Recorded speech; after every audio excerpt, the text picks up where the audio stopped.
Chapter 576, Suspicion. After Zhao Hai completed everything, he finally relaxed. Although he hasn't heard a prompt from the space, he also knew that this was because he placed the things inside the warehouse. As long as he released them in the space, a prompt should be heard. However, Zhao Hai wasn't prepared to do it this time. When the space detects these things, the prompts would be extremely disturbing. Therefore, Zhao Hai plans to take them to the space this evening. Zhao Hai was given a scare when he turned around. Billy and Juno were looking at him as though they were looking at a monster. Zhao Hai recovered and smiled bitterly and said, "Did the two of you guess it?" Billy and Juno nodded simultaneously. Zhao Hai forced a smile and then said, "Don't worry, I'm not afraid of the two of you knowing. As you have guessed, that was my space divergent ability. But this ability is strange as it doesn't have any attack power. It can only be used like space equipments,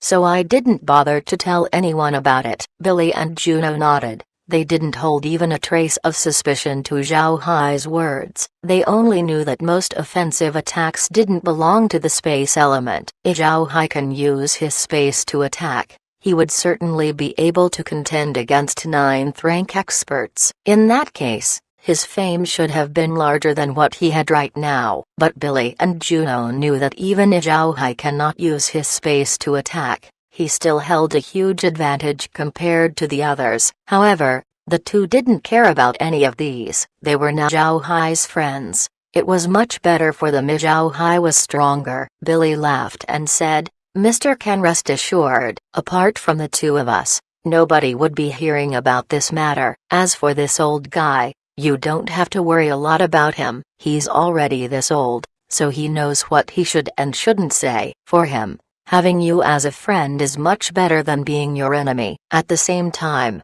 Mr. has helped us with cleaning this place up. Now, we can mine this huge load of iron." Zhao Hai bitterly smiled. For the dwarves, acquiring new mineral lodes was the most important thing. This has become a core principle of the entire race. Juno also smiled bitterly. Billy said that he was old and experienced. Although it was true, age wasn't really an important factor. In any race, patriarchs would surely not be simple characters. Otherwise, the current existing races wouldn't have survived. The three inspected the valley, and when they did not spot any red stones, they left. All this time, the smile on Billy's face was unbroken. Zhao Hai had surely given them a huge hand in eliminating this scourge. The three returned to Billy's place, and after having sat down, Billy turned to Zhao Hai and said, "Mister, get us some good liquors. Today is a very happy day. We need to share a cup of two together." Juno laughed and said, "You old drunkard. You really are quite shameless when it comes to drinking. Do you really think that Mr. Zhao Hai would provide you liquor just like that?" "Right. Since we arrived at this matter, how big is Mr.'s space?" "Why do I feel like you have never been on full capacity before?" Zhao Hai forced a smile and said, "You're quite right. My space is very big. I really don't know its full capacity. I only know that I can store a lot of things inside. Moreover, I can also carry out some teleportations. Aside from that, then there's nothing else." Juno and Billy almost simultaneously asked, "Teleportation? You said that your space can do teleportations?" Zhao Hai nodded and said, "Yes, but it's quite difficult. I need to do a lot of preparation in advance. Currently, my teleportations can only send me back to Golden Island. I still can't go to other places." The reason why Zhao Hai revealed this was because he knew that he would be doing a lot of teleportations in the future. Therefore, it's much better to just reveal it right now. Even if Zhao Hai's tone seemed to express the simplicity of his ability, Juno was still quite envious of Zhao Hai's teleportation. He smiled bitterly and said, "No wonder Mr. can have a lot of things while appearing and disappearing every time. For Mr. to have these abilities, it was no wonder that the Buddha clan can develop to be what it is right now." Zhao Hai forced a smile and said, "There's no other way. The Buddha clan already had a weak foundation. When my Buddha clan was exiled to the Black Wasteland, my family's housekeeper sold off all of our valuable stuff in exchange for grain, daily necessities, as well as equipment in order to survive in the wasteland. At that time, I was unconscious. When I woke up, I discovered the situation that the Buddha clan was in, which isn't very good. We planned to live like the hurricane family, planting bamboo, rice and oil trees in order to survive. Juno and Billy knew about the Buddha clan's past situation. When they heard Zhao Hai right now,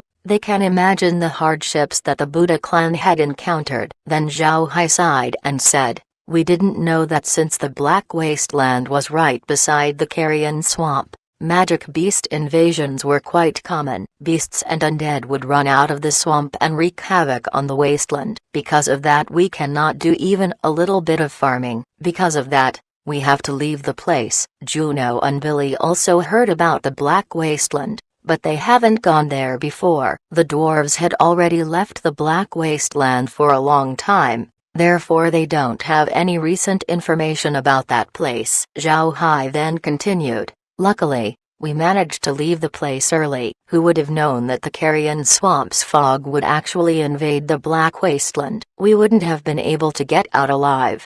Then Zhao Hai sighed and then said, "We are also quite fortunate. Back when we were in the Black Wasteland, I've become so depressed that I decided to kill myself. When I went to the carrion swamp, I unexpectedly came upon my magic staff. The staff not only cured the water of nothingness in my body, it also allowed me to use dark magic. Even if my divergent ability isn't able to attack, the dark magic provided me with offensive power, making me create countless undead. Due to this, I was able to establish my reputation in the continent as being a dark mage." The other matters were also known by Juno and Billy. They knew that after that, the Buddha clan started chiseling their name into history. Because of this, they came to admire Zhao Hai even more. Although Zhao Hai didn't say where he got his 9th ranks from, they didn't ask him about it. After all, 9th ranks are the Buddha clan or any other family's trump cards. Nobody would want to reveal information about them easily. What Zhao Hai told them today was already giving them enough face. Juno coldly snorted and then said,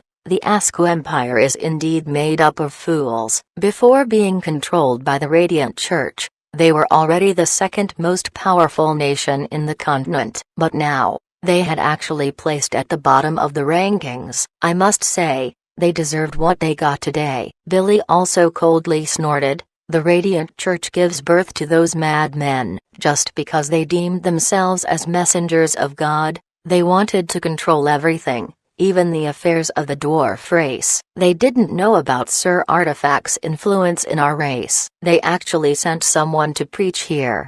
They seem to be unafraid of death." Zhao Hai forced a smile and said, "Not only the dwarves, this happened to the beastmen as well. Last winter, when I was doing business in the prairie, I met the current patriarch of the Herculean bull tribe, Wales. I met him at that time when he received news that a prince of their tribe had rebelled and killed the old patriarch, competing with Wales for the seat. Wales was out when he received the news, so it was too late for him to respond. But who could imagine that the fighting bulls would actually take the throne away from him, casting him away after using him? In the end, the Herculean bulls had no other place to go other than seeking refuge with the Mastiff tribe. Juno and Billy weren't aware of the matters in the prairie. They don't have any way to get information regarding the beastmen. The grain and fruit oil that Juno produces was mostly given to the dwarves, therefore they didn't have any contact with the beastmen. Not only them, even if other humans had businesses in the prairie, it would be quite difficult for them to hear about the matters of the Herculean bull tribe. Because of this, when they heard Zhao Hai talk about the affairs of the beastmen, the two ears immediately straightened out. Zhao Hai then added, "When Wales got the news, the fighting bulls were chasing after him. At that time, I had a lot of grain in my hands, so I accompanied him to the dog race's domain. Using my food, they managed to reinforce their strength inside the Mastiff tribe's place. When the winter started, the Herculean bulls started their counterattack, eradicating the fighting bulls in one fell swoop and reclaimed the position of the royal tribe of the cow race. Because they were grateful to me as well as me having a beheading blood oath with Wales, I managed to become the Herculean bull's foreign prince.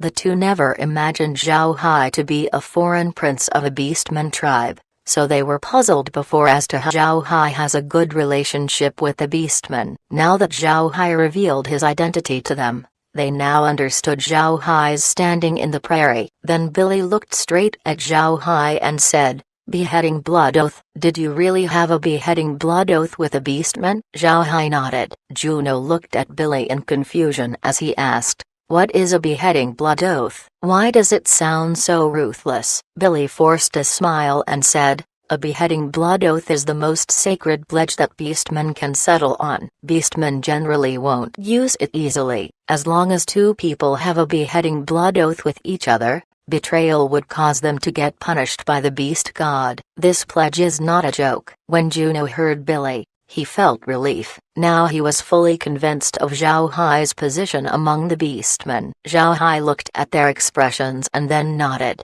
"Right. It is because of this beheading blood oath and the position of foreign prince that I was able to get relationships with the beastmen. In the end, I managed to get contact with the Beast King and have him agree to having a milk wine partnership with me." Juno sighed and then said, "You say it like it's easy, but it's actually very difficult. It seems like you don't look down on the beastmen when you interact with them. This might contribute to how easily they manage to trust you. Most merchants would want to get more benefits from their transactions with the beastmen, and the beastmen weren't fools either, so how can they not notice this aspect? In this case, the beastmen would surely distance themselves from those merchants." Billy sighed as well. "Actually, our situation is fairly similar with the beastmen. The things that we produce are in demand with the humans, so every human merchant that comes here would want to profit as much as possible, squeezing every bit of benefit that they can get from us. This explains why our dwarf race didn't have a lot of friends among humans, except this old fellow.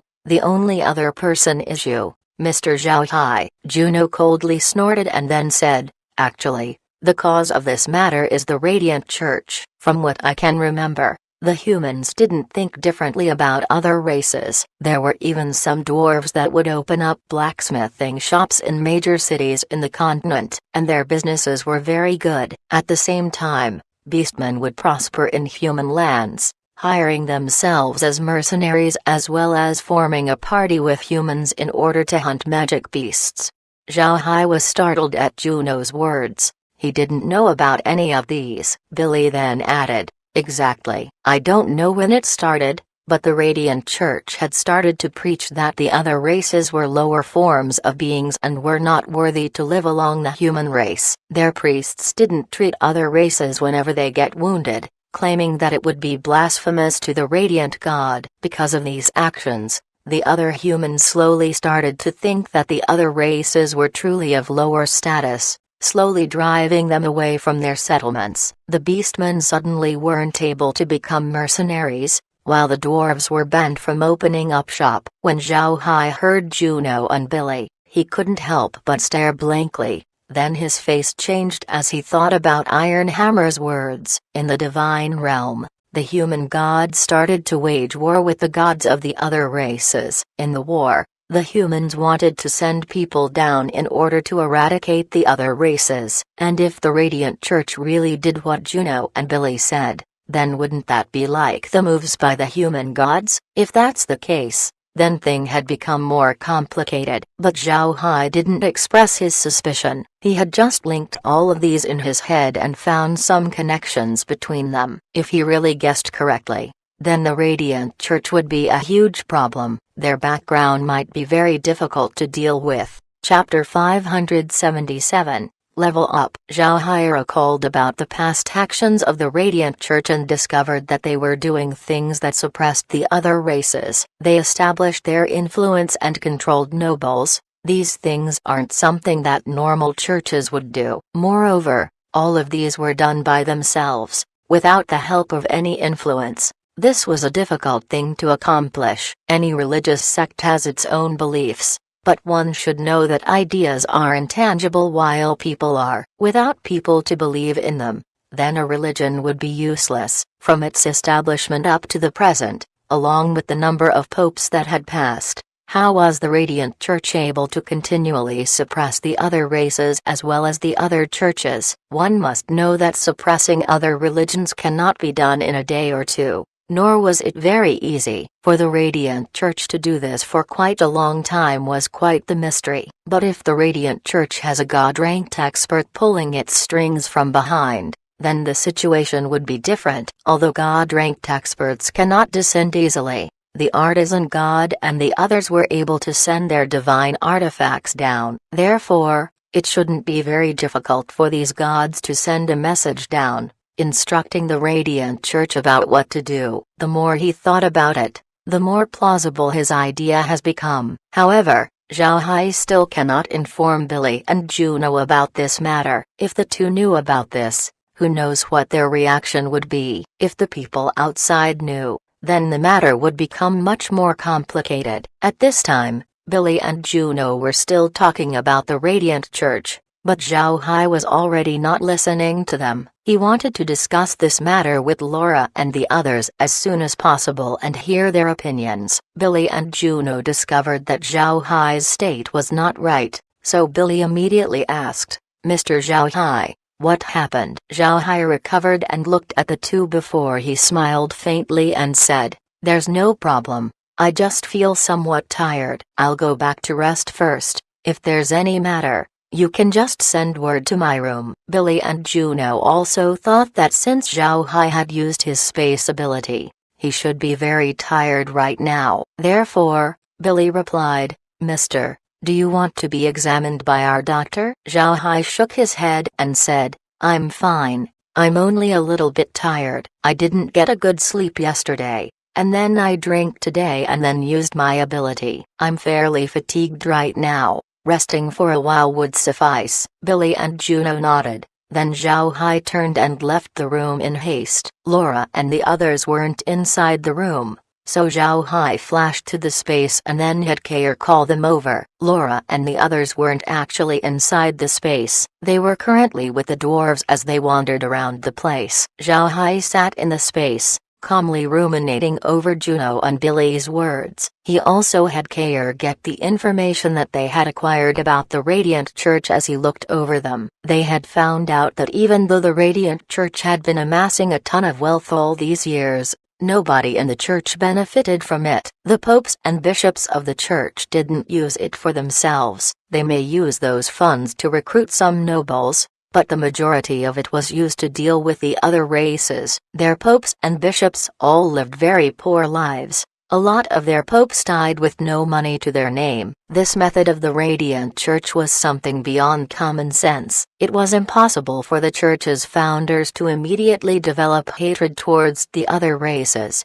This was something natural. However, after a few generations, the church started to hate upon the other races. This matter couldn't be justified. Because of these generations of effort, the other races started to disappear from the human lands. Moreover, the Radiant Church had managed to make the religion their monopoly. Although one couldn't see it, the Radiant Church had slowly encroached their control on the other religions. While Zhao Hai was looking up all of these, Laura and the others returned to the room. Kair immediately transported the women to the space. When they saw Zhao Hai in the villa along with a bunch of documents, they stared. Zhao Hai usually didn't care about these documents. What happened? Laura immediately stepped forward and then looked at Zhao Hai and said, "Brother Hai, what happened? What are you looking for in these documents?" "Wait. These are related to the Radiant Church. Did the church cause trouble again?" Zhao Hai shook his head and waved his hand to make them sit down. Then Zhao Hai told Laura and the others what he heard from Billy and Juno,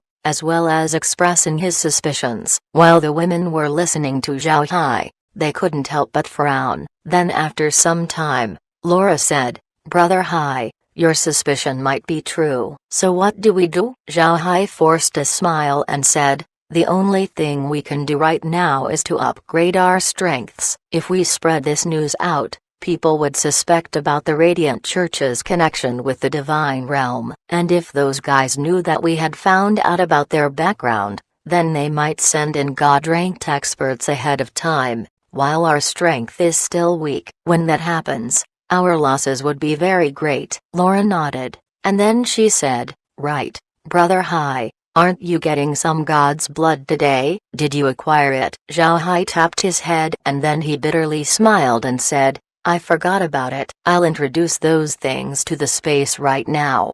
Then with an intention, he released the god's blood into the space. Just as it was released, the space immediately issued a prompt. Massively energized liquid has been detected, immensely strengthening the water and the soil as well as the abilities of the space. The farming ground has been improved. The crop's maturity has been reduced by 100 times. The background would be accelerated by 10 times. The spatial water has also been improved. The powerful liquid also strengthened the host's body as well as his current rank. The 7 divergent techniques of the host are now metal, wood, water, fire, earth, crystal, and space has been improved to advanced level. Host's potential has been further promoted. The space has leveled up to 52. Host may use 10 ordinary backgrounds, asking the host to try harder. The undead, phantasmal beasts, magic beasts, and plants in the space has also been improved. The metals in the space has now increased its output. The managers of the space,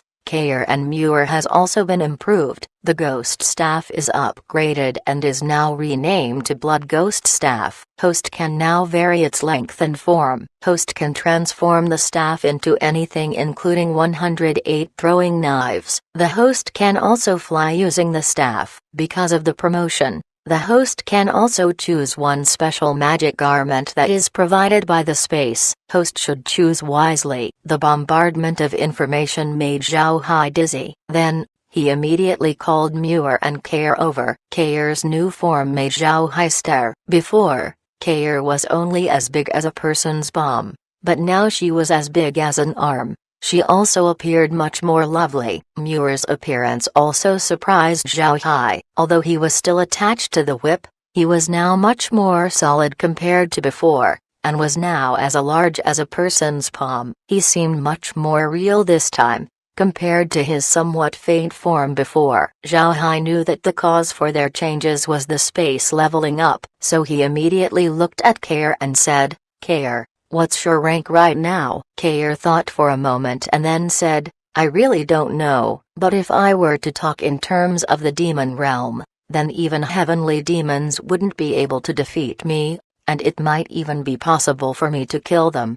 Zhao Hai asked, Heavenly demon? What kind of existence is that? Kair replied, Heavenly demons are the strongest existences in the demon realm. Their strengths are much more formidable than 9th rank experts. The Ark continent doesn't seem to have those kinds of existences, but I can also feel that the plane doesn't allow them to be here. But since my main body is inside young master's space, while the things outside are my branches, I wasn't expelled by the plane. Zhao Hai understood. Kair's strength shouldn't be very different from those god-ranked experts. Those heavenly demons that she stated seemed to be like the gods in the divine realm. After thinking about this, Zhao Hai's heart couldn't help but be moved. Then he immediately said, Kair, what level do you see me right now? Kair looked at Zhao Hai and then said, Young master, your current strength is equal to a 9th rank expert. But even if you have reached 9th rank,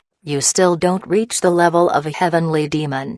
Zhao Hai nodded and then rubbed his chin. Him becoming as strong as a 9th rank expert is already good. If he has achieved god rank, then the Ark continent might be unable to accommodate him, kicking him out in the process. Then Zhao Hai turned his head to Muir and then said, Muir, how about you? Is your strength the same as Kair's? Without even waiting for Muir to speak, Kair disdainfully replied, he needs to wait a bit more. He had become strong, but not as strong as me. However, dealing with several 9th rank experts shouldn't be a problem for him. Then Zhao Hai thought about those 9th rank magic beasts in the space. What about those 9th ranks in the space? What level are they right now? Kair smiled and said, their potential isn't very good. Although they are stronger than before, they aren't as strong as Muir. When Zhao Hai heard Kair, he couldn't help but relax. He was afraid that those ninth ranks would turn into God rank experts.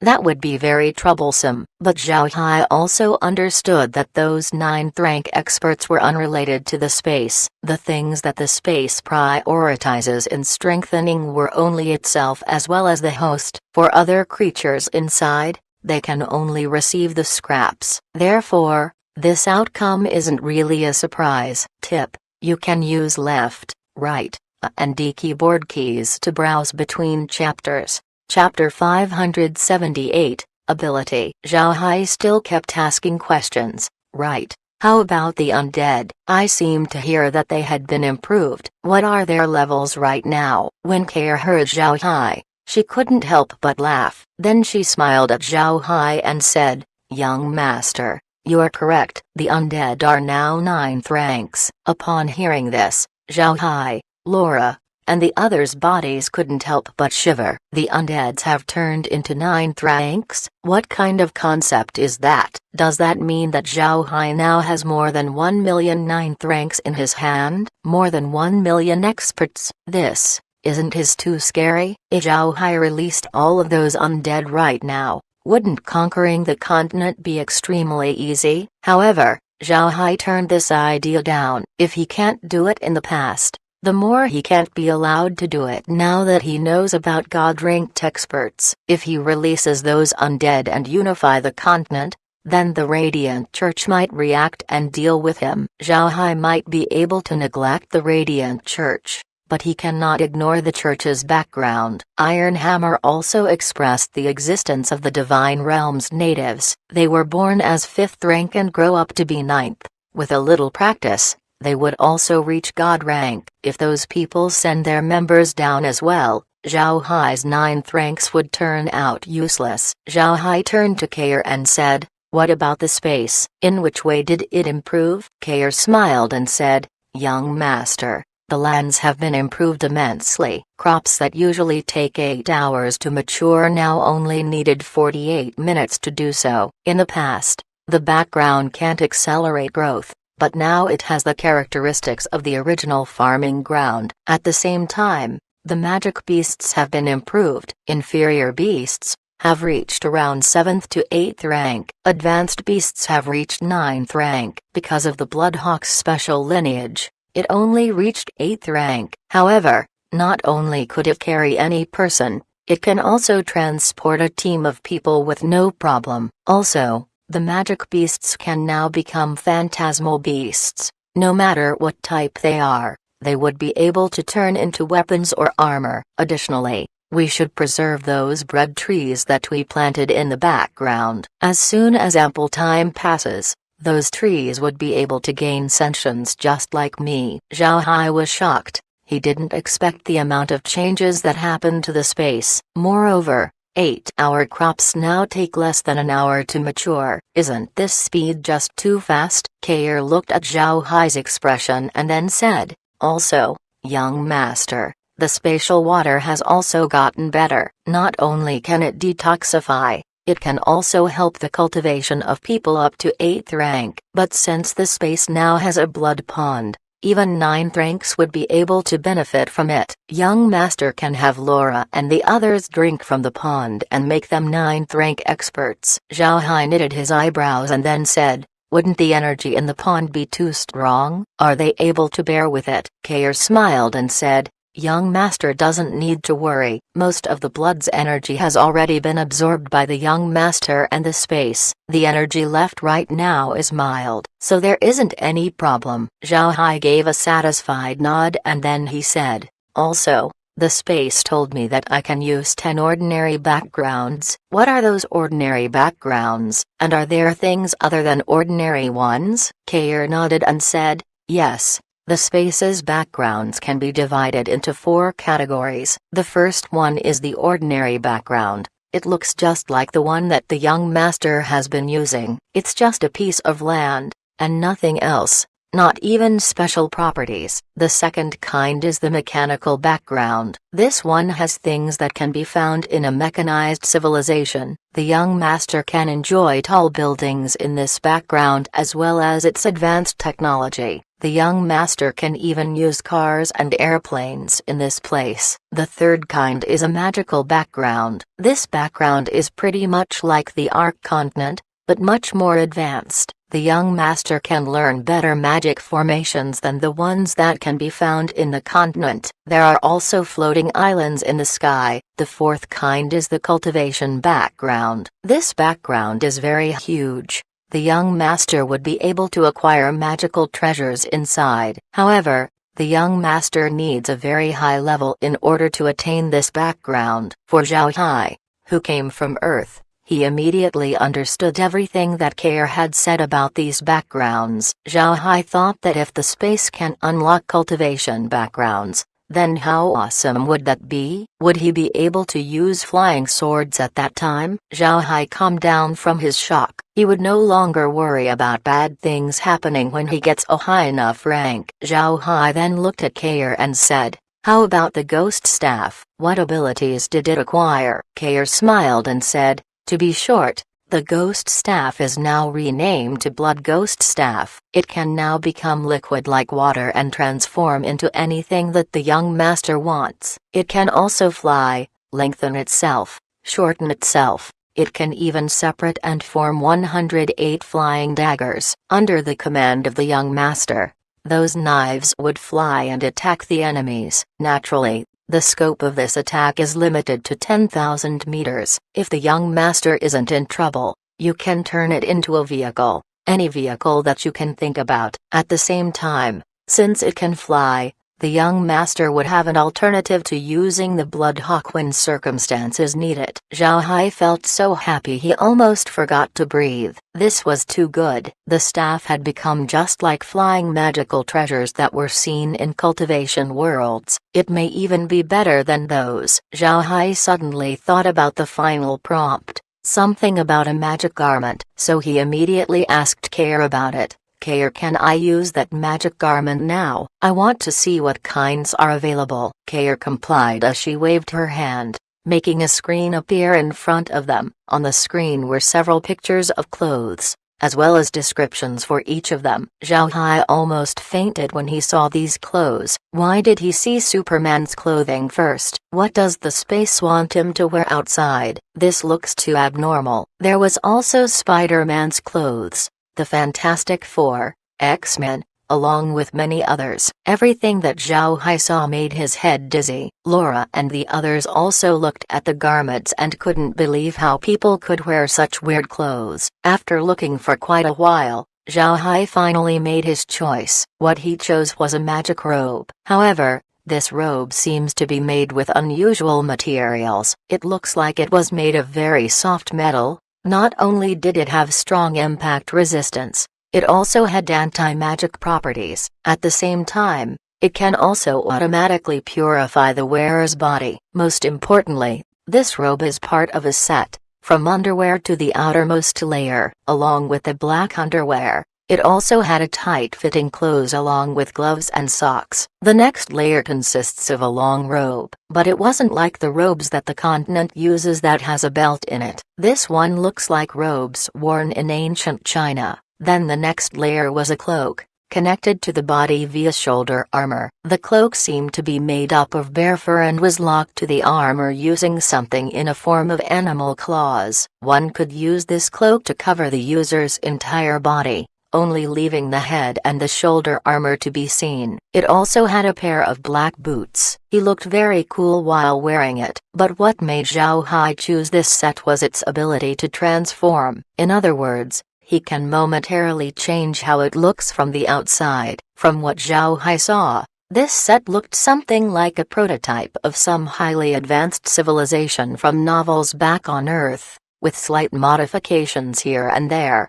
Comparing it from the other choices, Zhao Hai thought that this set suited him the best, so he immediately chose this set, and after a flash of light, he was already wearing it. When they looked at Zhao Hai, The eyes of Laura and the others shone. Zhao Hai looks very compatible with these set of clothes. The long robe matches Zhao Hai's temperament, making him look very gentle. The shoulder armor gave him a sort of martial aura. The cloak gave him an aura of power and prestige. The black clothing made him mysterious. Having all of this together made Zhao Hai look like a different person. Zhao Hai was not a specially charming person. He normally just looks like an easily approachable person. But with these clothes on, he looked very different. He seemed to be much more dazzling compared to before, and his entire temperament changed. Those who wasn't here to see him would find themselves doubting his identity. Zhao Hai was also very satisfied with these clothes. This surprisingly changed how he looks. Moreover,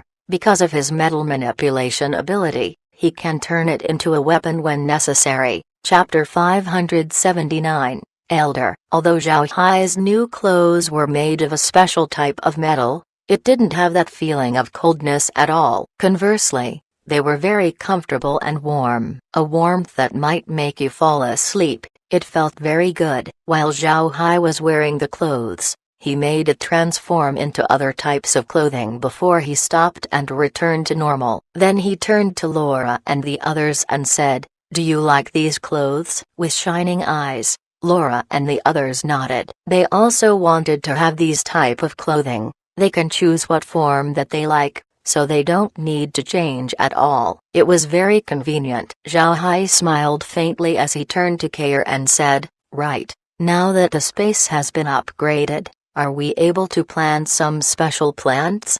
Kair nodded and said, "Yes, some can enhance physical qualities while some can help with cultivation." Zhao Hai nodded. "All right. You go take a look at the processing machine. If you are able to make those kinds of seeds, then plant them on the farming grounds and see their effects. See if there are those that are like the gold medal fruit, plants that can give divergent abilities. We have to get as many of those as possible." Kair complied, and said, "All right, rest assured, young master. I'll take care of it." Zhao Hai gave a nod. "Right. I want to see what kinds of backgrounds I can use right now." Kair nodded. Then he gave information about the different backgrounds that Zhao Hai can use. Although the backgrounds are ordinary, there were still some differences among them. For example, there were desert backgrounds that would be useless if Zhao Hai was to buy it. Zhao Hai opted to get backgrounds that can be planted on. They aren't extraordinary,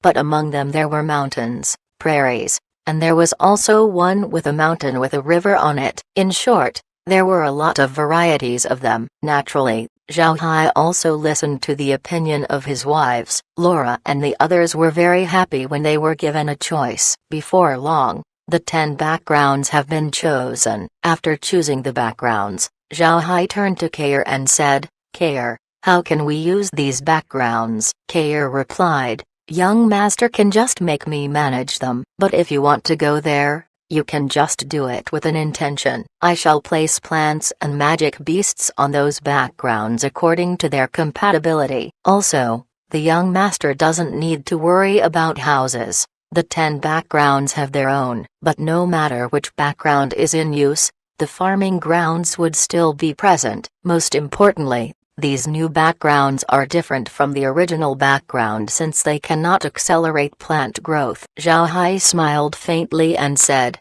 "That's not a problem. Aren't they just the same as the original background from before? I'll just leave the management of those to you." Kair nodded. And just as Zhao Hai was about to lead Laura and the others to explore the new backgrounds, Kair suddenly said, "Young master, the dwarves have sent someone to see you."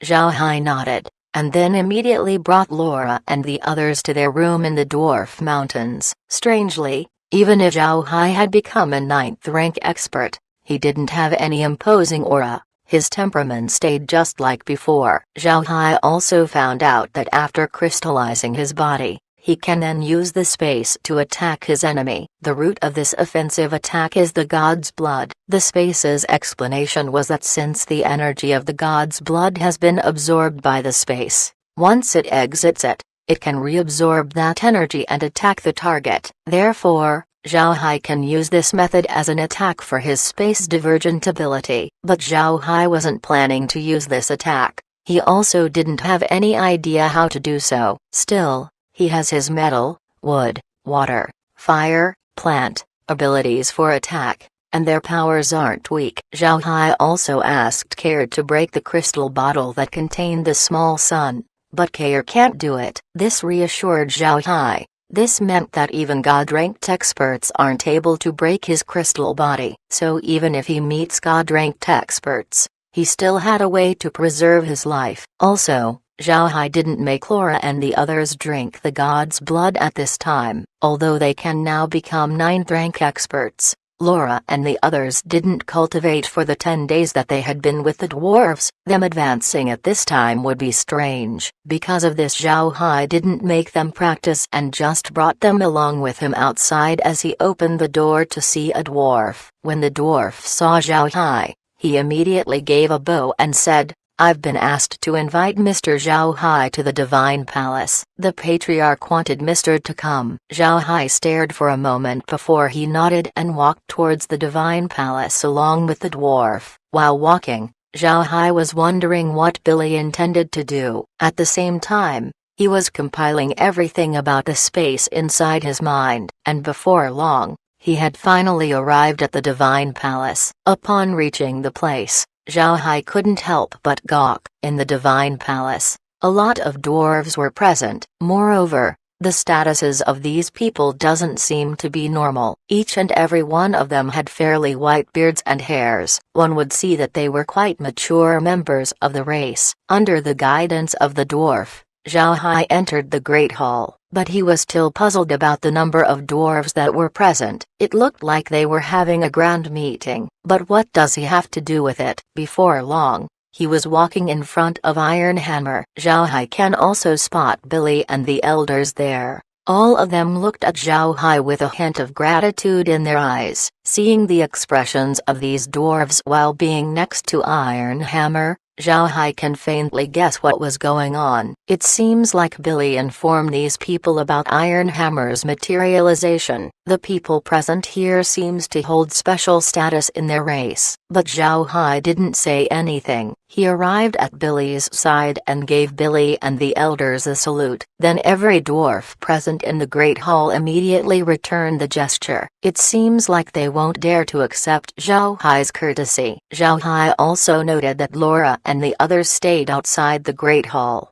The same was true for Juno. This made Zhao Hai very curious. After exchanging their greetings, Billy turned to Zhao Hai and said, "Mr. Zhao Hai, this time, you had greatly helped our dwarf race. Therefore, we decided to give Mr. the position of our race's foreign elder. I'll ask Mr. to accept it."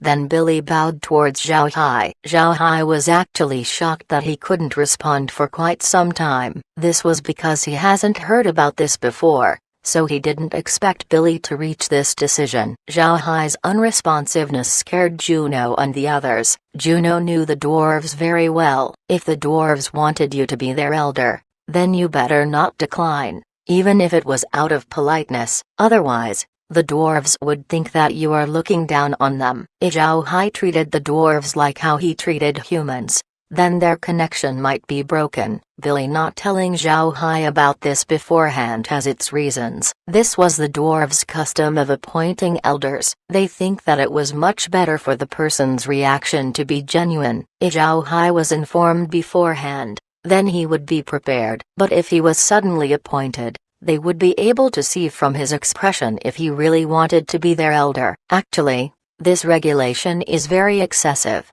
but the dwarves think that this was good, so they decided to maintain this rule. The dwarves had also bestowed foreign elder positions before in such a spontaneous matter. Even Juno didn't know about it. Zhao Hai quickly recovered. He looked at Billy and then smiled faintly before replying, "All right. I'll respectfully accept this position. I'll be a foreign elder." This response relaxed the people present. Billy stood up and laughed. "Great. Then I'll have to ask Mr. Zhao Hai to pay respects to the Divine Protector and receive our race's elder token." Zhao Hai nodded. Then he turned around to give respects to Iron Hammer before accepting an ancient bronze command token from Billy. This token made Zhao Hai stare. Since it was made of bronze, Zhao Hai was expecting it to be very heavy. He didn't expect the token to be as light as a feather. This command token looked very simple. A single character expressing command was written on it. At the back of it was Iron Hammer's image. It was a very simple command token. But Zhao Hai knew that what this token represented was not very simple. This position of foreign elder of the dwarf race is not worse than being a foreign prince of the entire beastman race. Such identity was extremely significant. After Zhao Hai accepted the token, the ceremony for being an elder has been completed. But Zhao Hai didn't say anything. After Zhao Hai received the elder command token, the dwarves simultaneously saluted. "We have seen the elder." Zhao Hai quickly responded, "Please get up." The dwarves got up as Billy loudly declared, "Prepare the banquet. Let's welcome our dwarf race's new elder."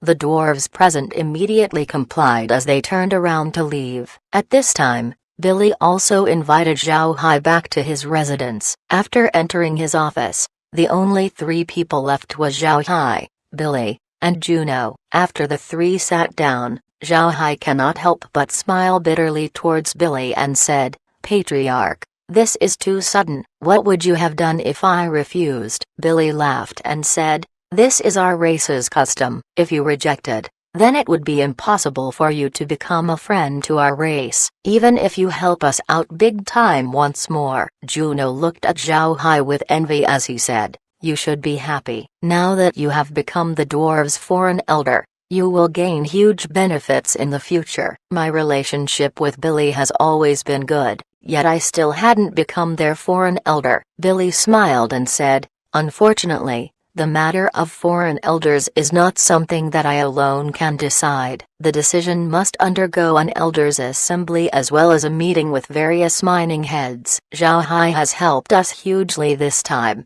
so it was impossible for him to not be bestowed the position of foreign elder." Then Billy turned to Zhao Hai and said, "Right, aren't you humans very modest? When they come across such matters, humans usually decline first. Why didn't you?" Zhao Hai smiled faintly and said, "You forget, but I am also a foreign prince of the Herculean bull tribe. I have experience in such matters, so I know that if I decline, it would seem like I was looking down on the dwarf race. Therefore, I didn't bother to decline first." Billy laughed. "So you have experience, ha ha ha. That's fantastic. Since you've become our foreign elder, our race's liquor would depend on you." Zhao Hai couldn't help but smile bitterly. He felt like he just had joined a gang of evildoers. He had become their foreign elder, but now he was in charge of their liquor. But he wasn't worried. Even if the beastmen cannot catch up to the demand, Zhao Hai now has 10 backgrounds to use. These backgrounds can raise some argali as well as cattle. Therefore, their milk production should skyrocket. Billy smiled and said, "Don't worry, we won't be taking your liquor for free. We shall trade them with ironwares. But since you're our foreign elder, you cannot sell it to us with the same price as outside. It should be lower. But since we'll also sell you our ironwares for cheap, you wouldn't be able to suffer any losses." Zhao Hai smiled and said, "No problem, but I currently am short on manpower, so I don't have any means to produce a lot of milk wine. Moreover, the beastman milk wine output is quite limited. Therefore, the liquor that I can provide is quite low. It's impossible for me to provide a high volume right from the start." Billy and Juno nodded. Zhao Hai looked at their eyes deeply before he hardened his resolve and said, "Patriarch, I have a matter to ask your help with." Billy stared, then he immediately smiled and said, "You're our race's foreign elder. You're part of us now, so can tell me what you want." Zhao Hai nodded and said, "I want to ask some dwarves to settle down in my territory, helping me produce some ironwares. Is that possible?" When he heard Zhao Hai, Billy cannot help but gawk. Then he frowned and said, "I'm afraid that this is somewhat difficult. You should know that there are a lot of eyes on Golden Island. Seeing dwarves there would cause too much of a problem." Chapter 580, Laying the Cards Out on the Table. Upon hearing Billy, Zhao Hai couldn't help but smile faintly as he said, "That's not a problem. The place I want to take them isn't Golden Island, but to my Buddha clan's true territory. In there, no other people aside from our Buddha clan and the slaves are present." Billy and Juno couldn't help but stare upon hearing Zhao Hai. Then both of their eyes shone brightly.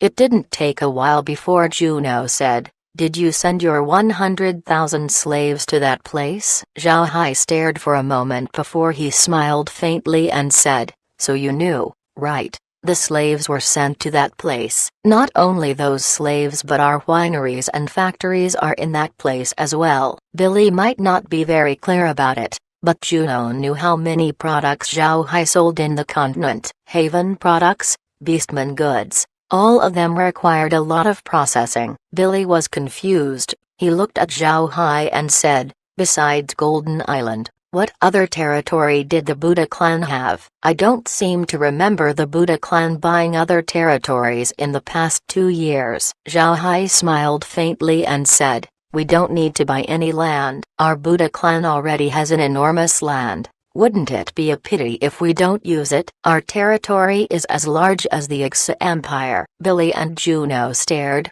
Then they immediately reacted. The only territory that Zhao Hai could refer to would be the Black Wasteland. That place was the continent's biggest territory, one that belonged to the Buddha clan. However, Billy and Juno, along with the people of the continent, knew the current situation of the Buddha clan. The two looked at each other before Juno turned to Zhao Hai and asked, "Little Hai, isn't that area filled with the carrion swamp's poisonous mist? How can people live there?" Zhao Hai smiled and said, "Any poison has its own antidote." "Did the two of you forget where my magic staff is from?" "In a sense, our Buddha clan is already somewhat in control of the carrion swamp. When the Buddha clan went to war in the past, the 9 drinks that we have are all from the swamp." Billy and Juno's bodies shook. They suddenly remembered the dwarf race's prophecy. One of the 5 forbidden areas has been conquered. The divine artifact has been recognized, and now the carrion swamp was under the control of the Buddha clan. Then this meant that they had conquered one of the forbidden areas. This was a step to fulfilling the prophecy. The two looked at each other and saw the shock on each other's eyes. Zhao Hai was looking at them in confusion. He knew that they would be shocked, but their reaction was a little bit strange. Billy sighed and said, "Heaven's will. Is this the heaven's will?" Juno also sighed as he said, "It seems so." "Now we must wait for the news from the elves." Zhao Hai was puzzled at the two, so he asked, "What's wrong? What are you mumbling about?" Billy sighed. Then he told Zhao Hai about the prophecy of their dwarf race. The prophecy was easy to understand, so there was no further explanation needed. Zhao Hai only needed to listen in order to understand. Zhao Hai's expression changed. He knew more than Juno and Billy did about this matter. Juno and Billy didn't know about the war between the races as well as the divine realm. Billy looked at Zhao Hai's expression and thought that it was caused by the prophecy. Therefore, he sighed and said, "Now I think that the king that was mentioned was you. It's because you've already fulfilled 2 aspects of the prophecy." Zhao Hai smiled bitterly as he sighed. Then he turned to look at the two before saying, "In fact, even if I didn't know of this prophecy, I know more than the 2 of you when it comes to this matter." In the divine realm. Then Zhao Hai told them the things about the gods that he had heard from Iron Hammer. After Zhao Hai reiterated everything to Billy, he said, "Actually, I've heard all of this from the artifact spirit. I'm just afraid that too many people would know. So I asked him to refrain from telling others." "Your dwarves' forbidden land was a place where that god was injured. The blood there wasn't poisonous, it's just that the energy contained in it was too strong. People simply cannot bear it. I refrained from telling everyone about this because I suspect that the Radiant Church has relations to a god-ranked expert. If this matter gets spread around, it might reach the ears of the church. If they do, the gods might send their people ahead of time, far before we have prepared. The strength of the continent is currently lacking. I'm worried that we might lose big in the confrontation. Therefore, I intend to go back and research the god's blood and see if I can produce a potion that may improve ranks and train a lot of 9th ranks. If we accomplish this, then we may have a fighting chance against the people from the divine realm. I just didn't expect the dwarves to have this prophecy. It's surely the will of the heavens. The heads of Billy and Juno couldn't help but turn blank after listening to Zhao Hai. They weren't expecting this influx of information. It seems like they needed to prepare. After some time, Billy recovered. He stood up and said, "So it's actually the Radiant Church. I always thought that these people are rotten eggs, so it turns out that they have this motive." Juno's expression was also ugly as he said, "I think that Little Hai's suspicion is highly probable. The things that the Radiant Church has been doing recently cannot be justified. If they really do have a background, just like what Little Hai said, then this matter has turned quite dangerous. If people from the divine realm send people down, then it would be very troublesome." Zhao Hai sighed and said, "Not only that,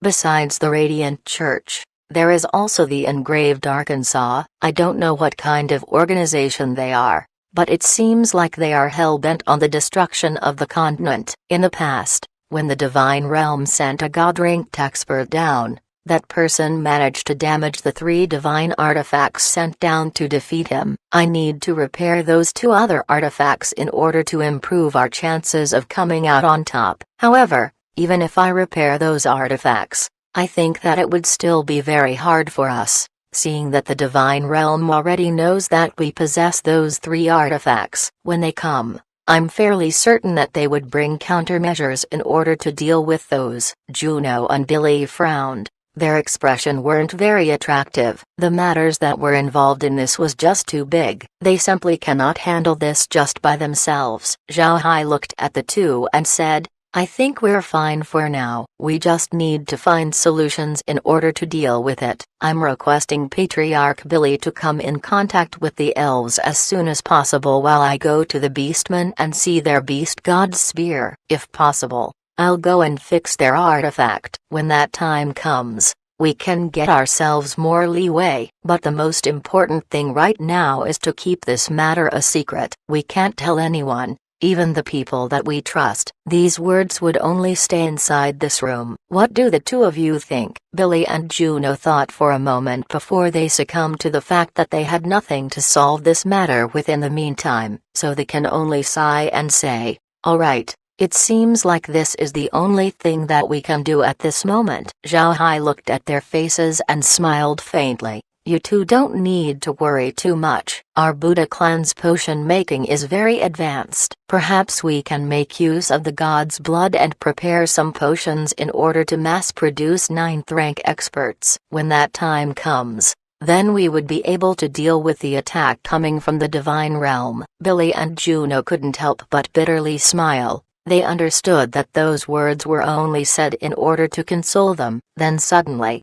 Billy's eyes shone. He turned to Zhao Hai and said, "Mr. Zhao Hai, the prophecy included the 5 forbidden areas. In other words, if Mr. can conquer those 5, then you might came to find some benefits that can help in dealing with this matter." Juno's eyes turned bright as well. "Right, Little Hai, you might as well do that. If you can do that, then we would have more confidence in confronting the gods. Do you think you can do that with your current ability?" Zhao Hai were thinking about their proposals. Actually, he also wanted to explore those 5 areas, but he just didn't have the time. But after this meeting, it seems like Zhao Hai really does need to explore the 5 forbidden areas. But before he explores those places, he wanted to go and visit the Elven Forest first. After thinking about this, Zhao Hai nodded and said, "All right, I will certainly go if given the opportunity, but I need to see the Beastmen first and see whether I can fix their beast god's spear." Patriarch Billy should also get news from the elves while seeing if they can allow me to fix their elven bow. After completing these, I think it wouldn't be too late before I can explore those forbidden areas. Billy nodded and said, "All right. Then it's settled. I'll send word to the elves as soon as possible. I'll ask for the elven bow first before asking about their tree of life. If their tree did indeed dry up or has any problems, then the prophecy might as well be realized. Zhao Hai and Juno nodded. The hearts of the three felt quite heavy, not because of anything else but the matters of the divine realm. These people represent the pinnacle of strength in the continent. If they go against this legend one day, then they would need a lot of firepower. This was the divine realm. They cannot be underestimated. Chapter 581. Banquet. Knock knock knock. 3 knocks were heard before the three woke up from their thoughts. Billy looked at the door and said, "Who is it?" A voice was heard from outside. "Patriarch, the banquet for Mr. Zhao Hai has been prepared." Billy couldn't help but pat his head. Because of the weight of their conversation, the three had forgotten about the banquet, so Billy immediately responded, "All right, we'll be heading there soon. You go first."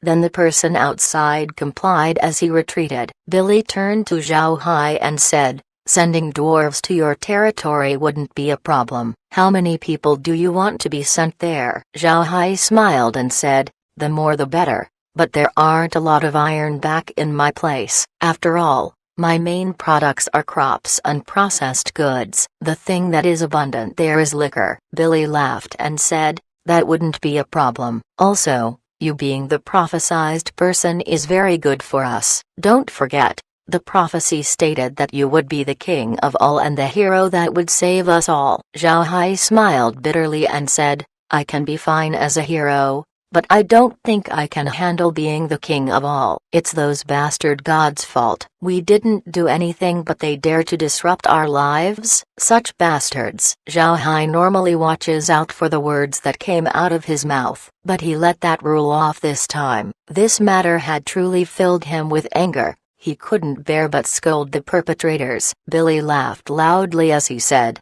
"Good. You curse quite well. Those gods really aren't very good people, right?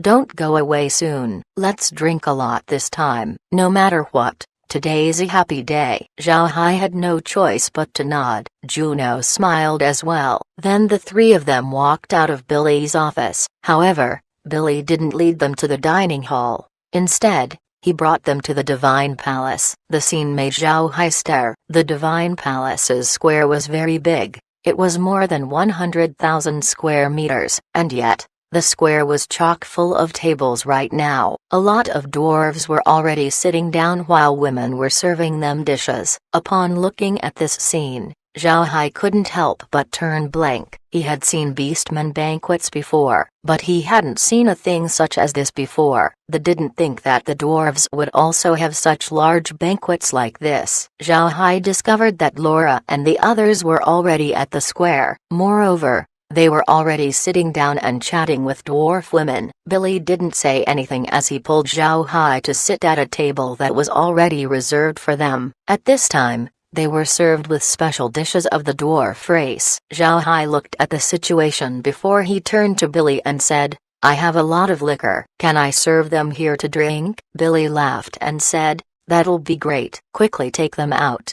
Then he stood up and announced, "Today, we celebrate this banquet in order to honor our dwarf race's new foreign elder." Elder Zhao Hai is also very happy, so he had prepared some liquor for everyone to drink. Just as Billy's voice fell, a resounding applause was heard in the entire square. Zhao Hai didn't delay as he faintly smiled and waved his hand, took out some liquor bags, each no less than 100 jin in weight. Zhao Hai stopped as soon as it reached 500 bags. The dwarves currently present here numbered about 10,000 people. If he didn't take these many out, then a shortage of liquor might happen. After Zhao Hai took out his liquor, dwarf women immediately took them and served the liquor on the various tables present. Looking at how these dwarf women were carrying 2 bags of liquor quite casually, Zhao Hai couldn't help but smile bitterly. It seemed like even the women of the dwarf race contained astonishing strength. They can certainly take up weapons and fight as soldiers. Such a race cannot be underestimated. However,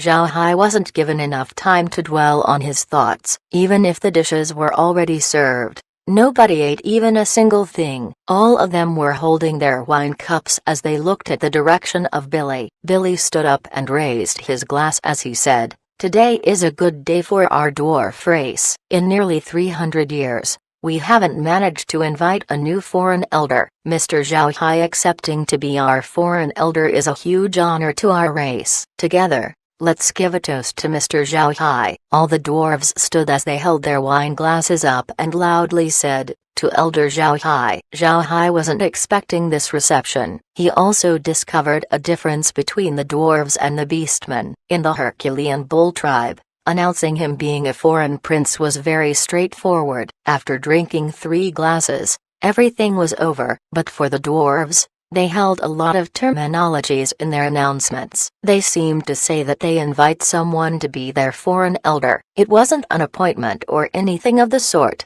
It was very polite. Zhao Hai raised his wine as well as he returned the gesture. Becoming a foreign elder of the dwarf race is a huge honor for this Zhao Hai. I will certainly serve the dwarves well. Then he lifted his cup and drank all of the liquor in one go. Then without any words left to say, Billy and the other dwarves shouted, "Cheers!"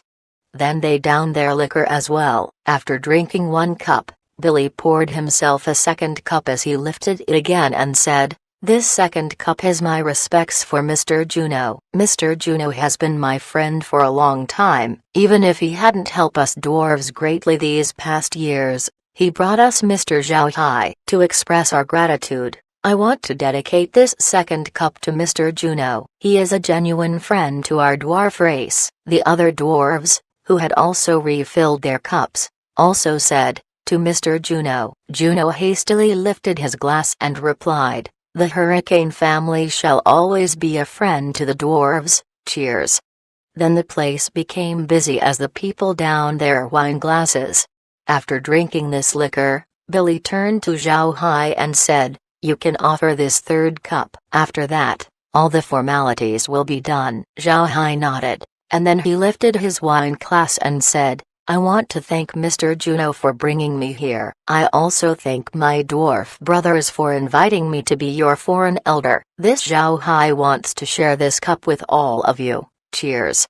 Then he finished the wine in his cup. Since the other dwarves were aware of the ceremony, they didn't sit down after the 2nd cup. So after they heard Zhao Hai's toast, they also cheered loudly before they sat down and indulged on the dishes on their tables. After the people sat down, only then did Zhao Hai discover that the dwarves had drank 3 full glasses of wine. Although their glasses aren't very big, the liquor that they drank was still of a higher degree than normal. One should know that if one survives drinking just 1 glass of this liquor, one's capacity was already deemed to be not bad. This fact made Zhao Hai figuratively perspire. These dwarves are truly huge drunkards. Zhao Hai was now doubting whether he can supply them with enough liquor. But on the positive side, the dishes that these dwarves made tasted very good. The meal went down in a stellar manner. A lot of dwarves happily ate and drank. And after the banquet finished, Zhao Hai and the others immediately returned to their own room. After returning to their room, Zhao Hai immediately drank a cup of spatial water. Due to the upgrade, the spatial water had become much more effective in detoxification, so Zhao Hai's drunkenness was almost instantly cured. Laura and the others drank a cup as well. Then after the group flashed to the Space's villa, Zhao Hai told them about the prophecy of the dwarves. Laura and the others didn't make any noise as Zhao Hai talked to them. Only after the story did Laura comment, "I think that the probability of Brother Hai being the person in the prophecy is very high. Brother Hai already recognized the divine artifact. We still don't know about the Tree of Life. Of the 5 forbidden lands, the Carrion Swamp is already under our control. If we analyze this disaster, then it might very well be related to the divine realm. What I think Brother Hai should do right now is to solve the 5 forbidden lands first. That wouldn't be very difficult, given our current prowess. If Brother Hai unites the 5 lands, then Brother Hai would take the seat of King of all as stated in the prophecy." Zhao Hai couldn't help but smile bitterly and say, "I actually prefer all of this to not happen. But from what I can see, it seems like this matter would be inevitable. Alright, no need to think about these for now. In any case, we still need to prepare everything. In the following days, we'll trade our goods with the dwarves before we leave for Golden Island. After that, We can then head to the prairie and see the Beastman's divine artifact while Patriarch Billy collects news about the elves. If we fix the other two divine artifacts, then we can have a sort of guarantee for the future." Laura nodded. "I agree. Our opponent will be God-ranked experts. These three artifacts also have some understanding of the divine realm, so we can prepare for the time when the gods would come." Megan nodded as well. "They're gods after all. They're not people to be underestimated. Since those three artifacts have battled gods in the past, then they would prove to be useful for our cause." Zhao Hai nodded. "If we fix those three artifacts, then we can immediately go to the other four forbidden areas and conquer them. If there are good things there, then we might even upgrade the space." At this time, Lizzie knit her eyebrows as she said, "Big Brother Hai, can we tell this matter to Father? Wouldn't it be better if he knew about this?" Zhao Hai shook his head and said, "It's currently not the time to do that. If we tell father-in-law now, then it would be possible for other people to know about it. If the Radiant Church finds out, then we would be in big trouble." Chapter 582, Engraved Ark's background. Lizzie nodded. She knew that what Zhao Hai said was true. From the ancient times to the present days, there weren't any secrets that an emperor can keep for themselves. Therefore, talking to the emperor right now wouldn't be a very good idea. Zhao Hai sighed and said,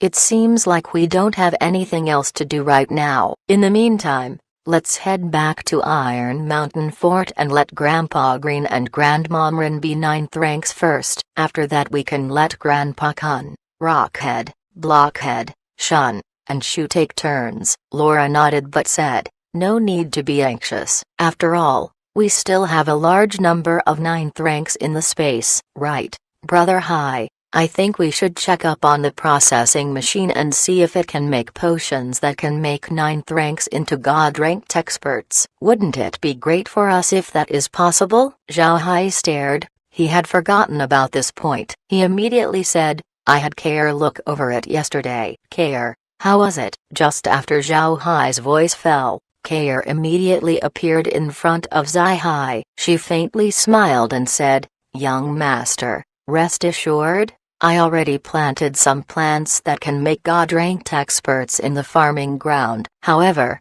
there are still some other plants that cannot be grown. But when the space reaches level 55, all of those can be cultivated. Since the space is still level 52, I can only put aside the seeds of those plants. When time comes, I shall immediately cultivate them. The young master doesn't need to worry too much about it." Upon hearing Care, Zhao Hai laughed and nodded. "Good, Care. Having you really relieves me of some worries." Care smiled and said, "Thank you, young master. Also, young master, I can now eat. Please bring me some good food next time." Zhao Hai laughed and replied, "That's not a problem. Just tell me what you'd like to eat. Your young master wouldn't treat you unjustly." "But isn't your main body a plant? Isn't it just fine if you don't eat?" Kair smiled and said, "I get envious of people sometimes. Even if I don't need to eat, it doesn't mean that I can't." Zhao Hai smiled and said,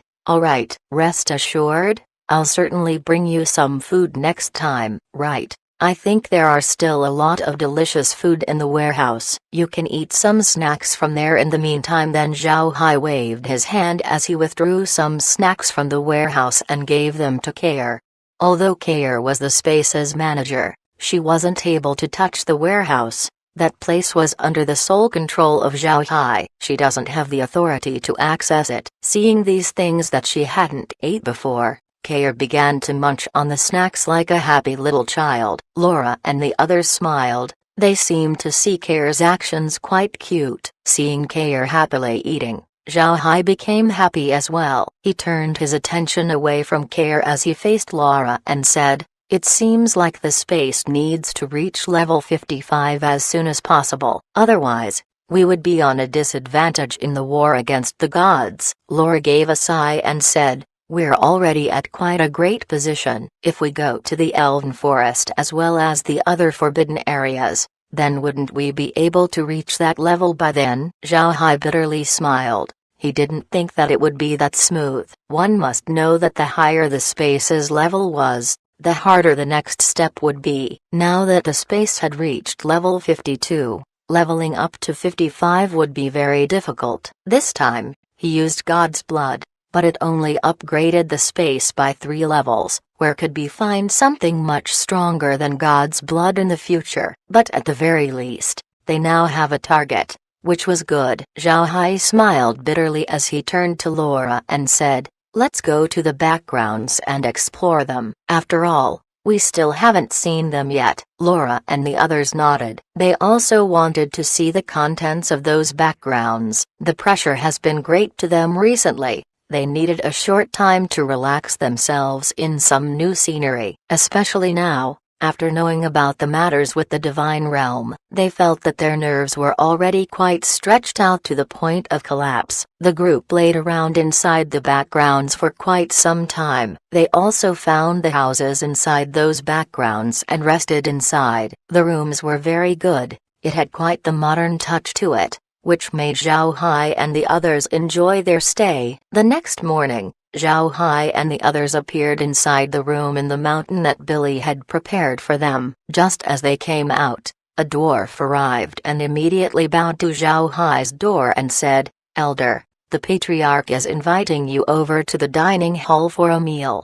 Zhao Hai nodded and said, "Thanks." Then the dwarf smiled before he turned around to leave, looking somewhat shy. Zhao Hai smiled faintly before leading Laura and the others towards the dining hall. Besides Billy and Juno, there were no other people present in hall. Zhao Hai didn't care about this and just sat with Billy and Juno. Laura and the others sat on another table as dwarf women served them their meals before leaving. After Zhao Hai had sat down, Juno gave a smile and said, "How are you feeling?" "You've drank the same amount of liquor as the dwarves yesterday." Zhao Hai smiled bitterly and replied, "Fortunately, we managed to recover after taking a good night's sleep, but I don't think I can drink that much anymore." Juno and Billy chuckled. Billy looked at Zhao Hai and said, "Yesterday, I've sent some dwarves to get plants and magic beasts for you. We've also included some special ores in the lot. I hope that those things would be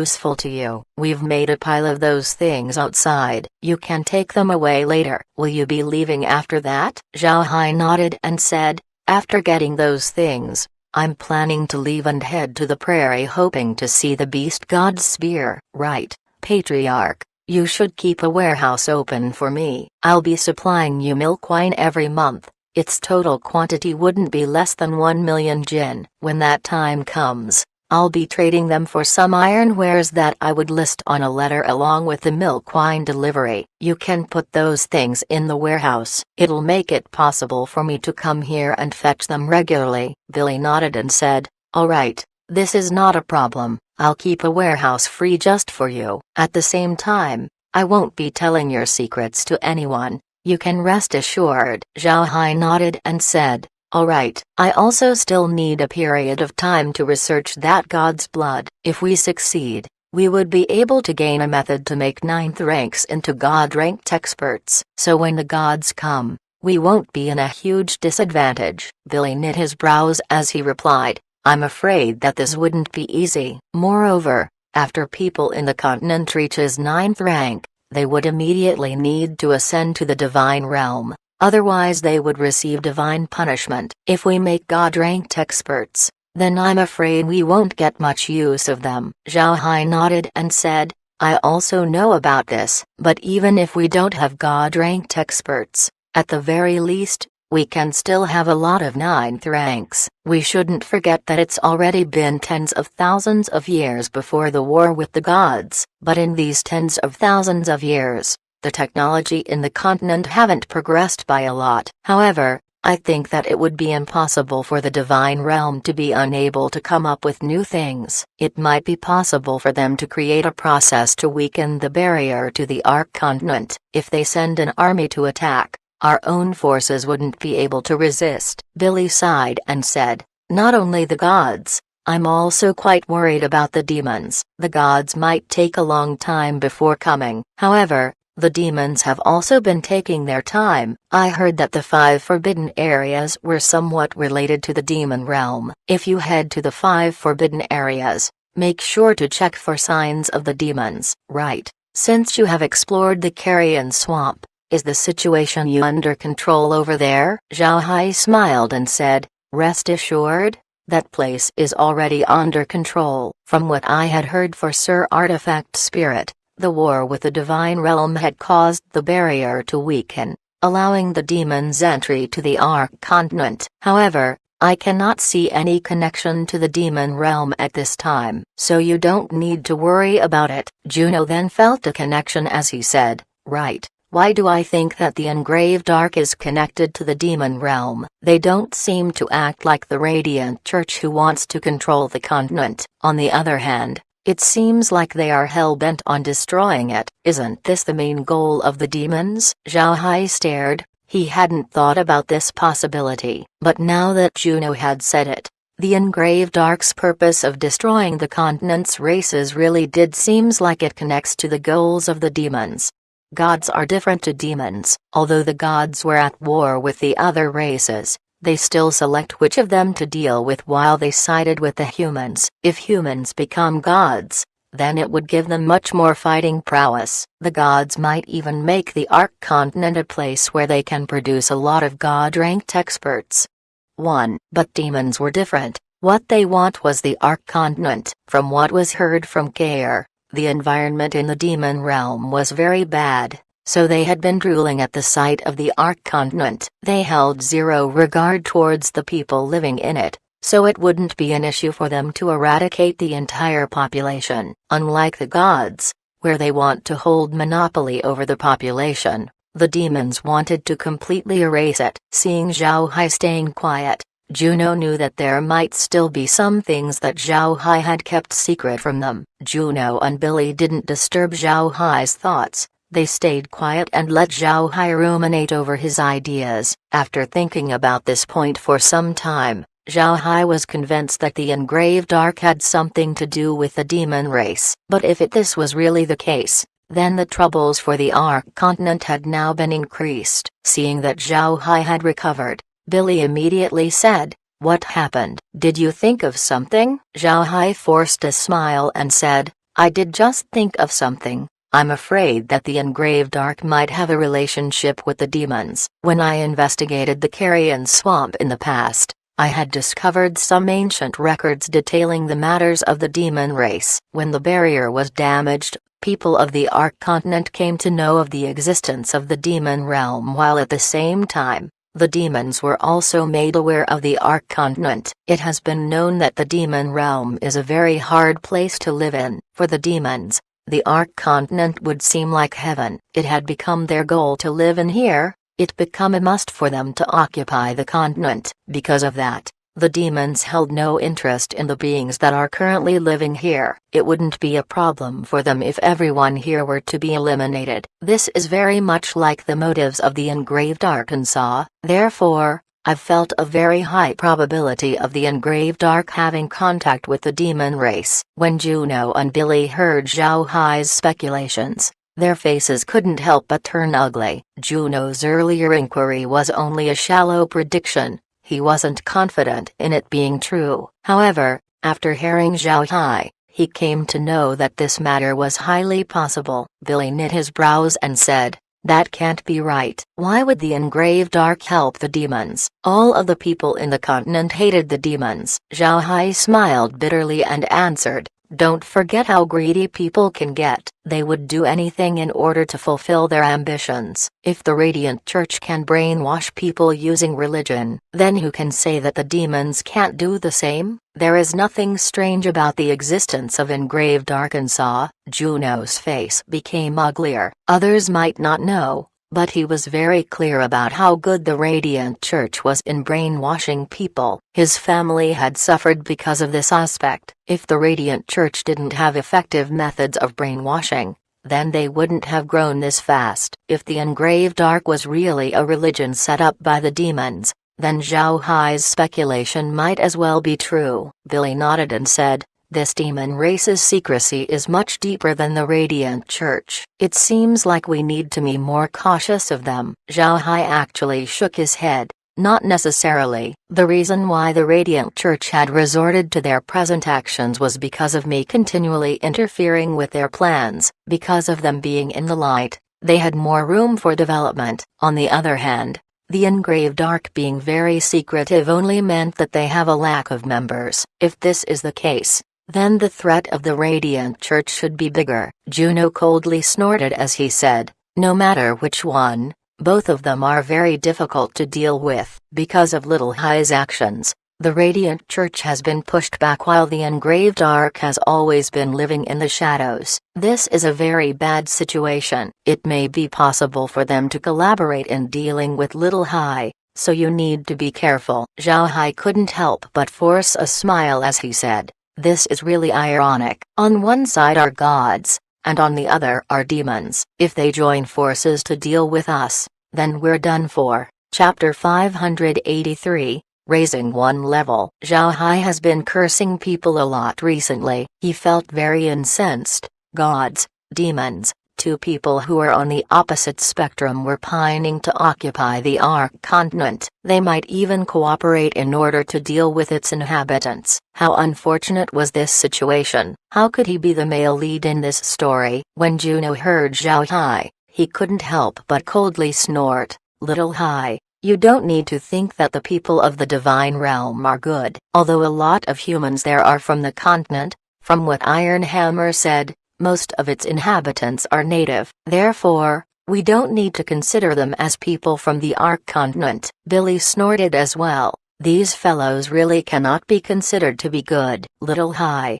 I hope you can develop ways to be God-ranked experts as soon as possible. Perhaps when that time comes, we would feel a lot better when outsiders decide to visit. Zhao Hai smiled bitterly. He knew that what Billy and Juno said was right. The God-ranked experts in the divine realm cannot be considered to be one of them. Juno then looked at Zhao Hai and sighed, all right, let's not talk about these anymore. Let's eat. After the meal, Little Hai can get his goods, then we'll take our leave. Billy turned to Juno and said, what, you're already leaving? I thought that you would need to stay for a few days. Juno forced a smile and said, forget it. I've already been away for too long. Also, I've managed to know a lot of things here. The things that are left for me to handle should be piled up right now. Billy nodded. All right, dealing with the invaders is the most important thing. I won't be holding you back. Let's eat and then let Little Hai get his goods. At the same time,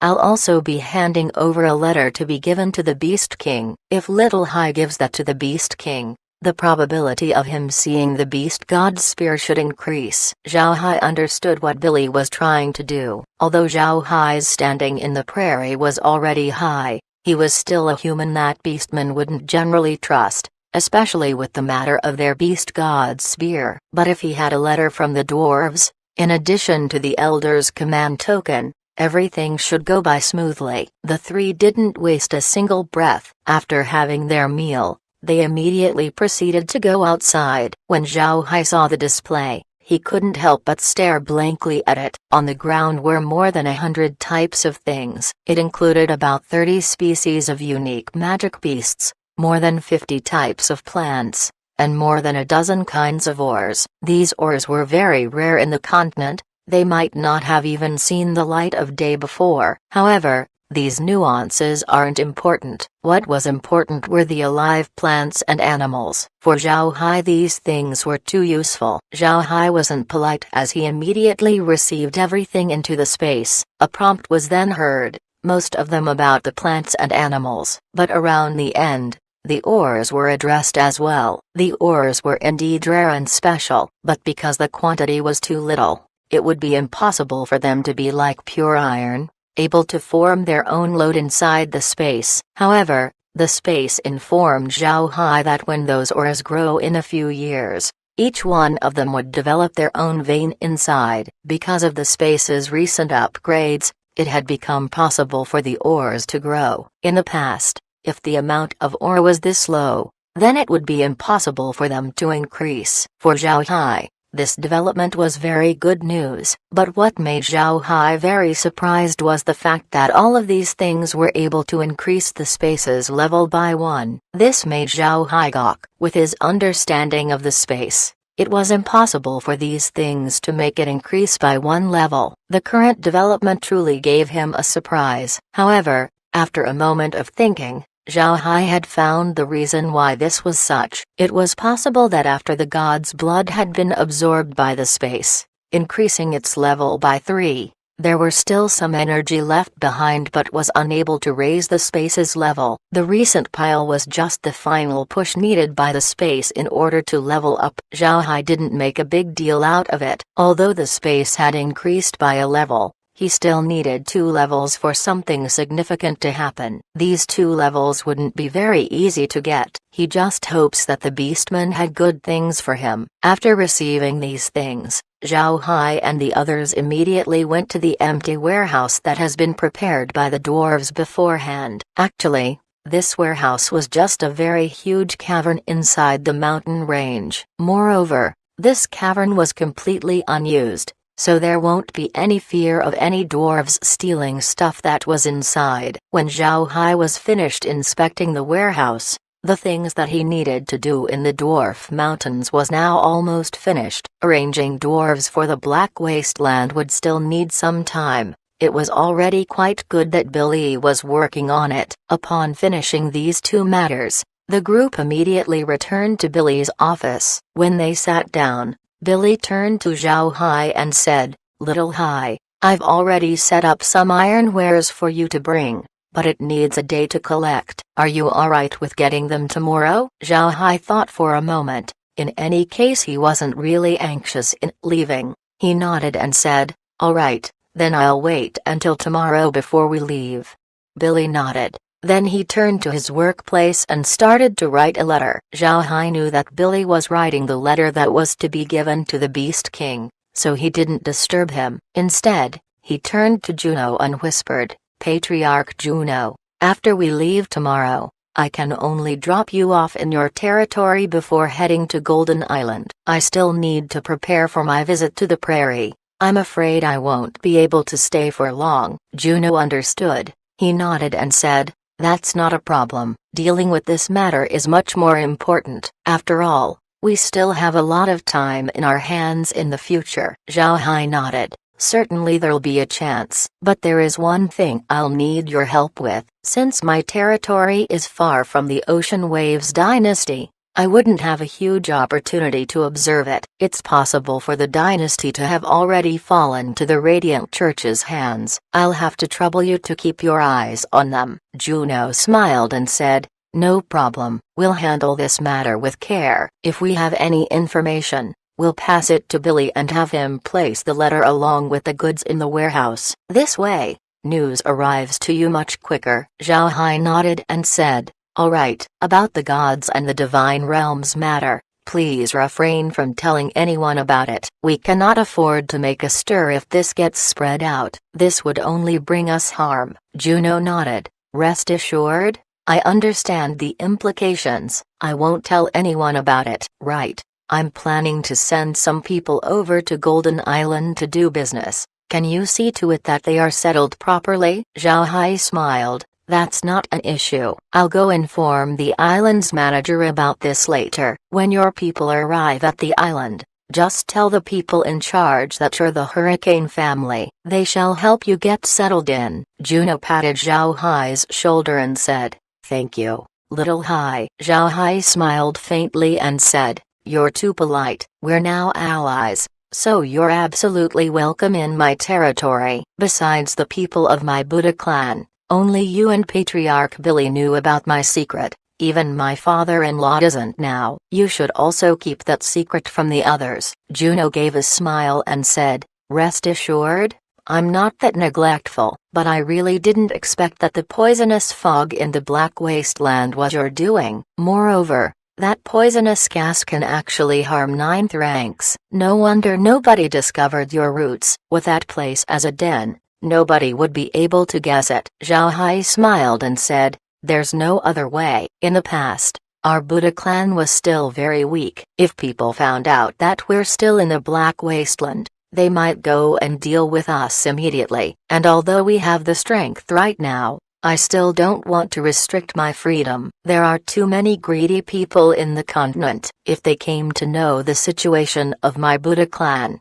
then they might develop ideas and might turn their attention away from the Radiant Church. That would bring me a lot of troubles. Juno smiled bitterly. He knew that what Zhao Hai said was true. Now that the matter with the Divine Realm must be kept in secret, the only thing that can shift people's attention was the news that the Buddha clan was occupying the entirety of the Black Wasteland, and had made it possible to be cultivated. This news would cause a huge reaction. In the end, there would be a lot of eyes that would be turned towards the Buddha clan. The area of the Black Wasteland was too big, and it held a large amount of now arable land. This land of pure wealth would surely cause people to develop greedy thoughts. The reason why people of the continent were suppressing the Radiant Church was because the church had threatened their rule, posing a threat to their interests. If a huge piece of meat such as the wasteland suddenly appears in the continent, people would take their attention off of the Radiant Church,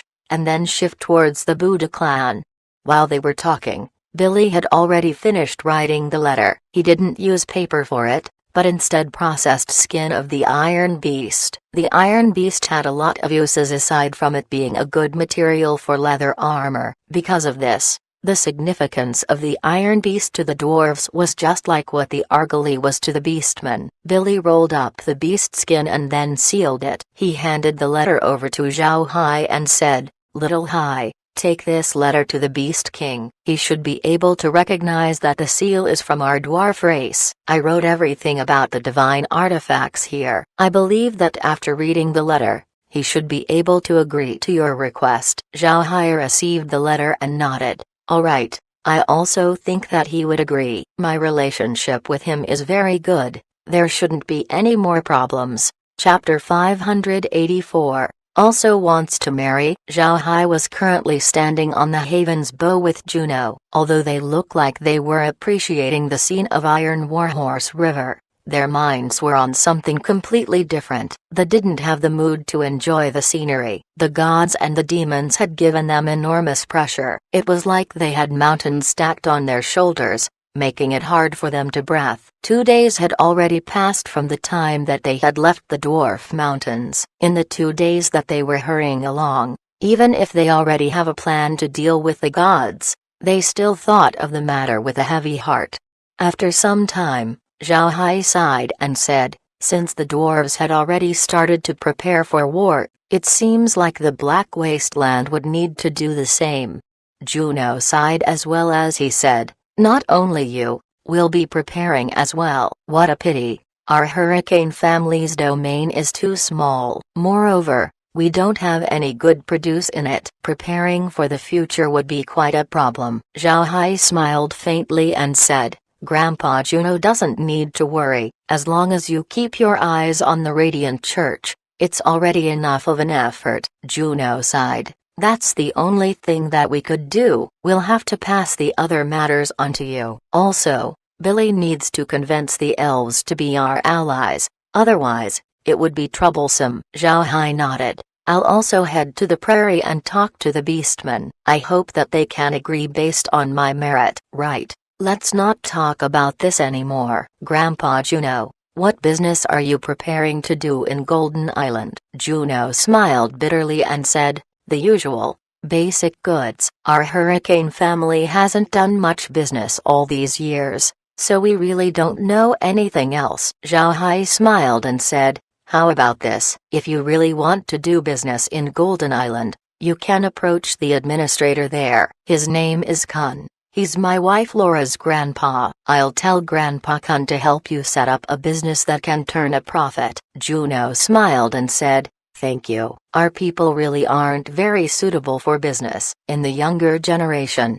the only one with a knife for business is Kristen. When we send people to Golden Island, she'll be placed in charge." Zhao Hai smiled bitterly inside without changing his outside expression. He just nodded and said, "All right, I'll help them get settled in." However, They might not regularly see me in the island. I'm mostly on other places all year round. If they need anything, they can just ask Grandpa Kun for help." Juno didn't say anything but just nodded. He knew that Zhao Hai had already guessed his intentions. Juno wanted to send Kristen to Golden Island in hopes that she can marry Zhao Hai. If Juno wasn't aware of the matter with the Divine Realm, then it would be impossible for him to have such an idea. After all, the Hurricane family doesn't seek profit, so it wouldn't be in their best interests to be married to the Buddha clan. But now that he knew about the gods, he couldn't help but develop this plan. From what he had felt from Zhao Hai,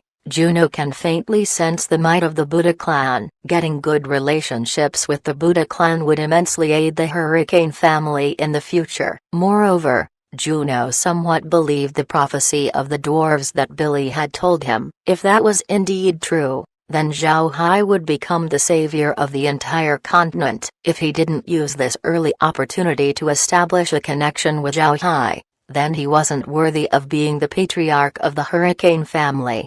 Although the Hurricane family wasn't known for its ambition, no great clan can completely survive without it. The reason the Hurricane family was able to survive was because they had maintained their current status. In the Buddha Empire, the Hurricane family wasn't the biggest clan nor was it the smallest. Their status in the empire was just average, attracting the goodwill of the imperial clan as well as the other nobles. Their unambitious ways made it possible for them to maintain their status and interests. However, with the looming threat of the Divine Realm, the situation had changed. If people from the Divine Realm came, the continent would certainly fall into chaos. In this case, rankings and status would be useless. Only strength can decide everything. Because he clearly knew about this point, Juno wanted to arrange Kristen to marry Zhao Hai. Having Kristen do business in Golden Island was the first step. But Juno, a wise old person, he already saw the relationship between Zhao Hai and his wives, and seeing that Zhao Hai's wives were already very attractive, Juno didn't directly offer Zhao Hai the marriage. He wanted to make Kristen go to Golden Island first to do business and maybe have a few interactions with Zhao Hai. Juno hopes that the two might develop feelings for each other in the near future. Zhao Hai telling Juno that he wasn't in the island most of the time was akin to informing Juno that he was aware of his plan. Zhao Hai wanted to express that there was almost no chance of any marriage happening, but although Juno got Zhao Hai's message, he still wanted to give it a try. Zhao Hai looked at Juno's perseverance and sighed. He had already lived for quite some time in the Ark continent, so he now understood the thoughts of the people living here. Because of this, he found Juno's decision to be understandable. But Zhao Hai wasn't planning on marrying Kristen. Therefore, he told Juno that he cannot stay in Golden Island for most of the year. So even if he were to get in contact with Kristen, there wouldn't be a lot of chances to do so. After another day of sailing, Zhao Hai and the others had finally arrived at the Hurricane family's port. The reason why they were able to come back quickly was because they were traveling downstream. Therefore, the ship's speed was very quick. Zhao Hai didn't stay for long. A short time after Juno disembarked, he immediately set sail. And after the ship has sailed, he immediately went to the space along with Laura and the others. It was time to increase their ranks. After arriving at the space, Zhao Hai first went to Iron Mountain Fort to bring Green and Marin over. Then he went to Golden Island to call Kun, Blockhead, and Rockhead. Karen joined the group as well. Green and the others had no idea why Zhao Hai took all of them to the space. After the group had sat in the villa, Zhao Hai immediately informed them about the information that he had acquired while he was with the dwarves. The Divine Realm, the Radiant Church, the Engraved Ark, all of it was told to the others. Quite some time after they were shocked by the news, Green looked at Zhao Hai and said, "Young master, do you mean that the Radiant Church was tasked by the Divine Realm to control the continent, and the Engraved Ark was tasked by the Demon Realm to destroy it?" Zhao Hai nodded and said, "Yes, it seems like so. Although I'm not completely sure that the Radiant Church wanted to control the whole continent, we are certain that their intentions aren't good. If they can control the continent, then they would definitely enslave everyone in it. Khan's face sank as he said, "This matter is too troublesome. Do you have any plans for it?" Zhao Hai smiled faintly and then told them about the god's blood as well as the space leveling up. After Zhao Hai ended his report, Green and the others immediately expressed their happiness. For them this was really good news. Green laughed and said, "This is fantastic. I've waited for this day. Ha ha ha. I must become a 9th rank expert immediately." The others were happy as well. Everyone except Karen. He seems to not care about it. He turned to Zhao Hai and said, "Little Hai, give me more blueprints. I've discovered how marvelous those ideas were just in my small time researching them. Although those didn't have any magic formations, they can actually mimic a formation's effects. I'm preparing to combine those with magic formations. As long as it succeeds, then it might lead to something that can change the continent." Zhao Hai was simply speechless about this madman father-in-law of his. When others heard that they can become 9th ranks, they immediately became happy. It was only Karen that didn't care about it and instead only asked for more blueprints. When she heard what her father just said, Laura couldn't bear it as she said, "Father, leave the matter of the blueprints to another time. You can now be a 9th rank expert. Aren't you happy?" Karen nodded and said, "Of course I'm happy. However, I'm much more interested in Little Hai's blueprints. If we can use magic along with those machines, we can make a lot of extraordinary things. We can make machines that do our work for us. We can make carriages that can run by themselves. We can use a new type of energy to power our lamps. These things can immensely help the entire continent's living conditions." Zhao Hai stared blankly at Karen. He really underestimated this father-in-law of his. Zhao Hai didn't expect Karen to come up with these things.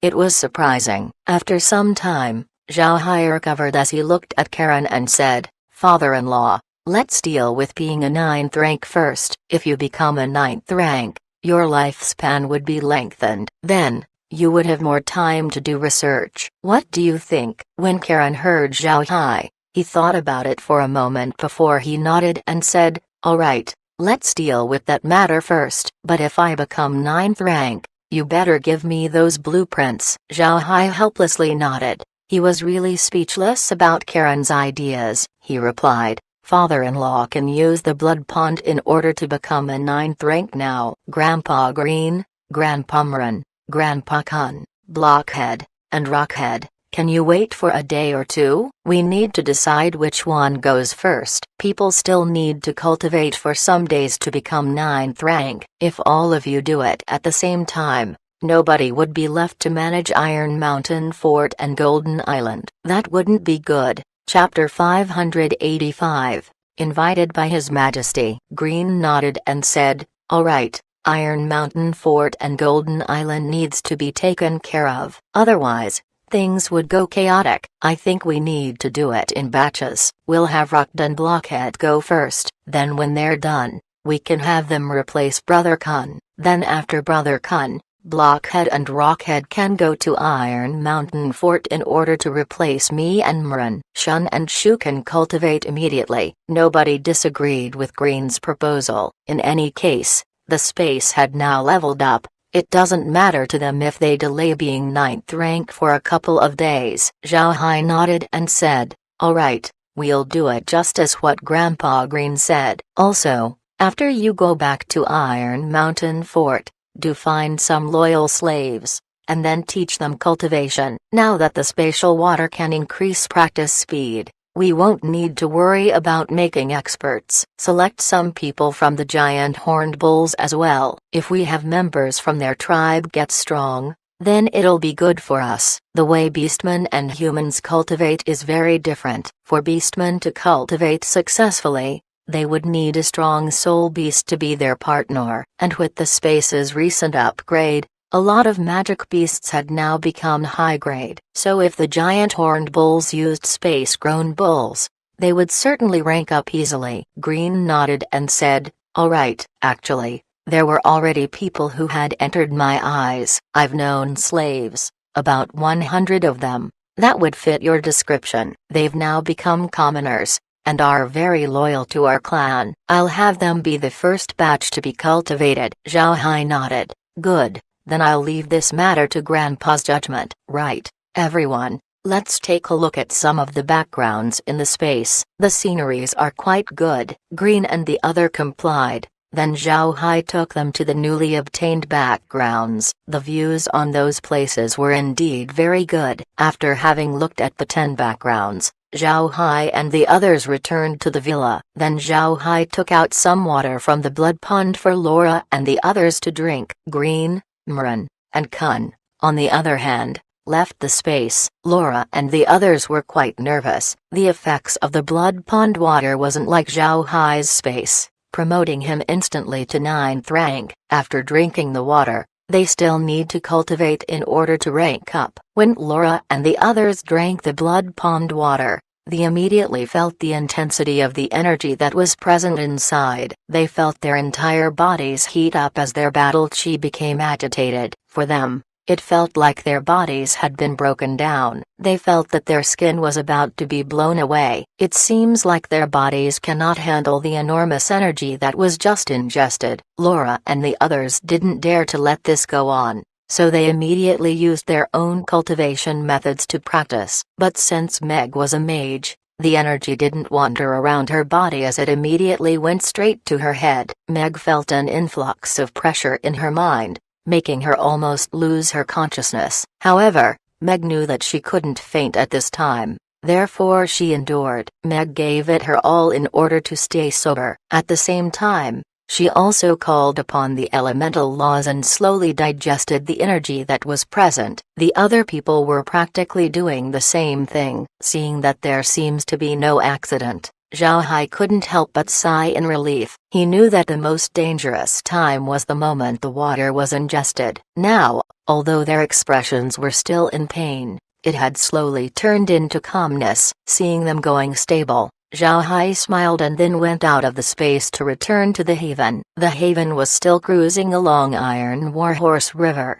It still hasn't entered the sea. Zhao Hai wasn't worried about this as he just enjoyed the scene on the 2 banks of the river. This Iron Warhorse River was indeed worthy of being called the most important river of the Buddha Empire. Whether it be a city or a village, all of them had piers connecting to the river. At the same time, ships were constantly flowing through it. The scene was extremely lively. While looking at these people, Zhao Hai couldn't help but sigh. Ignorance is really bliss. These average people didn't need to worry so much. They may get sad, but they can just recover in just a short time. It was impossible for them to have such huge burdens. But this was part of life. Zhao Hai has his advantages and troubles, while the commoners had their own matters as well. In the past, back on Earth, Zhao Hai couldn't understand how people from higher statures in life would get into drug addiction, and some even committed suicide. Zhao Hai couldn't fathom why those people could end up in such a state. Was the pressure on them really that great? But after arriving at the Ark continent,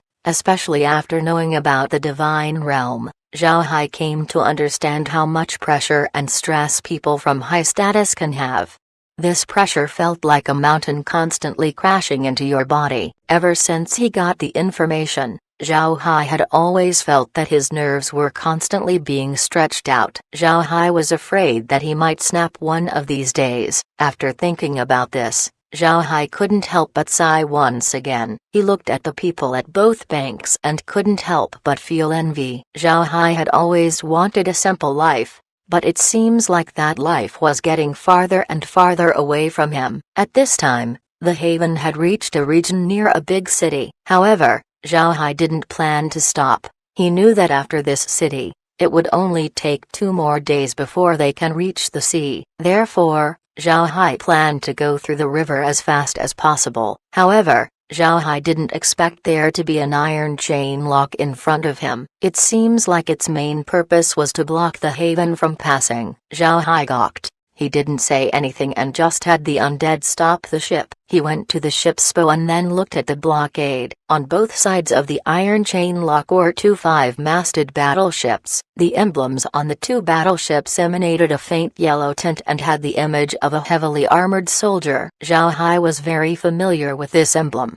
This was the Buddha Empire's imperial badge. The people who were blockading the river was actually the Empire's navy. Zhao Hai stared. He didn't know what the other party wanted, but he didn't worry much about it, so he just stayed put and waited for the other party to make the move. Just as expected, just as the haven came to a full stop, a person suddenly appeared on one of the two ships. Behind him were people who were wearing heavy armor as well as people with magic robes. After appearing on the ship, the man said, "Is this the Buddha clan's patriarch Zhao Hai's ship?" Zhao Hai looked at the other ship and replied, "This is Zhao Hai. May I know why you are blocking the river?" The man replied and said, "I've seen Mr. Zhao Hai. I am the Buddha Empire's Vice Admiral Ironwood. His Majesty is inviting Mr. Zhao Hai over to the capital. We'll have to apologize for causing Mr. any trouble." Zhao Hai stared, then he knit his brows. He knew that he has to go, otherwise, he wouldn't be giving the Buddha Empire any face. That action would definitely offend the Empire, so after thinking for a moment, Zhao Hai nodded and said, "All right. I'll have to ask the Vice Admiral to lead the way. I'll have my ship follow you afterwards." Ironwood's voice was heard, "Then we'll be escorting Mr." After that, they released the chains and slowly hoisted it up. Then the ships turned around and sailed in front of Zhao Hai. Zhao Hai didn't delay and also followed behind the ships. Their current location wasn't very far from the Buddha Empire's imperial capital, Iron Knight City. As long as they take a branching river not far away from here, then it would only take less than a day before they arrive. Constructing Iron Knight City in such a place was due to the Empire's first king. When he was struggling, he had met his iron warhorse mount in the exact spot where Iron Knight City was built. Wanting to commemorate his meeting with his mount, the old emperor decided to establish a city in this place, making it the capital of his empire. He also made a statue of his mount, erected in the middle of the city's largest square. Iron Knight City was placed at the largest branch of Iron Warhorse River. The volume of ships passing through this branch can only be trumped by the main river. There were more than 100 piers here, with a variety of ships in it, including 5-masted ships. There were a lot of people in the place as well. One could say that the city is the busiest hub in the entire Iron Warhorse River. Zhao Hai stood on the haven as he looked at the city getting closer and closer. Zhao Hai couldn't help but force a smile. The Buddha Empire truly had given him good face. The haven was sandwiched between two 5-masted ships. Even if he wanted to escape, he wouldn't have any avenue to do so. But Zhao Hai didn't care much about it. Rosen Empire was the most powerful nation of the continent, and he was the emperor's son-in-law while at the same time being the patriarch of the Buddha clan. He believed that the Buddha emperor was not planning to do anything bad to him. The 3 ships slowly stopped in front of a pier. The undead prepared the springboard as Zhao Hai disembarked from the ship. On one of the 2 Buddha Empire ships, 5 people came down. 3 of these people had full body armor, while 2 of them wore magical robes. After the 5 disembarked, they immediately went to welcome Zhao Hai. The 5 arrived in front of Zhao Hai as a robust man in the front gave a bow and said, "Ironwood has seen Patriarch Zhao Hai." Zhao Hai looked at this Ironwood. This fellow easily surpassed 2 meters. He had a silvery white armor that seems to be made from high-purity iron. Zhao Hai felt strange when he remembered that this person was a vice admiral. If he wore a full armor, then wouldn't he have a hard time if he fell to the water? But Zhao Hai still gave a smile and returned the salute. "I've seen Vice Admiral Ironwood. For this Zhao Hai to have a vice admiral escort him to the capital should be a capital offense." Ironwood quickly replied, "We don't dare. His Majesty gave us explicit order to treat the Patriarch with hospitality. It's us who have been disrespectful to Patriarch Zhao Hai. Please do accept our apology." Zhao Hai smiled and said, "Vice Admiral didn't do anything wrong, so there's no need to ask for forgiveness. I'll also ask the Admiral for forgiveness in behalf of my wives. They're quite busy cultivating inside the ship. I'm afraid that they wouldn't be able to visit His Majesty together with me." Ironwood replied, "The Patriarch doesn't need to be polite. Since your wives are busy, then we cannot disturb them. The Patriarch can rest assured. I'll have people standing guard here in order to maintain your ship's tranquility." Zhao Hai gave his gratitude to Ironwood. "I thank the Vice Admiral. I think we should be going. I don't want to make His Majesty and the others wait for so long." Ironwood smiled faintly and said, "We're just in time. Follow me, Patriarch." Then he led Zhao Hai to exit the pier. Naturally, this pier was used exclusively by nobles. This was the reason why this place was hardly populated and was very clean. When Zhao Hai and the others left the pier, they were immediately met by a horse carriage. The carriage was very stylish. It also sported the Imperial clan's emblem. Zhao Hai immediately knew that this carriage wasn't something that anyone can just ride on. At the very least, the person that can ride this should be a prince. Sure enough, Ironwood smiled at Zhao Hai and said, "Patriarch, this is His Majesty's personal carriage. I didn't expect His Majesty to send his carriage for Mr. to ride on. It seems like the matter is quite urgent. Patriarch, I'll have to ask you to please board the carriage." Zhao Hai expressed his gratitude before boarding the carriage. Ironwood followed Zhao as well. The inside of the carriage was quite luxurious. Thick beast skin were draped on the chairs, making sitting very soft and comfortable. The temperature inside the carriage was carefully moderated as well. At the same time, one couldn't feel any shaking inside. It seems like this carriage was very special. There were also some things inside this carriage that Zhao Hai had found to be familiar, like the magical stove with a kettle. After Ironwood boarded the carriage, he immediately heated the water for them to drink. Seeing Ironwood's thick hands handling the drinks very delicately made Zhao Hai feel funny. In fact, Ironwood's movements were very quick. Before long, the tea was already prepared. The flavor of this tea was mellow compared to the ones that Zhao Hai had drunk before. Ironwood handed Zhao Hai a cup of it and then said, "To thank Mr. for coming, let me offer you this cup of golden tea. This is a high-quality good rarely purchased in the continent." Zhao Hai smiled and said, "It's also the first time that I had drink this type of tea. Its flavor is also very good." "Right, Vice Admiral. If I may inquire, what was the reason for His Majesty deciding to summon me?" Ironwood smiled and said, "In all honesty, I also don't know, but from His Majesty's expression, he looks like he was happy." Mr.'s reputation had already spread throughout the continent, and since you came to the Buddha Empire, how could His Majesty miss this opportunity to meet you?" Zhao Hai smiled and said, "That's an unwarranted reputation. If we consider everything, it's my fault for not sending prior word to His Majesty when I decided to visit the Empire." Ironwood smiled and said, "The Buddha clan is a great clan of the continent. For Patriarch Zhao Hai to visit the Empire himself, how could it be disrespectful? After all, there are also a lot of businesses that the Empire can cooperate with." Mr. Chapter 586. Banquet in the Great Hall. Zhao Hai didn't refute Ironwood's words. There were only a few people on the continent that didn't know about the Buddha clan's goods. The clan was now a very famous merchant family. The Buddha clans wasn't that reputable before, but now that they had absorbed the Marquis family, nobody dared to neglect them. The Marquis family was originally one of the biggest merchant clans of the continent. Their factories and connections were something that only few can compare to. Although the Marquis family had shrunk its influence and changed its philosophy, it didn't negatively affect them. Conversely, it actually made them even more famous. In the past, the Marquis family had been very overbearing in doing business. Although they had worked with a lot of people, these people didn't necessarily like the family. It was only because of the family's potential and the benefits that these people chose to cooperate with them. On the other hand, the present Marquis family was actually acting very fair. Because of this, they had gained immense popularity. Although their business had shrunk, the money that they had acquired by selling heathen products as well as their current structure made their everyday profits stay the same.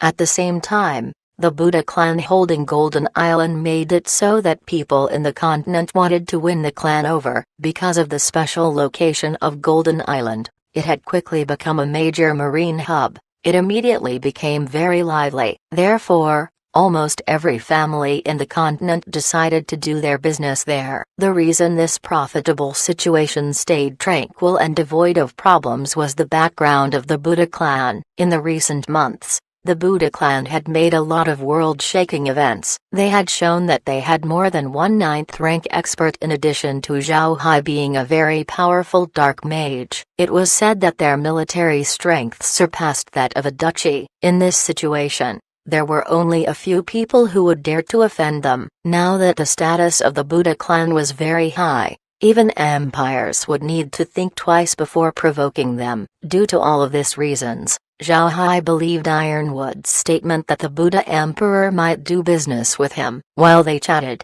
the carriage finally arrived in Iron Knight City's imperial palace. The carriage didn't undergo inspection as it immediately entered the outer courtyard. Then the two disembarked from the carriage and walked towards the palace. At this time, the skies had already turned a bit dark. However, the imperial palace had already lit their magic lamps ahead of time, making the place bright as though it was still daytime. Under the lead of a eunuch, Zhao Hai and Ironwood then proceeded to the inner courtyard. The Buddha Imperial Palace looked quite similar to the Rosen Imperial Palace. The ground was paved with stone that shone with a tint of blue as it was illuminated by the lamps. There were quite a lot of trees all around, but none of them were quite big. This was also something common to royal palaces. Although trees were allowed to grow, they very regularly trimmed, making them unable to fully develop. This was done in order to prevent assassins from hiding in those trees to wait for ambush. Under the court eunuch's leadership,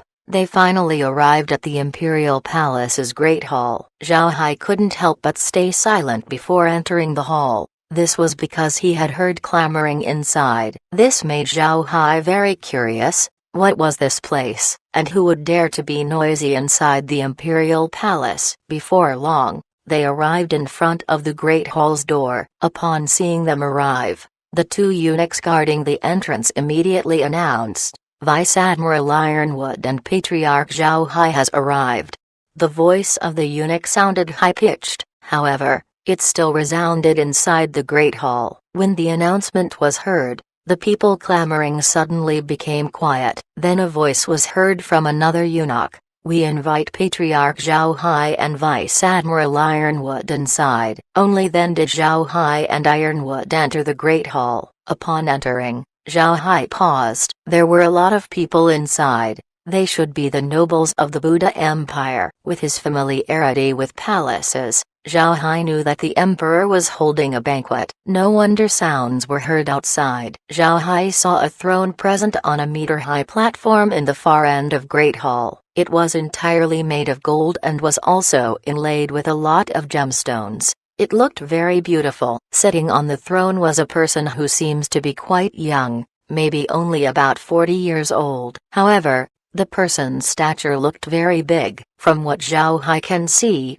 this person was more than 2 meters in height. He should be as tall as Ironwood. Although the person was wearing his imperial robes, even it cannot hide his enormous body. This person's skin had darkened and was like bronze. One might even see reflections on his skin as light hit his face. Although the beard on the person's face was arranged very neatly, one could still feel a sense of overwhelming aura in them. Zhao Hai was almost certain that this person cultivated battle chi, otherwise his body wouldn't have reached this state. Zhao Hai understood that this person was the Buddha Empire's monarch. Ironwood took a step forward and bowed. "Ironwood has seen His Majesty." The person nodded and said, "Stand up, no need to bow, take a seat." Ironwood replied, "I thank His Majesty."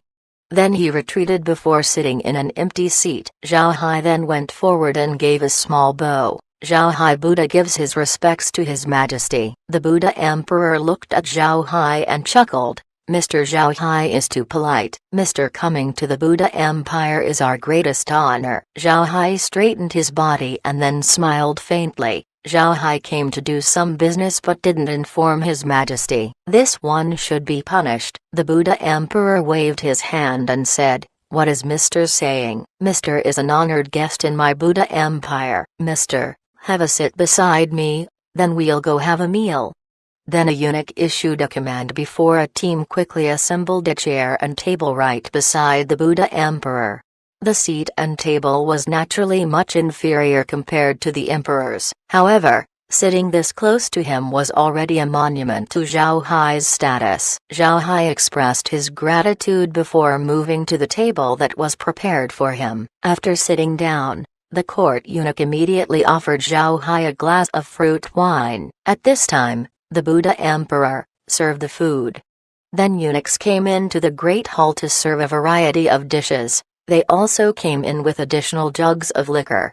After the food and wine were served, the emperor lifted his glass up and said, "Mr. Zhao Hai's arrival today is my Buddha Empire's pride. Let's offer Mr. Zhao Hai our hospitality." The Buddha Empire nobles immediately lifted their glasses and said, "To Mr. Zhao Hai." Zhao Hai quickly replied, "This one doesn't dare." This Zhao Hai is thankful for His Majesty's toast. Then he drank his glass of fruit wine. It tasted very good. The Buddha Emperor drank from his glass as well. Then he turned to Zhao Hai and said, "Mister, let me personally offer you a cup." Zhao Hai smiled faintly and said, "Thank you, Your Majesty." Then he drank another glass. After drinking the wine, the Buddha Emperor then said, "I don't know why Mr. visited this time. Is it for business?" Zhao Hai whispered inwardly, "I knew it." He knew that the Buddha Emperor would ask him about this matter. In fact, it was impossible for the Buddha Emperor to know about his trip to the Dwarf Mountains. The Emperor's question was only for formality. Zhao Hai didn't take long before replying. Answering His Majesty's question, "I came this time to do business with the dwarves. I heard that they loved wine, and I happen to have a liquor business. Therefore, I came this time to see if I can sell them some." The Buddha Emperor's eyes flashed for a moment before he replied, "Oh, did the transaction go smoothly?" Zhao Hai smiled and said, "Very smooth. But my business with the dwarves wasn't that big. I only traded for some ironware." The Buddha Emperor smiled and said, "If Mr. sells those ironwares to the Rosen Empire, then Mr. would definitely gain a hefty profit. Let this Emperor congratulate Mr. in advance." Zhao Hai gave a smile and said, "His Majesty misunderstood. I indeed have people to sell these ironwares to, but they aren't in the Rosen Empire." In fact, the Rosen Empire didn't have a huge demand for ironwares. Although the ironware I got was made by the dwarves, they are still ordinary products, and with my transportation cost, I don't think these ironwares would sell well in the Rosen Empire. The Buddha Emperor stared, then he asked, "Oh, if Mr. isn't selling them to the Rosen Empire, then where would Mr. be taking them?" Zhao Hai smiled and said, "I know Your Majesty has already heard this, but I have some business dealings with the beastmen. The prairie had a severe lack of iron, so I'm planning on bringing these ironware to the prairie. Moreover, when I made a deal with them regarding liquor, I also agreed to their proposal of trading them with iron. And since I'm also quite curious, I went to the Dwarf Mountains and see if they have some to spare." The Buddha Emperor nodded and said, "So it's for the beastmen." Mister's contacts are indeed very broad. I didn't expect that you'd supply the beastmen to this extent. That's fantastic." Zhao Hai said, "My time trading with the beastmen was quite short, however, I've managed to help them at times, making them trust me in doing business. And now, after the war, the beastmen didn't have much need for food, but instead, what they wanted was iron. I originally traded grain with them, but now I can only trade for some ironware. To tell you the truth, I won't be gaining too much with this transaction. The operating costs alone would cut a huge chunk of the profits. But since I made an agreement with them, I had no other choice but to do it." The Buddha Emperor can only smile faintly as he replied, "Mr. and the beastman's relationship is indeed very good." After the war, there weren't a lot of human merchants who can come to trade in the prairie. On the other hand, a big business such as ironware was actually given to Mr. It's quite obvious how trustworthy Mr. seemed to them. Chapter 587, Magic Beast Business. Zhao Hai smiled and said, "Your Majesty thinks too highly of me. The Buddha clan only does business fairly. That's why the beastmen decided to trust us." The Buddha Emperor faintly smiled. "Mr. doesn't need to be too modest. Actually, I invited Mr. over because I also have a business matter to discuss." Zhao Hai stared, then he immediately replied, "Your Majesty can tell me." The Buddha Emperor nodded and said, "When our empire started, our crowning glory was our cavalry. At that time, we were unmatched in the continent. But in the recent years, the magic beasts that we had reared were very weak. Moreover,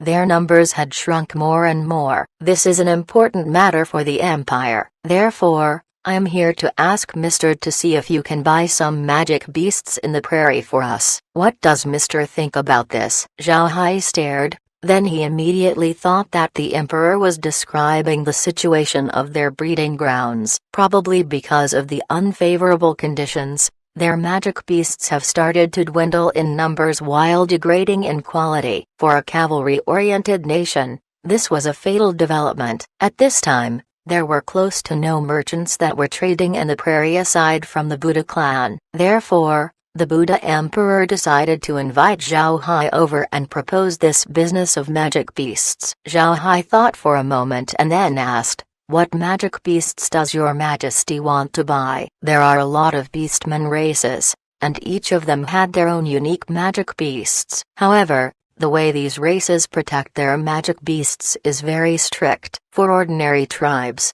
maybe this business might go through. But if it involves warring races, then the situation would be different. "I'm afraid even your name wouldn't suffice." The Buddha Emperor didn't get angry at Zhao Hai's words. Instead, he just nodded and said, "Mr. is really a straightforward person." This emperor wasn't deceived. "Mr. I mainly want some bull or horse magic beasts. Can Mr. agree to that?" Zhao Hai thought for a moment and replied, "I won't hide the truth from your Majesty. My relationship with the cow race is very good. If His Majesty wanted some bulls, then I can guarantee that I can buy you some. However, for horse magic beasts, I'm still not quite sure. I didn't have any dealings with the horse race before, so I'm not confident in assuring your Majesty about their magic beasts." The Buddha Emperor gave a nod and said, "Mr.'s words already gave me relief. I want to ask Mr. to buy at least 5th rank magic beasts. The more the better. The same goes true with the horse magic beasts. I'll buy as many as Mr. can supply. I also won't blame Mr. if you cannot manage to buy some." Zhao Hai nodded and said, "All right. Rest assured your Majesty, I can at least guarantee the supply of bull magic beasts. As for the horses, I can only give it a try." The Buddha Emperor held his wine glass up and said, "I'll have to thank Mr. for the trouble. Rest assured, this emperor wouldn't treat you badly in terms of price." Zhao Hai smiled and said, "Your Majesty is too polite. I'm originally a merchant. Your Majesty giving me this huge business means that you trusted me. Your Majesty can also rest assured that I would give you a fair price." The Buddha Emperor laughed and said, "All right, Mr. gave me relief. Listening to Mr. speak doesn't really give me a feeling that you're a merchant. Other merchants sound so calculating, very unlike Mr.'s refreshing tone." Zhao Hai smiled and said, "Your Majesty might not know, but Beastman doesn't like people that are too calculating. If you squeeze them of profits, the Beastman wouldn't like you. When I do business with the Beastman, I always give them a fair price along with good quality products. This is the reason why beastmen like doing business with me." The Buddha Emperor smiled and said, "I see. There are a lot of people who did business in the prairie, but there aren't a lot of people who think like Mr. They always think about how to profit off of the beastmen, not knowing that it would actually produce such dislike towards them." Zhao Hai replied, "That's right." And now that the war with the beastmen was still fresh in their minds, nobody would dare come to the prairie. "I think this is a good opportunity. If it was before, I wouldn't be as confident about buying magic beasts, but now, I think the beastmen would agree." The Buddha Emperor laughed loudly and said, "Mr. is really wise. Unwise people don't think about the big picture. Mr. is truly a person of great wisdom." Zhao Hai smiled and said, I'm not worthy of His Majesty's praise. I'm just a merchant. Merchants who only chase small profits are not good businessmen." The Buddha Emperor's laughs got louder as he lifts his wine glass and said, "Talking with Mr. is truly a unique experience. This emperor hopes to be Mr.'s friend." Zhao Hai hastily lifted his glass and replied, "This one is unworthy. His Majesty giving me his regards has already brought huge honor to this Zhao Hai. If your Majesty needs anything from me, then please don't hesitate to send word." The Buddha Emperor gave a faint smile as he drank his glass with Zhao Hai. Although they were talking normally, their voices weren't loud enough to be heard by the nobles below. However, when the nobles noticed how friendly Zhao Hai and the Emperor were, even repeatedly sharing drinks together, they couldn't help but shake in anticipation. Some of them knew why the Emperor had invited Zhao Hai over. Now that they saw the two's interactions, it seems like the deal had come through. The Buddha Empire's cavalry crisis not only affected the Emperor, the pressure was also passed down to the nobles. Because of this, all of them were hoping that this deal with Zhao Hai would go through. After the banquet ended, Zhao Hai gave his farewells to the Buddha Emperor. The Emperor then had Ironwood arrange some rooms in the embassy for Zhao Hai to stay in. Zhao Hai didn't decline this invitation. He had noticed that Laura and the others were now awake. He wanted to see them before he took a rest. This embassy was a place where envoys from other countries would stay. Therefore, the place's interior was very well decorated. Moreover, it was regularly cleaned all throughout the year. Although Zhao Hai wasn't an envoy, his status wasn't low enough to merit him staying in one of the nobles' place. Therefore, the only place that he can stay in was this embassy. After entering the embassy and his room, Zhao Hai didn't hesitate before flashing to the space. When he arrived at the space, he saw Laura and the others in the living room, chatting. Seeing Zhao Hai arrive, Laura and the others immediately stood up to welcome him. Laura spoke for the group and said, "Brother Hai, after drinking the blood pond water, there were a lot of dirty things that came out of our bodies. However, we didn't become ninth ranks. What's going on?" Zhao Hai smiled and said, "That's just fine. Your bodies are just expelling some impurities. There's no need to worry about it. You can just drink some special water and go back to cultivating. I'm certain that you would reach 9th rank by then. If you feel uncomfortable, you don't need to rush it. You can just take your time." While he was talking, Zhao Hai also inspected the conditions of Laura and the others. He discovered immediately that their skins had become much more delicate. It looked as delicate as a drop of water. Zhao Hai knew that the reason for this was the expulsion of toxins from their bodies. They seemed to have become much healthier compared to before. When Laura heard Zhao Hai, she couldn't help but nod and said, "I'm not really feeling uncomfortable with my body. I just feel very weak. I'll rest for the evening and resume cultivating tomorrow." Zhao Hai gave a smile and said, "All right, cultivating later or now wouldn't make much of a difference, right?" "What's with the situation with Blockhead and the others?" Laura smiled and said, "They're currently inside the hot springs, accompanying father to a bath." Zhao Hai nodded. "All right, that's good. When they come out, I'll also have them take a rest. It's not too late to cultivate tomorrow."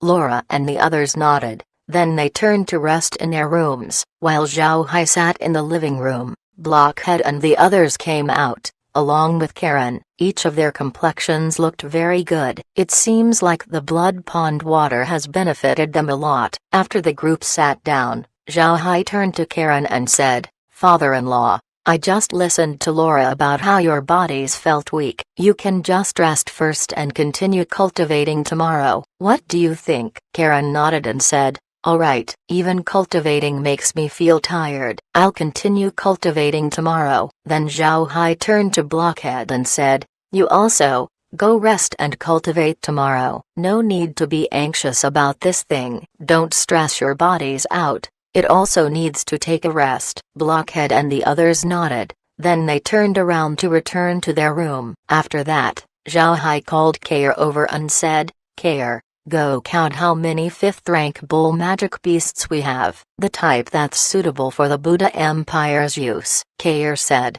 "Young master, didn't you plan to buy the magic beasts from the beastmen? Why would you sell the space's beast to the Buddha Empire?" Zhao Hai shook his head and said, "I'm just asking because I'm planning on having Big Brother undertake this business. But you should know that the beasts in the prairie doesn't live well in the human lands. I'm planning on buying some magic beasts from Big Brother and raising them in the space while selling the pre-existing magic beasts here to the Buddha Empire." Zhao Hai knew that this magic beast business was very big. Although he was capable of handling it by himself, he just cannot neglect the situation of Whale's tribe. For Whales, this business was very important. The Herculean bulls had just suffered from a disaster. Their strength have been severely injured. If this business goes through, then it would greatly help them in their recovery. Kair nodded and then counted in her mind before saying, "Young master, there are a lot of bull magic beasts in the space, but these magic beasts are all common bulls. I'm afraid these would look strange outside." Chapter 588, a series of promotions to 9th rank. When Zhao Hai heard Kair, he couldn't help but knit his brows. He knew what Kair meant. Because the space leveled up, the magic beasts inside were upgraded as well. Therefore, the most common bull present had turned into 5th rank magic beasts. But its form still remained the same. In the continent, the common bull was one of the most common magic beasts. If Zhao Hai took his common bulls and sold them to the Buddha Empire, then they would definitely be identified at first glance. And if the common bulls reached 5th rank, then they would attract suspicion, which wouldn't be good. Zhao Hai thought for a moment before saying, "So the only thing we can do right now is to get Big Brother's magic beasts to the space and have them drink some spatial water to improve their ranks. Let's just hope that they can survive in human lands, otherwise, we can only provide the beasts from the space." Kair didn't respond. After the space had been upgraded, even the most inferior magic beasts, like rabbits, have become 4th rank beasts. One couldn't see a low-ranked beast anymore. Other people were troubled because their beasts were too low-ranked. However, Zhao Hai's problem was that he had a lot of high-ranked beasts. At this point, the beasts in the space can only be processed before being sold out. Otherwise, when people find out that even Zhao Hai's rabbits have gotten to 4th rank, they would immediately assume that he has a way to increase a magic beast's rank. At that point, nobody would be paying attention on the Radiant Church and would instead shift their attention to Zhao Hai. Zhao Hai didn't want to reach that state. Although he now had the strength to conquer the continent, there were still the gods and the demons that were in front of him, towering like mountains. Zhao Hai knew that if he would take any big actions, then the Radiant Church would possibly start their plan ahead of time. At this point, Zhao Hai cannot make any mistakes. Since he had destroyed the Radiant Church's plans time and time again, then it would be impossible for the church to not pay any attention to him. If he shows any flaws in his action, then the Radiant Church would definitely know about it. The Radiant Church had been operating in the continent for a lot of years. Although they were being pressured by the great clans, they still had people in hiding in sight and were gathering news for the church. They definitely still had influence in the continent. Zhao Hai just cannot neglect them. Zhao Hai can only hope that when he reaches the prairie, Whales would have the appropriate magic beasts that he needs. The next morning, Zhao Hai got on board the Haven in order to leave. The Buddha Emperor also sent out a ship in order to escort Zhao Hai to the sea. Naturally, Zhao Hai didn't decline this hospitality. This was a courtesy that even envoys from other continents didn't get, which also made the nobles of the Buddha Empire very surprised. The Buddha Emperor did this because he really wanted Zhao Hai to bring him some magic beasts, and another reason was in order to look good in the eyes of Zhao Hai. The Buddha Emperor had a lot of contact with different merchants. Although these merchants had high status, the Buddha Emperor found that he didn't like them. On the other hand, Zhao Hai was different. He acted like he wasn't a merchant at all. Because of this, the Buddha Emperor was inclined to give special favor to Zhao Hai. Monarchs tend to get used to not have any genuine friends, but the Buddha Emperor was quite different. In the past, He was not the most appropriate person for the throne. At that time, he was only the 8th prince and was seen as a fool by other people. While the other princes struggled for the throne, he actually ran to the army in order to cultivate. However, nobody thought that among the princes, he was the one that the old emperor saw was the most dazzling. In the end, the old emperor found an excuse in order to deal with the other princes and give all of the power to the 8th prince, making him the emperor in the process. The Buddha emperor didn't think that he would obtain the throne. He also thought that his character was very inappropriate for the position. His character was too straight, but since he already had the throne, he can only do his best to protect it. The Buddha emperor was not a fool. The reason why he didn't join the struggle with his other brothers was because he didn't like killing one another. Naturally, even if he already had the throne, he still stuck with this philosophy. In the beginning, the other nobles thought that he didn't know anything, therefore they started to suppress him. However, they didn't expect that the Buddha emperor had experience in the army, and were also in good relations with them. When the nobles were about to make their move, the army suddenly appeared on their borders, and with the Buddha emperor's own strength, he crushed the ambitions of those nobles. By personally breaking their resolve, the Buddha emperor immediately gained huge authority, and from that point on, the empire's nobles didn't dare to underestimate their emperor. However, the Buddha emperor had found out that he wasn't happy even after becoming the monarch. He was used to the army where everyone is in close terms with each other, quite different from the imperial palace, where everyone was out to compete with one another. Even if these people were your officials, you wouldn't want to be intimate with them. This made the Buddha emperor very lonely, but when he chatted with Zhao Hai, the Buddha emperor felt that Zhao Hai was the right person to be friends with him. Therefore, he expressed his friendship to Zhao Hai. Moreover, he didn't do this out of courtesy. He really does want to be Zhao Hai's friend. This was why he sent a ship in order to escort Zhao Hai. Zhao Hai didn't know about any of these. He wasn't an emperor, so he couldn't understand an emperor's thoughts. What he only saw was the Buddha emperor attaching great importance to him. After the Haven left Iron Knight City,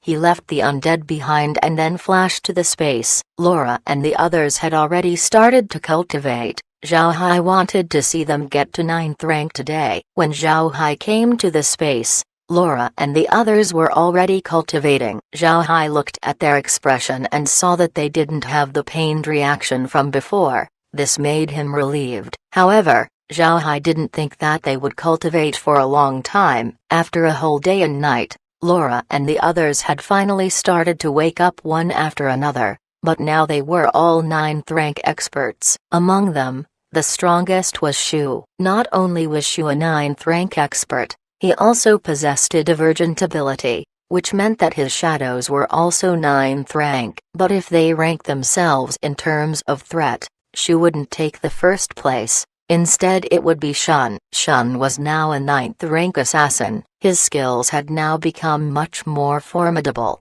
He was now close to being unparalleled in his profession. Blockhead and Rockhead weren't weak as well. With their mental connection, no 9th rank expert can deal with them working together. Laura and the others had become 9th rank as well. Although they weren't the strongest, they weren't the weakest as well. After all, the energy of the god's blood was very potent. Among the group that had become 9th rank, Karen was the only person who seemed unenthusiastic about it. After becoming 9th rank, Karen didn't express his glee. He just left the space and immediately sank into his research. Zhao Hai was helpless against Karen's character. He could only go along with Karen's whim. However, he didn't give Karen the blueprints immediately. He asked Karen to try out his new ideas first, and when results come out, only then would the new blueprints get handed over. Karen didn't care about this. There were still some blueprints from before that he hadn't fully researched. Therefore,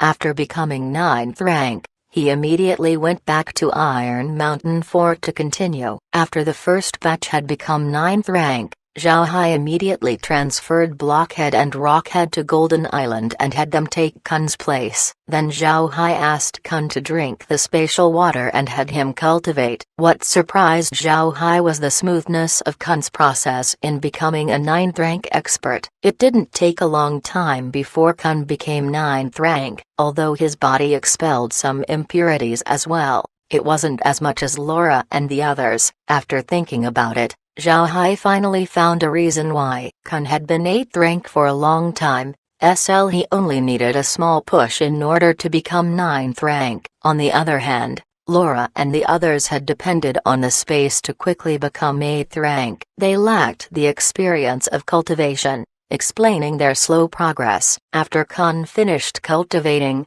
he immediately returned to Golden Island while Blockhead and Rockhead went to Iron Mountain Fort in order to replace Green and Mrin. Green and Mrin were also 8th rank for a long time, so their progress to 9th rank was smooth as well. Zhao Hai's worries had become useless. When the two left, Zhao Hai also gave them a lot of spatial water. The spatial water was to be used to cultivate the 100 slaves that they had already picked. Now that the slaves had regained their status as commoners, they decided to give their all to the Buddha clan, becoming loyal and devoted members of the family. Because of this, Zhao Hai gave them the gift of cultivation. Zhao Hai wasn't stingy when it came to his people. Since these 100 people were loyal, then it was natural for them to enjoy some benefits. They may even prove useful in the future. While Green and Mrin cultivated, the haven had reached the sea. At the same time, the Buddha Empire escort ship also left. Naturally,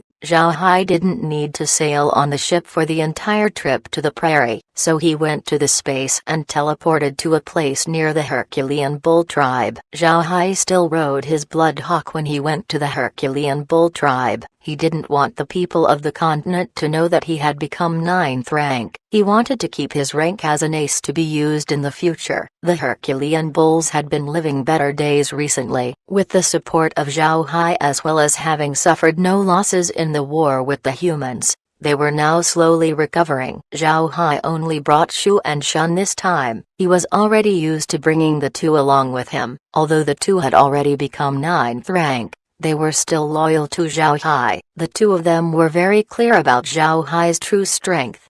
3 Bloodhawks descended from the skies as it landed at the Herculean Bulls' main camp. When the Herculean Bulls noticed Zhao Hai, they immediately flocked around him as Zhao Hai gave them gifts before jokingly driving them away.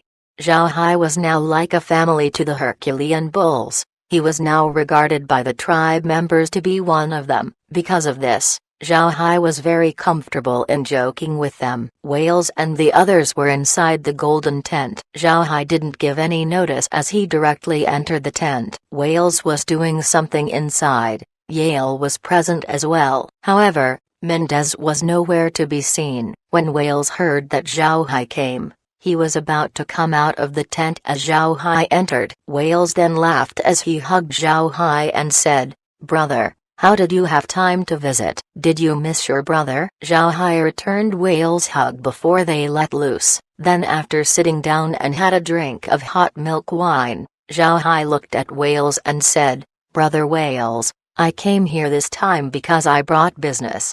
Wales replied, "Business? What business? Also, no need to ask permission from me, just take the goods that you want." Zhao Hai smiled and said, "I know, but this matter is a bit sensitive. The Buddha Empire wanted me to go to the prairie and buy some magic beasts for them." Wales stared, then he knit his brows and said, "They want to buy magic beasts, so it seems like it isn't ugly. Otherwise, there's no need for you to discuss it with me. What do those fellows want?" Zhao Hai smiled and said, "Brother should know about the Buddha Empire's cavalry, especially their renowned heavy cavalry. Even facing the beastmen, those units wouldn't fall behind." However, they discovered that their magic beasts had been degraded these past few years. This will hugely affect their military strength. Therefore, they asked me to go to the prairie and buy some 4th to 5th rank bull and horse magic beasts. They want to make those into their mounts. Wales knitted his brows. "Brother, How can you agree to this matter? If the humans get stronger, then it would be disadvantageous to the beastmen. I cannot sell them these magic beasts." Zhao Hai smiled and said, "Brother, you think too much. Even if their strength improves, don't forget that the Buddha Empire is 3 nations away from the Beastmen Prairie. Even if they want to attack the Beastmen, it would be nearly impossible. Moreover, you seem to forget that the Buddha Empire houses a race that has something that the Beastmen lacked." Whale stared, then he looked at Yale as their eyes shone brightly. Then the two looked at Zhao Hai and simultaneously said, "The dwarves." Zhao Hai laughed and said, "Right, it's the dwarves. This time, I also went to the dwarves under the request of His Majesty the Beast King. He wanted me to go to the dwarves in hopes of purchasing some ironware for the Beastman race. But as you know, the dwarves are in the Buddha Empire. If we decline the Buddha Empire's request, then they might make it harder for us to trade with the dwarves." 1. This has to do with their previous oath. I think that oath becomes useless after becoming 9th rank. Chapter 589, The Divine Artifact is Lost. What Zhao Hai said was the truth. The Buddha Empire was very protective with regards to the dwarves' ironware. If Zhao Hai starts to massively buy from the dwarves, then it would certainly be known to the Buddha Empire. Although Zhao Hai has the space, enabling him to not need to go through the Buddha Empire in order to reach the dwarves, one shouldn't forget that the Buddha Empire would certainly have their own merchants that would do trade in the Beastman Prairie, and these merchants would be very familiar with dwarf ironware. If these people discover that the Beastmen had a lot of dwarf goods, then they would certainly find out where the Beastmen got it. If at that time Zhao Hai didn't help the Buddha Empire with their magic beasts, then the Buddha Empire would immediately take action. If the Buddha Empire pressures the dwarves to refrain from selling Zhao Hai their goods, then Zhao Hai would be placed in a tough spot. Even if the dwarves supported Zhao Hai, in the end, the dwarves were still located inside the Buddha Empire's territory. If the Buddha Empire were to wage war with the dwarves, then things wouldn't be so good. In addition to being the foreign prince of the Herculean bulls, Zhao Hai was also now the foreign elder of the dwarves. In this case, he would not only need to consider the beastmen, he also would have to think about the dwarves. Neglecting people close to him was not Zhao Hai's style. Therefore, he would need to facilitate this magic beast trade between the beastmen and the Buddha Empire. If this goes through, then the trade between the dwarves and the beastmen would go smoothly as well. When Wales heard Zhao Hai, he couldn't help but knit his brows. At this time, Yale said,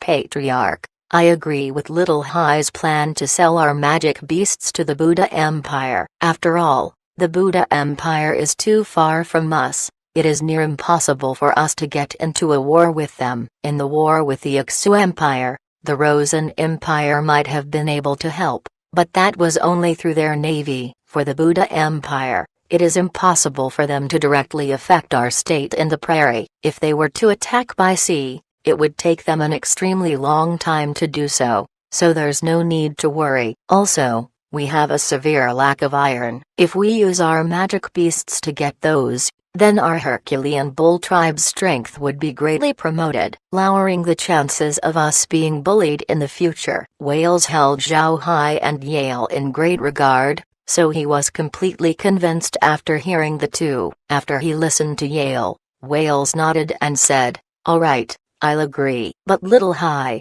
you need to supply us with dwarf ironware." Zhao Hai smiled faintly and said, "Sure, I've got some of them with me right now, but not a lot. Moreover, I need to spare some of them for His Majesty the Beast King, so I cannot give a lot of them to you. But rest assured, when I return to the dwarves, I would get you some more ironware." Wales knew that Zhao Hai cared for the Herculean bulls, so he didn't doubt it. He just nodded and said, "All right, then I'll leave this matter to you. Rest assured, I'll certainly help you with regards to this magic beast matter, whether it be bulls or horses." Zhao Hai nodded and then said, "All right, then I thank brother for the trouble." "Brother, I have another matter to talk to you about. This is very important. You shouldn't tell this to anyone." "Master Yale, The same applies to you too. The two saw that Zhao Hai's expression had gone serious, informing them that this matter very important, so they immediately nodded. Zhao Hai made whales vacate the area surrounding the tent, leaving only the three of them in the area. After that, Zhao Hai told them about the Divine Realm as well as the Radiant Church. Upon hearing this, Wales and Yale couldn't help but frown. They didn't think that the situation would turn out like this. If the Divine Realm was indeed involved, then a huge trouble was coming their way. After Zhao Hai talked, Wales bitterly smiled and said, "Little Hai, you came this time to see the beast god's spear and fix its artifact spirit." Zhao Hai nodded and said, "Right. This matter is very important. Therefore, I'll be hurrying to Beast God City after meeting you here." Wales and Yale looked at each other as they forced a smile. Then Wales turned to Zhao Hai and said, "Little Hai, I'm afraid that you would be disappointed on this trip. Our Beastman race's Beast God's spear has been lost." Zhao Hai stared, then with surprise he said, "Lost? How could that be possible? That's the Beastman race's divine artifact. How could it be lost? When did that happen?" Wales and Yale smiled bitterly and answered, "This matter occurred more than 5,000 years ago. In our records, the Beast King of that time wanted to conquer the northern ice fields. He brought a team of 10,000 people as well as the Beast God's spear in this expedition. After that, they weren't heard of again. 5,000 years? Zhao Hai called off in alarm. He didn't expect that the Beastman race's divine artifact would be lost for more than 5,000 years. Moreover, it was lost in the northern ice fields. Yale sighed and then said, 5,000 years ago, the position of Beast King wasn't held by the lion or the tiger race, but it was held by the strongest fighting race at that time, the Diamond Ape tribe. It was the patriarch of the Diamond Apes that brought the Beast God's spear to the northern ice field. When the divine artifact was reported to be lost, the entire race was exiled to the ice fields. They can only return to the prairie after retrieving the Beast God's spear. At present, nobody knew about the fate of the Diamond Apes, and since the Diamond Apes are gone, the position of Beast King was then handed over to the lion and tiger races. Zhao Hai didn't expect the Beastmen to have such a phase in their history. He couldn't help but knit his eyebrows and say,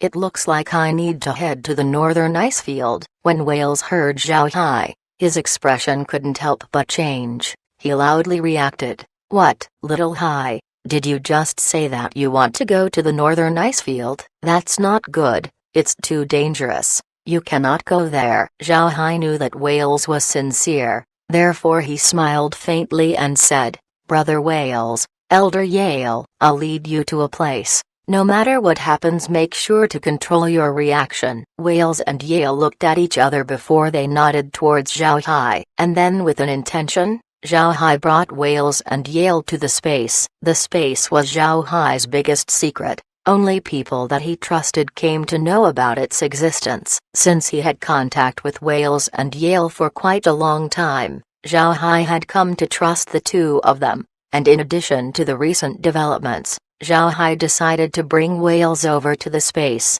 After arriving inside, Zhao Hai then told Wales and Yale about the details of his space. Then he led them to the farming ground, the bread trees, and then to the magic beasts that the space has raised. In the end, the three went to the space's villa where they saw Laura and the others. The women had already prepared a table for them to eat. After the group had sat down, Zhao Hai lifted his wine glass to Wales and Yale. "Brother Wales, Elder Yale, I have been hiding things from you. Please accept my apology." Wales was not someone that was easily offended. Moreover, he also knew that this secret was vital to Zhao Hai's survival, so he wasn't angry at all. Instead, he just laughed it off and said, "It's fine. Brother actually has such a good place. Fantastic. Your big brother would have to depend on you for our food in the future. So how could I be angry with you about this? Come, let's drink." Zhao Hai laughed, and then drank his cup along with Yale. Zhao Hai turned to Wales and said, "Big brother, you've seen the space's magic beasts. Even the most common of them has exceptional strength. I'm thinking of handing some of the high-level ones to you and see if your tribe can find a compatible soul beast among them. After that, we can change your mounts, making the tribe much stronger. What does brother think about this? Upon hearing Zhao Hai's proposal, Whale stared for a moment before he laughed and said, "Good, good, that'll be great. I'll go and see which ones are compatible with us." Right, I think we should exit as soon as possible. Otherwise, we would be making the others wait. They have already prepared a banquet just for you. When he heard Whales, Zhao Hai immediately turned to the monitor. There he saw people outside Whale's golden tent, preparing a lot of delicious food. It doesn't need to be said that they were preparing a feast and was only waiting for Zhao Hai and the others to go out. Zhao Hai smiled faintly and said, "All right, then let's head out to eat. We can't let the others wait for too long. Let's take these liquor out as well. Let everyone share the good stuff." Whales laughed. "All right, but sister-in-laws wouldn't be able to come out. Otherwise, the others would get suspicious. However, sister-in-laws doesn't need to worry. I'll have little Hai take some roasted argali later for you to eat." Whales was already familiar with Laura and the others, and in addition to the beastman's straightforward attitude, they get to crack jokes with each other quite regularly. Laura and the others were also quite used to this. Laura smiled and said, "All right, we'll wait for it here." Then the group smiled as the three left the space and headed outside the tent. Since Zhao Hai had told Whales about the abilities of the space, Whales was now quite confident in Zhao Hai's trip to the northern ice fields. He even hoped that Zhao Hai would come back with the Beast God's Spear. If Zhao Hai retrieved the Beast God's Spear, there would be two advantages that would happen to them. First was the fact that the beastman would once more be under the protection of a divine artifact, and the other was Zhao Hai getting a much higher position among the beastman race. This would hugely benefit Zhao Hai's future actions in the prairie. As the three walked outside, the other Herculean bulls immediately went and greeted them. All of those present greeted Zhao Hai with a smile. They liked Zhao Hai very much, not only because he was their prince that helped them go through tough times, but also because he made the Herculean bulls live the best life compared to the other races in the prairie. Chapter 590, Meeting the Beast King. After staying the whole day with the Herculean bulls, Zhao Hai brought Whales and Yale back to the space. He had them pick a bull magic beast that would suit the Herculean bulls, the one that was the most compatible to be their soul beast. In the end, they reached a result that didn't make them smile. Surprisingly, the beasts most suited for the Herculean bulls were actually the stone skin bull as well as the earth cow. It seems like the choice of the Herculean bull's ancestors wasn't wrong. Unfortunately for them, the stone skin bulls and earth cows that the Herculean bulls were using were very low-leveled. The stone skin bulls are 6th rank while earth cows are 5th rank. However, those bulls were upgraded inside Zhao Hai's space. The stone skin bulls were now 8th rank beasts while the earth cows were 7th rank. These were much higher leveled than the ones that the Herculean bulls were using right now. One shouldn't look down on merely two levels. Magic beasts were different from humans and the like. For humans, as long as they had innate talent in cultivation, it wouldn't be impossible for them to be 8th or 9th rank experts. However, magic beasts have an innate ceiling in their ranks. For a stone skin bull, 6th rank was the maximum rank that it can achieve. It was almost impossible for it to rise by 2 ranks. Only if they come across a fortuitous encounter would they rank up from 6th rank. Therefore, these 2 extra ranks were extremely important for magic beasts. And with the beastmen's cultivation heavily relying on their soul beasts, having these high-rank stone skin and earth bulls were very important to the Herculean bulls. If the previous strength of the Herculean bulls were only described as exceptional, with these stone skin and earth bulls, their strength can now rank within the top 10 in the entire Beastman Prairie. Being in the top 10 was an extraordinary thing. One must know that there were a lot of races in the prairie, but warring races only numbered less than 100. In the future, Only a few would dare to annoy cow race. Zhao Hai left 1,000 stone skin bulls and 1,000 earth bulls to whales while getting 2,000 ordinary stone skin and 2,000 ordinary earth bulls in exchange. These bulls would be the first batch that would be sent to the Buddha Empire. At the same time, Zhao Hai also gave whales some dwarf ironware before he headed out to Beast God City. Then Zhao Hai went to Beast God City through the space. When he came out, he was already on top of a blood hawk as it descended down on the city. Atai was already waiting for him there. When Atai saw Zhao Hai, he immediately went forward and gave a bow. "Young master, you came. Please board the carriage." Zhao Hai looked at Atai and smiled faintly. "Atai, you've been working hard. How is the business going?" Atai smiled and said, "It's fine. The business is doing very well. After our cooperation with the Beastmen, they would approach us first whenever they need to buy anything. We're now the most popular merchant in the prairie." Zhao Hai smiled. "That's good. You've been working hard. Doing business with the Beastmen isn't easy. But remember, as long as it's not too much, having some losses is fine." Atai smiled and said, "Young master, rest assured, I know what to do. No need to be worried." Zhao Hai nodded, and then he rode the carriage to Beast God City. When he saw Magic Lily's store inside, he couldn't help but feel something different. Although the store was doing great before, it wasn't that good. Now, when he arrived, Zhao Hai saw that there were a lot of beastmen inside the shop's tent, looking at the goods that were sold. Moreover, Zhao Hai also discovered that the beastmen were very enthusiastic while talking to Adia and Da. In the past, it was impossible for this to happen. Then sister-in-law invited Zhao Hai over to another tent and asked him to sit down. After being served some milk tea, Zhao Hai smiled and said, "Atai, sister-in-law, you don't need to get busy in receiving me. I'll only be resting here for a while before going to meet the Beast King. I have something to talk about with His Majesty." Atai nodded. He couldn't help but praise Zhao Hai in his heart. There were a lot of merchants who did business in the prairie, and none of them had the luxury to see the Beast King. But Zhao Hai was different. He can actually see the Beast King. Zhao Hai drank some milk tea for a while before he left. With Atai driving the carriage, Zhao Hai headed towards the Beast King Palace. Since the guards already knew Zhao Hai, they immediately lead him to the tent for registration. Since the people inside the tent already knew him, when Zhao Hai came in, they immediately stood up and gave a small bow to Zhao Hai. After that, one of them said, "What brings Mr. Zhao Hai here?" Zhao Hai stared, then he immediately replied, "This Zhao Hai requests to see His Majesty the Beast King. I have a matter to discuss with him. I'll have to ask for your help to send word." The beastman then smiled and said, "Mister, please wait here. We'll immediately send someone to inform His Majesty. His Majesty has been asking for Mister for a long time." Zhao Hai smiled and said, "I've made His Majesty wait. Please do send word as soon as possible."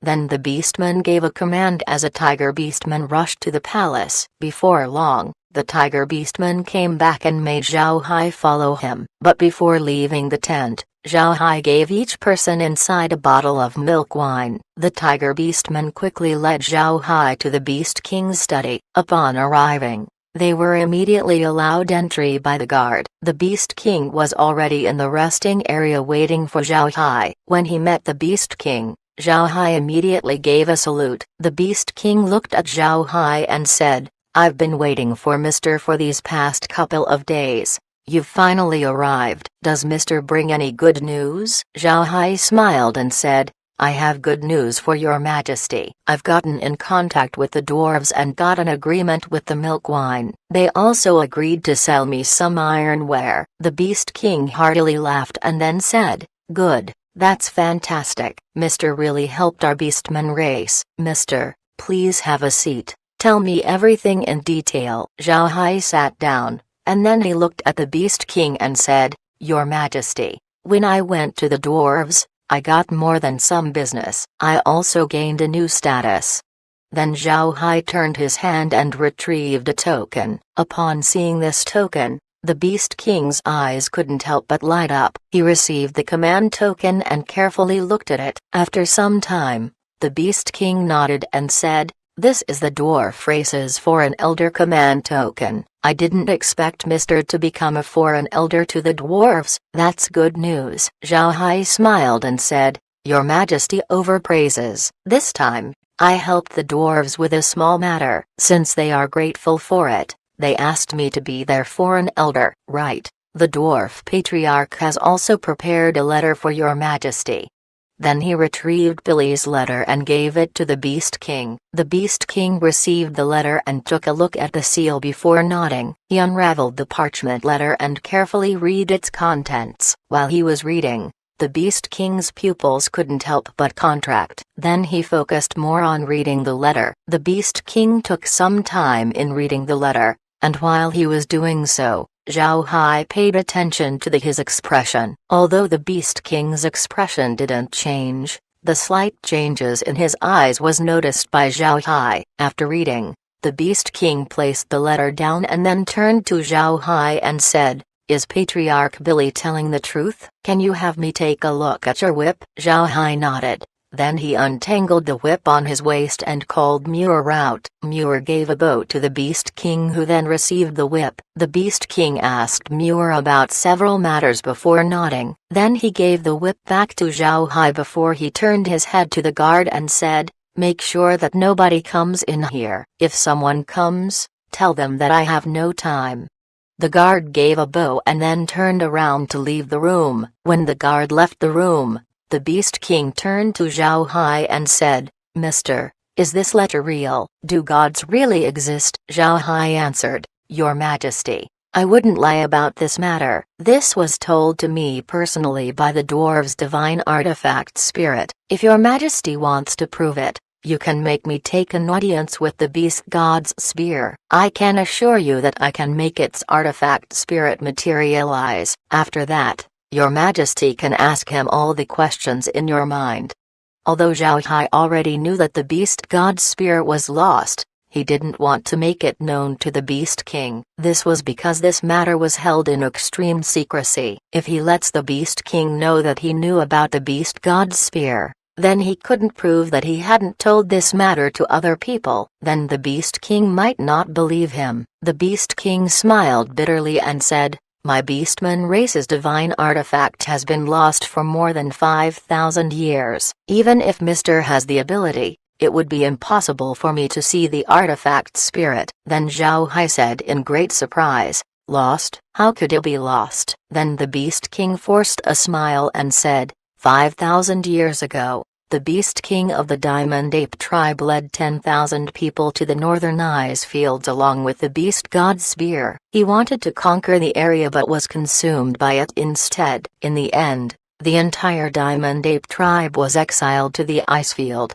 giving them the punishment of looking for the beast god's spear. After some time, Zhao Hai said, "So it was like this. Your Majesty, this one has a small request. I want to enter the northern ice field and retrieve the beast god's spear." When the Beast King heard Zhao Hai, he couldn't help but stare at him. Then his expression changed as he said, "That's no good. Absolutely no good. Mister, the northern ice field is too dangerous. You cannot go there." If what Patriarch Billy said was true, then Mr. would be the savior of the continent. And as the hero, you cannot perish in the ice field. Naturally, the Beast King didn't doubt Billy's words. This was also related to the characteristics of the dwarves. They never liked to lie and hated people who do. Their honesty is very famous in the continent. Zhao Hai forced a smile and said, "Your Majesty, there's no other way." "I think your Majesty already believes Patriarch Billy's statement. So if those 3 artifacts aren't fixed,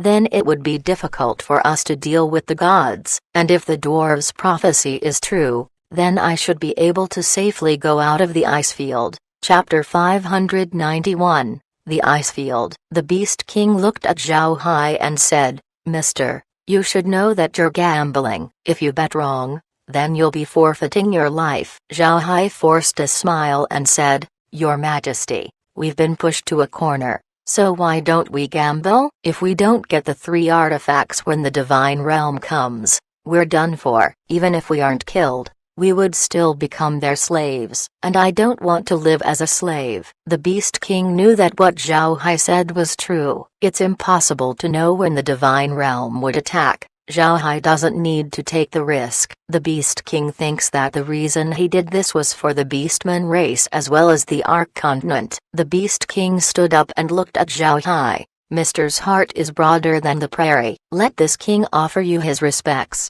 Then he gave Zhao Hai a bow. Zhao Hai quickly stood up and said, "Your Majesty, there's no need to be too polite. With your Majesty's agreement, I'll prepare for 2 days before leaving for the northern ice field." The Beast King nodded and said, "All right, since Mister is settled on this matter, if Mister is able to bring back the Beast God Spear from the northern ice field, then I shall bestow Mister with the position of the Beastman race's foreign prince. Even if the Beast King changes in the future, your position would still remain." Zhao Hai smiled faintly and said, "I thank His Majesty." "Your Majesty, please arrange a warehouse for me. This time I brought over some ironware from the dwarves." The Beast King nodded. Then he called for the guard and had him arrange the warehouse. Zhao Hai gave the Beast King a bow before leaving with the guard. After depositing the ironware, Zhao Hai followed the guard back to the Beast King's study. The Beast King then invited Zhao Hai over to a meal before letting Zhao Hai leave. At this point,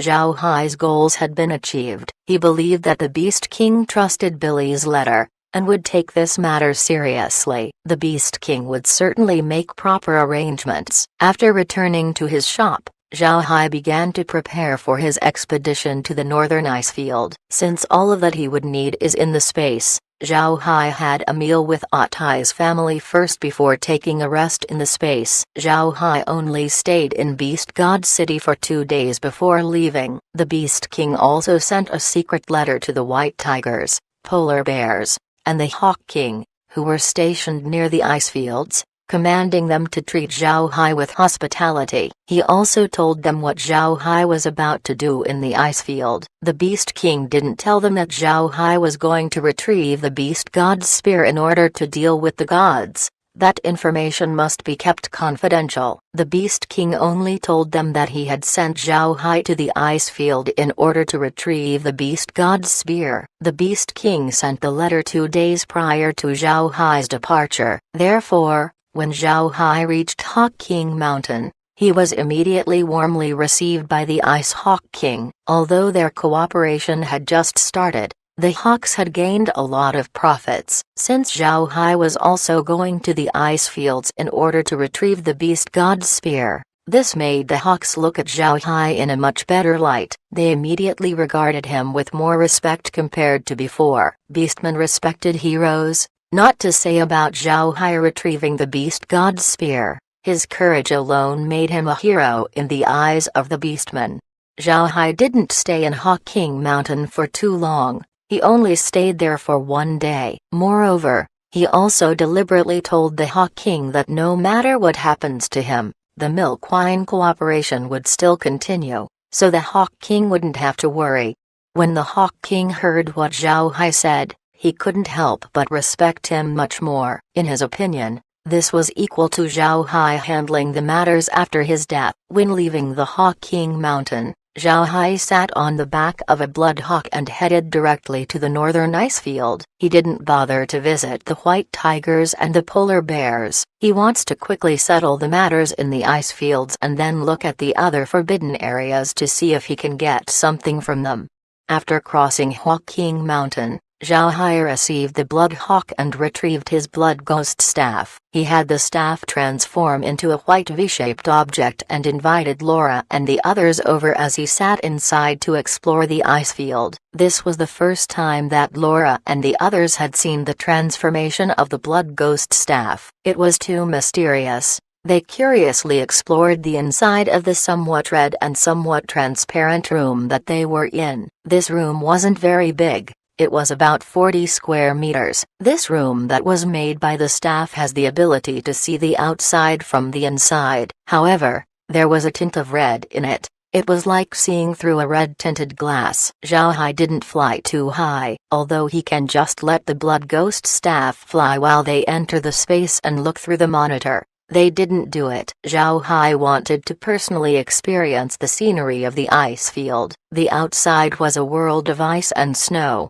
but the inside of the room was actually very warm. One cannot feel even a point of coldness. Zhao Hai retrieved some furniture such as some table and chairs as they sat inside and drank while looking at the scenery. The northern ice field looked like a huge stretch of desolate land. There wasn't anything in it except ice and snow. Zhao Hai hadn't met a single living being ever since entering the ice field. The place was indeed worthy of being called an ice field. Zhao Hai looked through the monitor and discovered that beneath the layer of snow, there were actually at least 10,000 years worth of ice deposits. The ice was very thick. The snow on the surface seemed to be a small film in comparison to the ice beneath it. After some time, Laura sighed and said, "This place is indeed too beautiful, however, it is also very cold. It seems like there aren't any products that we can get here." Zhao Hai shook his head and said, "That's not necessary. You see that land? Although it seems like there's nothing there,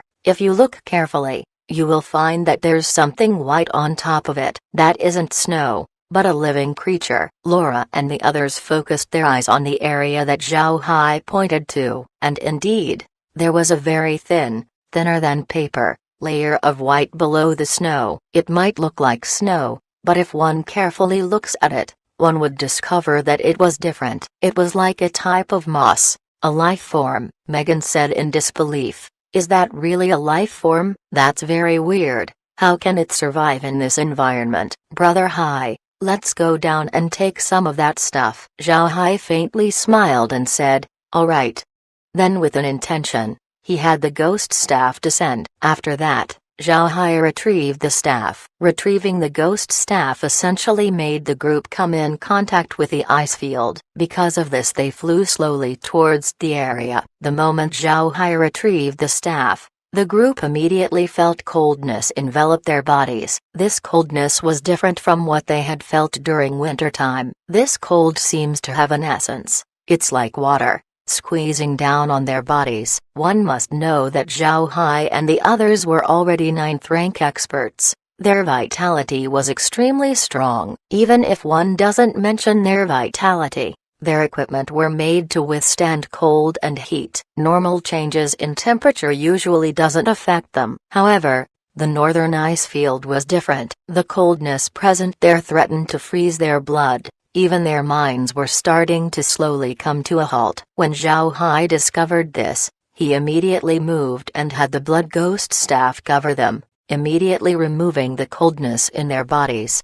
Laura and the others were panting. Lizzie couldn't bear it and said, "What was that coldness? I'm 9th rank right now, but I was actually about to be frozen. With this low temperature, is that thing really alive?" Zhao Hai smiled faintly as he cleared the snow in front of him. The snow was thick and also quite hard. While Zhao Hai was stepping on it, Zhao Hai felt that it was no different from standing in stone. After clearing some layers of snow, Zhao Hai stopped. Then with an intention, he retrieved a patch of land and absorbed it to the space. The group entered as well. It didn't take too long before a prompt was heard. Special life form discovered. Life form can survive in extremely low temperatures. Extracting the life form's properties increased the host's resistance to cold. Then Zhao Hai threw the patch of land on the ground before turning to the others and said, "I'm not mistaken. That thing is really alive." Laura and the others looked at the patch of land that was thrown on the ground by Zhao Hai. After it fell,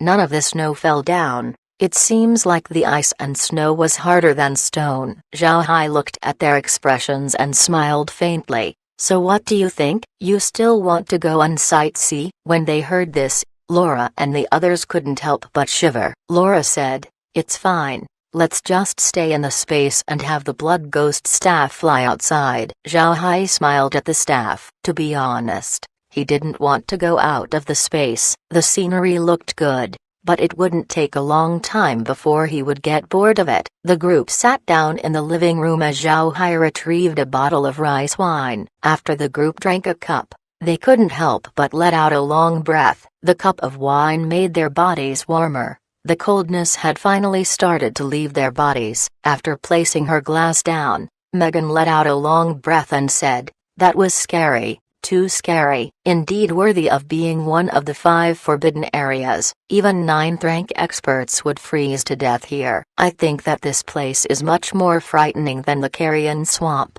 Laura and the others nodded in agreement. Seeing their reactions, Zhao Hai smiled and said, "We're just unprepared this time. If we had, then wouldn't we know what we are going to encounter? And since we haven't seen any diamond ape corpses, then it means that it's possible to get into a deeper part of the ice field. I want to go further until we spot some of them. After we do so, we'll be able to gain some insights on where the beast god's spear is." Laura knit her brows as she said, "Brother Hai, do you really think that there are any diamond apes left? This is the ice field. How could that be possible? It's impossible for those apes to be all 9th ranks. The coldness of the ice field would be enough to freeze them solid. How would they be able to survive?" Zhao Hai smiled faintly and said, "You shouldn't underestimate the potential of people. Think about it. Our human bodies are much more inferior to the beastmen, yet here we are having close to equal military power. Even if we cannot beat the physique of the beastmen,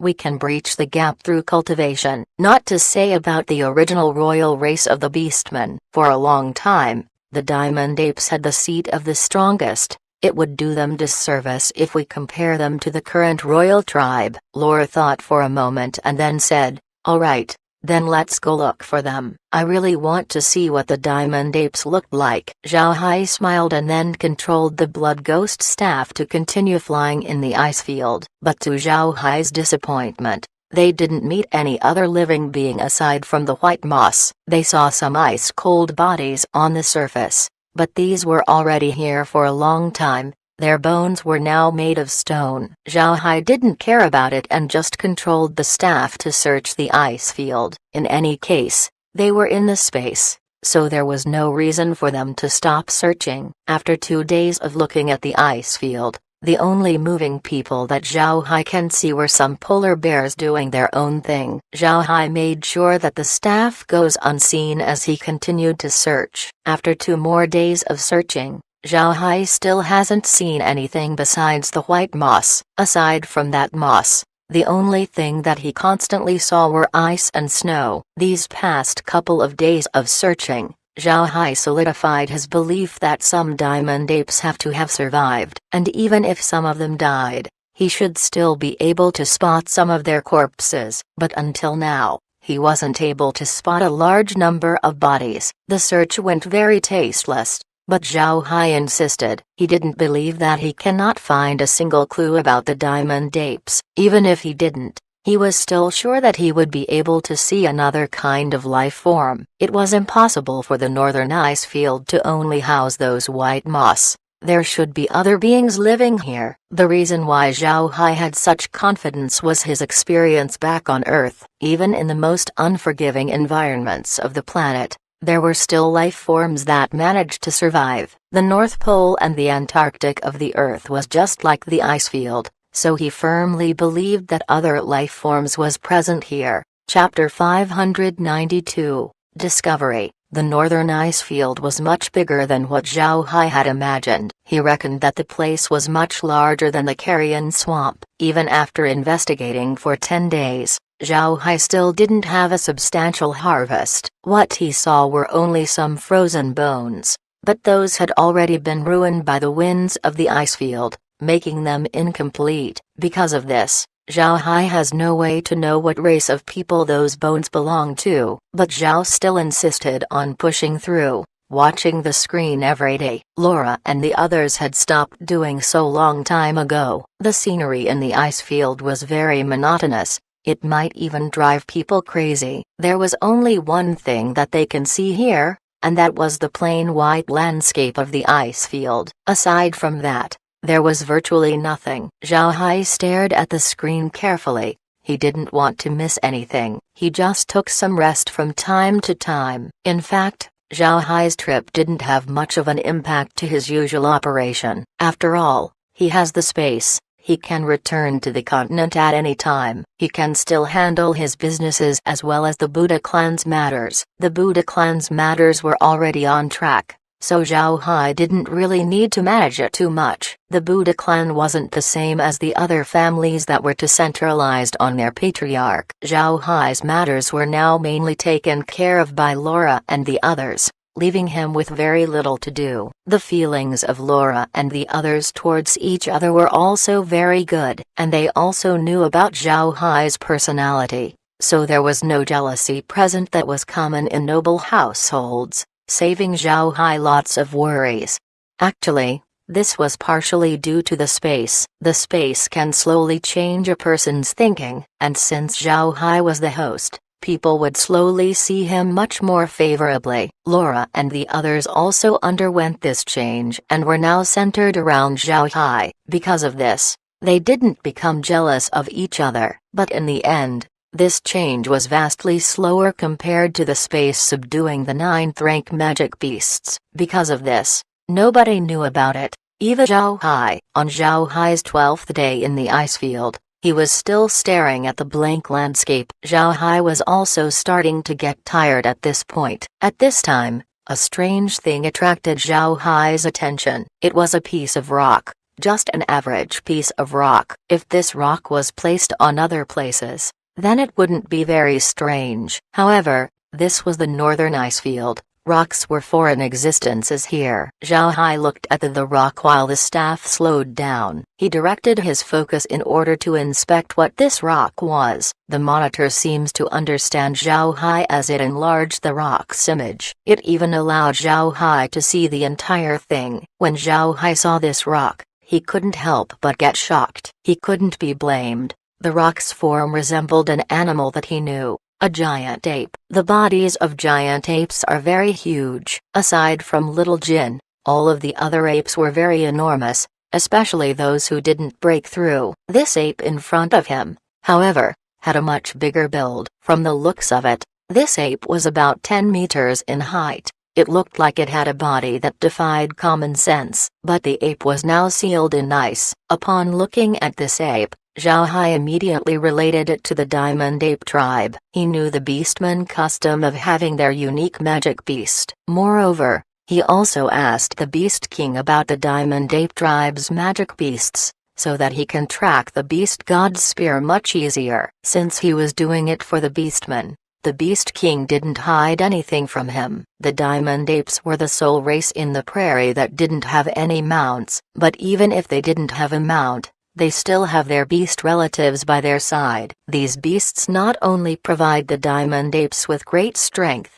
they also increase their defensive power. This ability also made true that they share their life and death with the Diamond Apes. Once their master dies, these magic beasts would perish as well. Because of this symbiotic relationship, the spiritual connection between the magic beasts and the Diamond Apes gave them even more benefit and higher power than the other beastmen. And in turn, this strength made the Diamond Apes the kings of the beastmen race. Zhao Hai looked around but cannot see a corpse of a Diamond Ape. This made Zhao Hai feel odd. If a Diamond Ape died here, then there should certainly be a Diamond Ape beastman present. Why can't he see one? While Zhao Hai was puzzled, Kair said, "Young master, the Diamond Ape is in this thing's belly." Zhao Hai stared, then he focused the monitor to look at the Diamond Ape's belly. Upon looking, Zhao Hai couldn't help but get shocked. It was because in the internal organs of this Diamond Ape,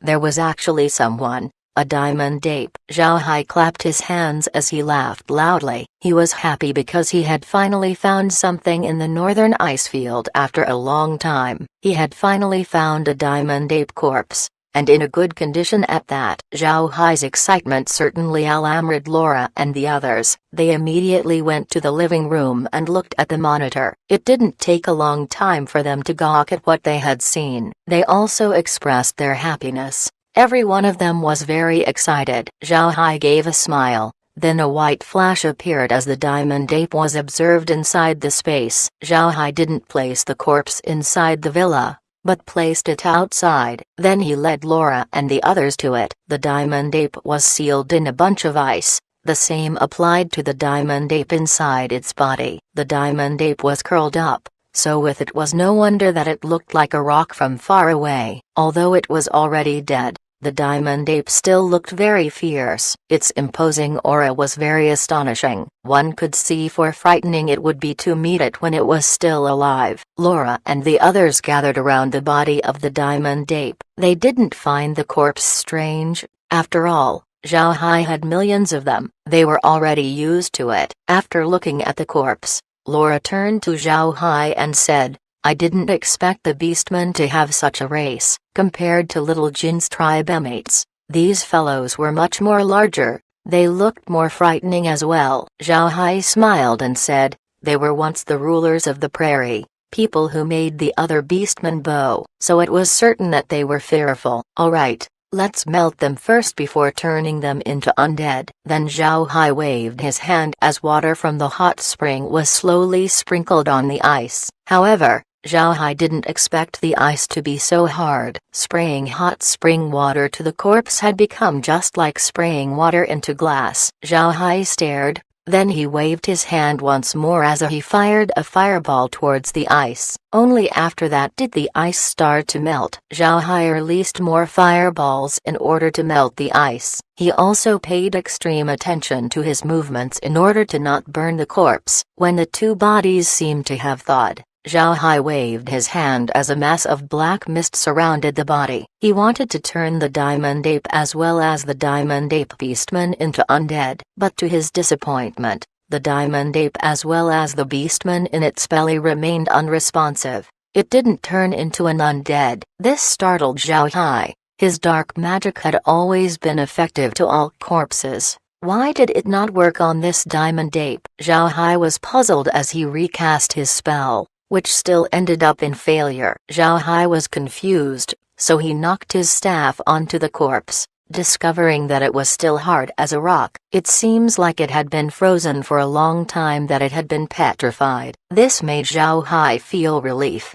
He stored the corpse and then returned to the villa. Then he released his staff once more and searched for other diamond ape corpses. Completely different from the more than 10 days of nothing, Zhao Hai had suddenly come up with diamond ape corpses one after the other. Zhao Hai discovered that these corpses were also sealed in ice, with the diamond ape beastmen inside the bodies of the diamond apes. At the same time, all of them were also petrified. In the next 3 days, Zhao Hai found about 1,000 diamond ape corpses. All of these corpses were the same. They all contained a diamond ape inside. Moreover, the corpses seemed to extend in a straight line. While looking at these corpses, Zhao Hai couldn't help but picture a scene. The beastmen's most powerful race, exiled to the northern ice fields, facing the brutal environment. All of them were fueled by this obsession of retrieving the divine artifact. All of them were undergoing this journey of death. In the days before, it seems like they hadn't discovered how to take care of their dead bodies. But in the place where Zhao Hai saw the first diamond ape, it seems like they already found out a method. It's a special way of burial in which they would bury the beastmen inside their soul beast. Chapter 593, Volcano. Although deaths have appeared among them, the diamond apes that have survived still pushed on. Some people might die, but their pride as the royal tribe of the beastmen gave them the motivation to not back down. They just buried their loved ones before resuming on their death march. This scene jolted Zhao Hai. The diamond apes were truly worthy of being the kings of the beastmen. With such determinations, it wasn't a wonder why their status was too great. Laura and the others were similarly shocked. They cannot believe how an entire race would share the same obsession. They clearly knew that they would die, but they also knew that they were duty-bound to not come back. The beast god's spirit was just too valuable. Zhao Hai calmed himself before having the blood ghost staff proceed forward. With the number of corpses that he received getting more and more, He didn't have the time to try turning them into undead. He wanted to bring these corpses to the prairie and give them a proper burial. They belonged to the prairie, and it was proper for them to be buried there. In Zhao Hai's mind, they already had the qualifications to do so. 10 days after discovering the first diamond ape corpse, Zhao Hai had already stored about 10,000 diamond ape corpses. The majority of these corpses were the elderly and children. Zhao Hai didn't explore other places right now. The trail of corpses were already his guide. As long as he follows them, then he would surely reach a destination. After a month of flying around, the diamond ape corpses had already numbered to about 500,000. This wasn't a small number. Most large tribes in the prairie had about 1 million members, and for a huge warring tribe like the tiger race,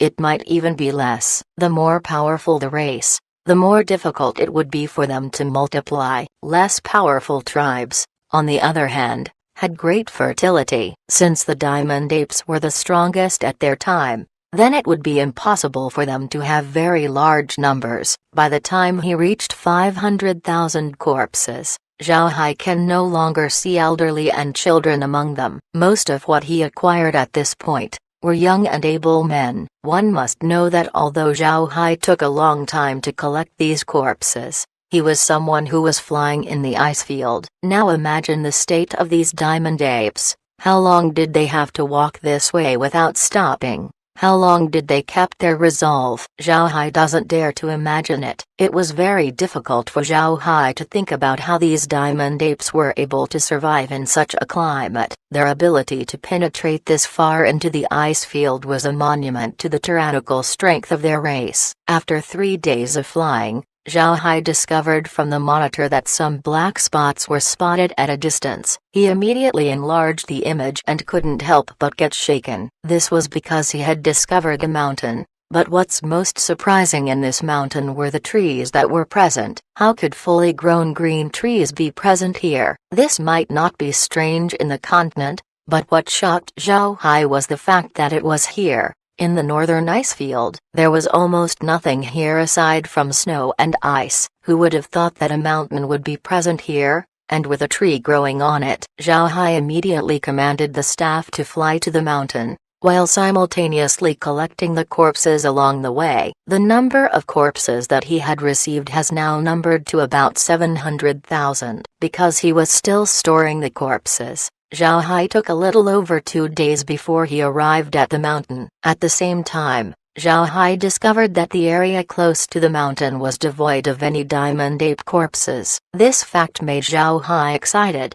It was just like what he had thought. The diamond apes didn't die out. The tree in the mountain represented the fact that there was warmth present there, which would in turn allow a person to survive. It was possible for the diamond apes to thrive on this mountain. The absence of corpses in the surroundings meant that the surviving diamond apes had already retrieved them. Zhao Hai was elated. He immediately had the monitor focus on the mountain. He wanted to know what this mountain was and see if there were people present. Upon further investigation, Zhao Hai discovered something that made him excited. There were roads paved in the mountain. It was artificial. Moreover, there were evidence that some people had walked on them. With his excitement still present, Zhao Hai immediately came out of the space and turned the ghost staff into a shuttle before flying towards the mountain. After he came out, he had discovered that the temperature near the mountain was quite high. It had the same temperature as the middle of the day in the continent. No wonder a tree can survive here for so long. It was actually very warm. The higher one gets to the summit, the temperature gets warmer. Moreover, traces of activity can be seen. The roads look to be constantly maintained, but Zhao Hai cannot see a single person yet. When Zhao Hai was halfway up the mountain, he couldn't help but stare. What he saw looked like a city. A stone wall was present. Although it wasn't very high, it was certainly something that a person had built. Then Zhao Hai saw something move. It was a person. He immediately opened the monitor to look, and there he saw a leather-clad diamond ape beastman. Zhao Hai flashed into the space and carefully looked at the city using the large screen. The city was not very big. It can probably house about 100,000 people. The outer walls was made of large stone, It had a height of 20 meters, and a thickness of 10. On the walls, diamond apes can be seen on sentry duty while wearing their leather armor. Every diamond ape were next to their diamond ape partner, a beast 10 meters in height. These diamond apes were either sitting or lying down. They looked very docile, but Zhao Hai didn't doubt their fighting prowess. Another thing that made Zhao Hai surprised were their weapons. The weapons that the diamond apes were using were actually made of wood. They seemed to have no ironware. Their weapon looked like a thick wooden club. This club was no thinner than Zhao Hai's arm. Moreover, it looked pitch black, but its appearance looked very sturdy. Zhao Hai also noticed that the diamond apes seemed to be quite anxious. They were constantly looking for something in the distance. This made Zhao Hai feel strange. He didn't understand why the diamond apes were anxious. Are there any enemies on this mountain? Even if there were, with the fighting strength of the diamond apes, what were they afraid of? Zhao Hai also noticed that there were no gates on this wall. The whole stretch was made as solid as possible. There was no way out. He was confused with such an arrangement. Even if the diamond apes had their giant partners to carry them, wouldn't leaving the city be very inconvenient? Why would they do this? While he was inspecting the walls, he discovered that there were traces of fighting present on it. The traces were very strange as well. Some of it looked like it was caused by wild beasts. Some looked like traces that a blade or a sword might make.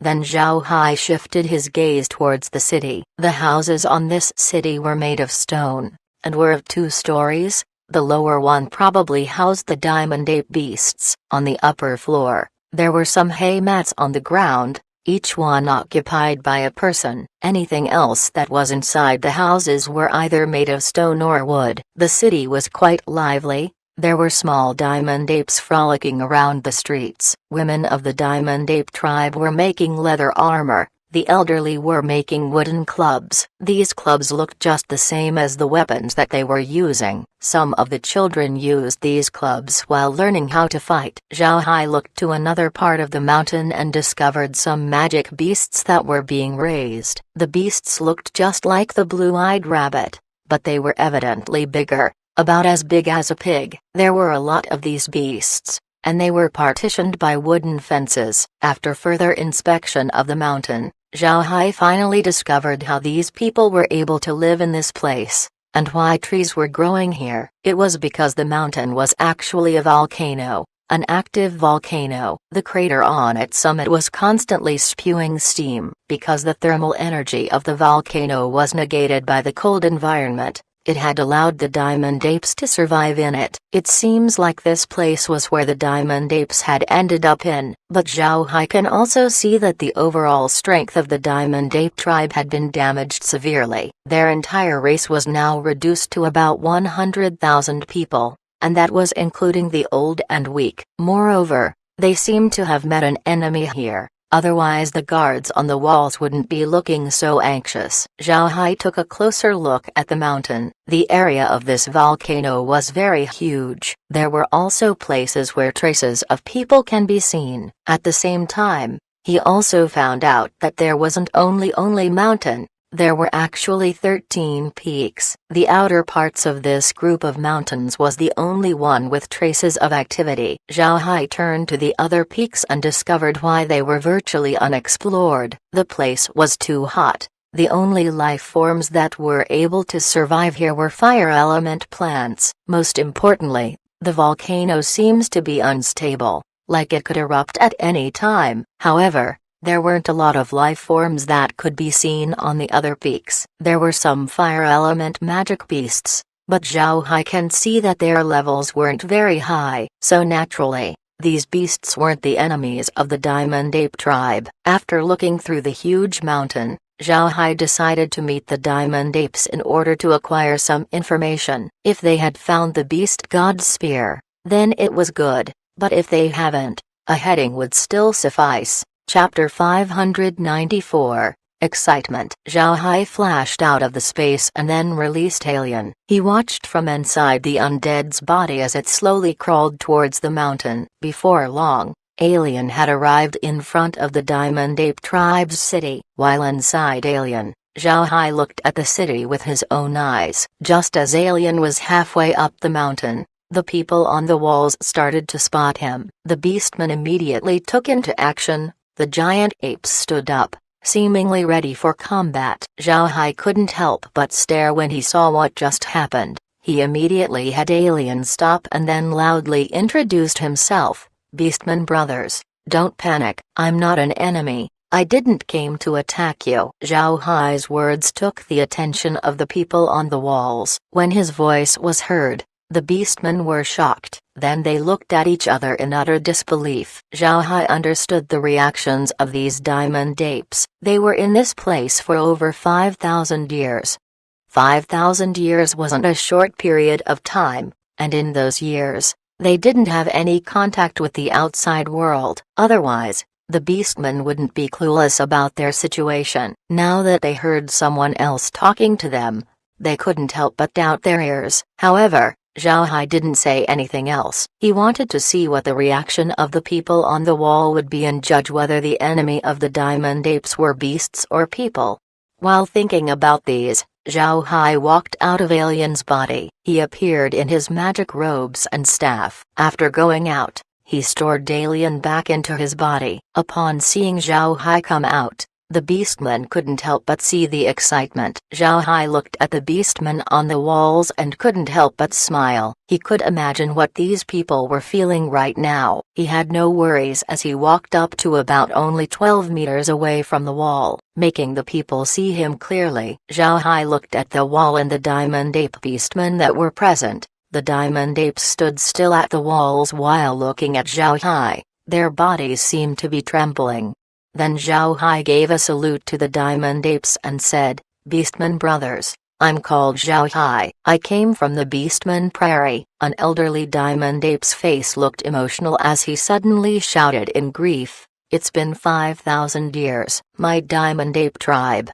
Then he turned to Zhao Hai and said, "Mister, please wait a bit, I'll immediately have someone come over and get you."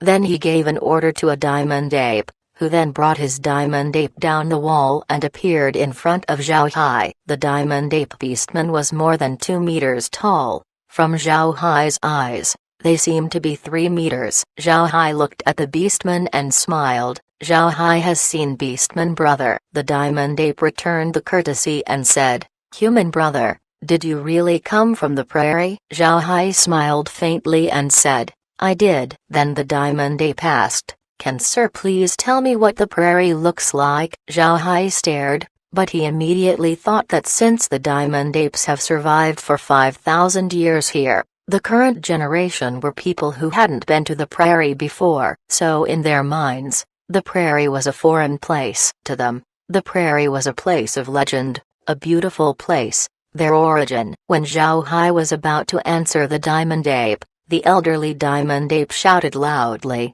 "Little Six, what is taking you long? Don't ask Mister any questions yet, quickly take him here." When this Little Six heard the old man, he embarrassingly scratched his head and said, "I've been unfair to Mister. I actually forgot about my tax. Mister, please sit down on my Liwa's shoulders. We'll be taking you to the city." The Liwa that the diamond ape mentioned was naturally the gigantic ape right beside him. Zhao Hai looked at the diamond ape that was standing there like a human. It towered at a height of 10 meters. It was a true colossus. For it to be called Liwa was actually very intriguing. Zhao Hai smiled faintly and said, "All right." Then Little Six beckoned to the diamond ape as it squatted and extended its hand towards Zhao Hai. The hand opened up as Zhao Hai stood directly on it. Then the ape placed Zhao Hai on one of its shoulders before placing Little Six on the other. Then it stood up and crawled up the wall. It didn't take a long time before the ape had climbed up the wall and placed Zhao Hai back down. The old diamond ape then arrived in front of Zhao Hai and said, "Human friend, I am Patriarch Tess of the Diamond Ape Tribe. What is your purpose in coming here?" Zhao Hai gave respects to the Patriarch before he smiled faintly and said, "Patriarch, I've received a task from the current Beast King to retrieve the Beast God's spear inside the northern ice field. I didn't expect the Diamond Apes to still be living here. If I bring this news back, I'm sure the entire beastman race would be very shaken.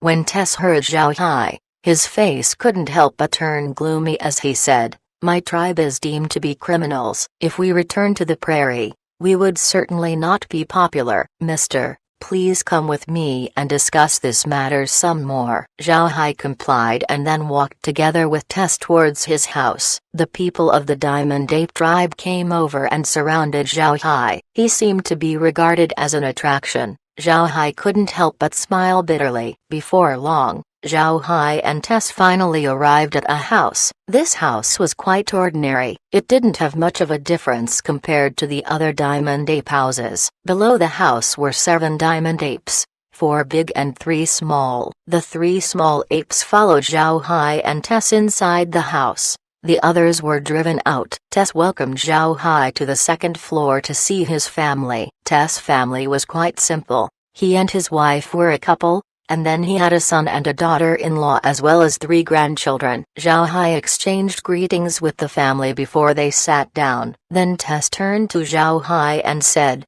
"Mister, did you just say that you were sent to the ice field by the Beast King in order to search for the Beast God's spear?" Zhao Hai nodded and said, "Yes, my relationship with the Beastman is quite good. In the entire continent, it was impossible for this matter to be revealed. Because of this, the Beast King gave me an order to retrieve the Beast God's spear inside the ice field." Tess then sighed and said, "In the past, my tribe has lost the divine artifact in this northern ice field, which was a serious offense that we had committed. In the end, the tribe was sent into exile here. It has been 5,000 years since the first Diamond Apes were recorded to have penetrated the northern ice fields, with a resolve to die here if they couldn't retrieve the Beast God's spear. In the end, only 5,000 members were able to reach the volcano and had settled here. We still haven't given up in looking for the divine artifact, but it has not been very easy these past 1,000 years. We don't know when it started, but ice beasts had started to desperately attack us. Because of them, we were forced to bunker up and defend, causing the retrieval of the divine artifact to be delayed." The only thing that Zhao Hai knew was how serious the losses of the Diamond Apes were. Stored in his space, there were about 700,000 Diamond Ape corpses. Surviving with 5,000 people was just short of being extinct as a tribe. Only after 5,000 years of development did they had managed to recover and become 100,000. One could clearly see how severe the price they had paid just because of the divine artifact. But Zhao Hai didn't think about these now. From what he heard from Tess, the Beast God's spear was still lost. It was still somewhere inside the northern ice field. Zhao Hai quickly responded, "Patriarch, what were these ice beasts and ice people that you were talking about? I've seen some traces of attack on your walls. Were they the cause of it?" Tess sighed again and replied, "That's right. According to the records of my tribe, these people appeared more than 1,000 years ago. I don't know what they are, but their bodies were all made up of ice. May they be in the shape of a person or a beast. Despite the composition of their bodies, they can still move freely. They didn't seem to be intelligent, but they were very difficult to deal with. If you don't break their heads, they would not die." Fortunately, the volcano had somewhat weakened them. Otherwise, our tribe would have already been exterminated a long time ago. Zhao Hai stared. It was the first time that he had heard of such a life form. He looked at Tessan's aide. "Patriarch, did you say that their bodies are all made of ice?" Tess nodded and said, "Right, their entire bodies are comprised of ice. We're sure of it because their bodies were somewhat transparent. When they are killed, they would immediately turn into water. They don't look like a life form, but their fighting strength wasn't very weak." Zhao Hai knit his brows. This was the first time that he had heard of this detail about the northern ice field. It was indeed worthy of being called one of the 5 forbidden areas. Tess looked at Zhao Hai and said, "Mister, has come at a tricky time. I estimate that in the coming days, those ice beings would attack. At that time, I think Mister would understand after seeing them with your own eyes." Zhao Hai nodded and said, "All right. I have also been traveling for a long time. I really need a good rest. I apologize to the patriarch for disturbing your city." Tess smiled and said, "Mr. is too polite. You're our first visitor for more than 5,000 years. Naturally, we would need to entertain you well." Zhao Hai nodded. Then he looked at Tess and said, "Patriarch, while on the way here, I've discovered a lot of diamond ape corpses. I have brought those corpses with me. How would you want those to be processed?" Tess stared, then he stood up as his expression changed. "Did Mr. really bring those corpses?" Zhao Hai also stood up as he nodded. "I did. To be honest, I'm very astonished by it. There were about 700,000 corpses in total. If I didn't have a space equipment, then I simply couldn't bring them with me." "Patriarch, I really admire your tribe. For your tribe to still strive up to this point, I believe that you have already been redeemed." When Tess heard Zhao Hai, he couldn't help but stare for a moment before he suddenly cried and said, "Ancestors, can you hear this? Someone said that our crime has been redeemed. You can now rest in peace." Tess' wife, son, and daughter-in-law stood up as well. Zhao Hai knew that the beast god's spear was a huge thorn in the hearts of the diamond apes. He said that in order to somewhat appease their hearts, but him saying this was not without foundation. He truly thinks that the diamond apes have already paid enough for their crime. After some time, Tess' mood slowly calmed down. Then he turned his head to Zhao Hai and said, "Mister, may I be able to see my ancestors' remains?" Zhao Hai nodded. Then he walked outside as Tess' family immediately followed him behind. Upon arriving outside, Zhao Hai discovered that the place was full of diamond apes. They were all looking at him curiously. Zhao Hai smiled faintly. He felt like a monkey in a zoo, being gazed upon by onlookers. Tess looked at the faces of these people and said, "Everyone, come to the city's wall with me. Mr. Zhao Hai just told me that he had brought the remains of our ancestors. Join me in bringing respects to them." Upon hearing Tess, the surrounding diamond apes turned silent for a moment before an uproar came about. They immediately passed the news around, and before long, every person in the city came to know about it. Zhao Hai knew how the beastmen regarded their ancestors. For Zhao Hai to bring their ancestors' bodies with him was already a huge gesture of kindness towards the diamond apes. Zhao Hai didn't waste time, as he got on the wall with Tess, and then down again to the area outside. He immediately released the petrified corpses. Tess looked at the corpses on the ground as tears came flowing out of his eyes. He gently walked towards one of the corpses, and then as he was sobbing he said, "This is indeed my ancestors' remains." At that time, because they were afraid that the corpses would disintegrate in the harsh environment of the ice field, they decided to place the bodies inside their companions. The skin of a diamond ape would slowly petrify as soon as it dies, allowing it to protect what was inside its body. Since they were hurrying along, they can only resort to this method of burial. Zhao Hai only released about 100 corpses before he stopped. The area outside the wall was too small. It was impossible to release every single corpse. Therefore, he just released 100 before turning to Tess and said, "Patriarch, the corpses are just too many. I cannot place them all down here. What do we do?" Tess looked at the remains and sighed, "I'll have to trouble Mister to bring the remains down the mountain and then release them into the ice field. After we give our respects, then we would be cremating them." Zhao Hai then asked, "Cremate? How come I couldn't remember any ritual of cremation among the beastmen?" Tess nodded and said, "That's true, there wasn't a ceremony of cremation among the beastmen, but our Diamond Ape clan decided to do it as a form of gratitude to the life that was given to use by this volcano. Since the time we settled here, we had changed our death ceremonies into cremation." Chapter 595, Cremation. Zhao Hai nodded. He can understand their decision. They thought that they were about to be eliminated and then suddenly a place like this appeared that can allow them to live. In this case, it wouldn't be strange for them to grab the opportunity. Not wonder,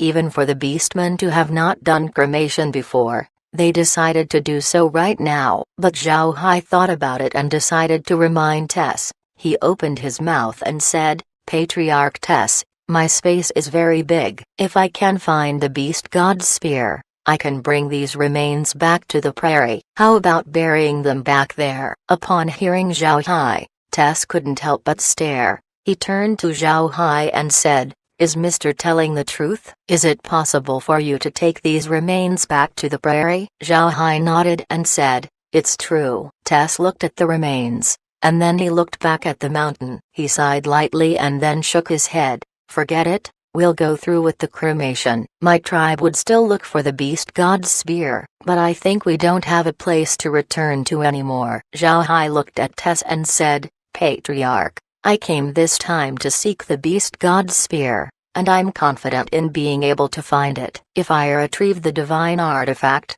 then can't you return to the prairie by then?" Tess looked at Zhao Hai and then smiled bitterly. "Mister, to tell you the truth, what's the point of our tribe returning to the prairie? Our Diamond Ape tribe has a magnificent past. We were once the royal clan of the Beastman race, but our entire tribe has been exiled here, and was now reduced to 100,000 members. Even if we return to the prairie, what can we obtain? Can our small tribe of 100,000 people survive there? Won't the present royal tribe see us as a threat?" "Mister, to be honest, we do long for the prairie, but at the same time, we are also afraid to return." Zhao Hai was shaken. He didn't think that Tess would have thought this far. Are they really the Beastmen tribe that was known to be straightforward? This was a wise old man who had already seen the world. Zhao Hai knew that what Tess said was true. The status of the Diamond Apes was too awkward. They were the previous royal tribe, and was now reduced to a small tribe of 100,000 members. Even if they have formidable fighting strength, what would they bring when they go back to the prairie? The other beastmen were already used to being under the rule of the lion and tiger races. If another royal tribe returns, then things would get complicated. Because one couldn't exist along with the other, it was inevitable that a war would happen. Once their status was be placed on the line, the lion and tiger races wouldn't give the Diamond Apes any opportunity. Therefore, being suppressed and eventually withering away was a possible outcome for them. Zhao Hai sighed. He didn't say anything more. He turned around and then stored the remains back into the space. He then led the people of the Diamond Ape tribe down the mountain. When they reached the flat ice field, Zhao Hai immediately released all of the corpses before silently going off to the side. Tess and the other members of the Diamond Ape tribe carried on with their rituals. Their ceremony was very simple. They killed some magic beasts and then made some rituals on bended knees. There weren't a lot going on. However, the Diamond Apes wept upon seeing their people who have died. These were their ancestors. After some time, Tess went to Zhao Hai as he bowed and said, "We thank Mr. Zhao Hai. We'll have to ask Mr. to please take these remains to the summit." Zhao Hai nodded and then received the corpses again. Then together with Tess and the others, they began to walk towards the summit. The higher they went up, the higher the temperature became, but that didn't matter. When Zhao Hai arrived at the summit, he saw a huge crater. It was round, and was spewing white gas into the air. One could even see faint signs of fire here and there. Zhao Hai looked carefully and saw that under this crater was a magma pool. The magma inside was tumbling around, but it doesn't look like it was about to erupt. Under the request of Tess, Zhao Hai dropped the bodies into the crater as the Diamond Apes resumed their ceremony. Then they returned to the city. Zhao Hai was led by Tess back to his home.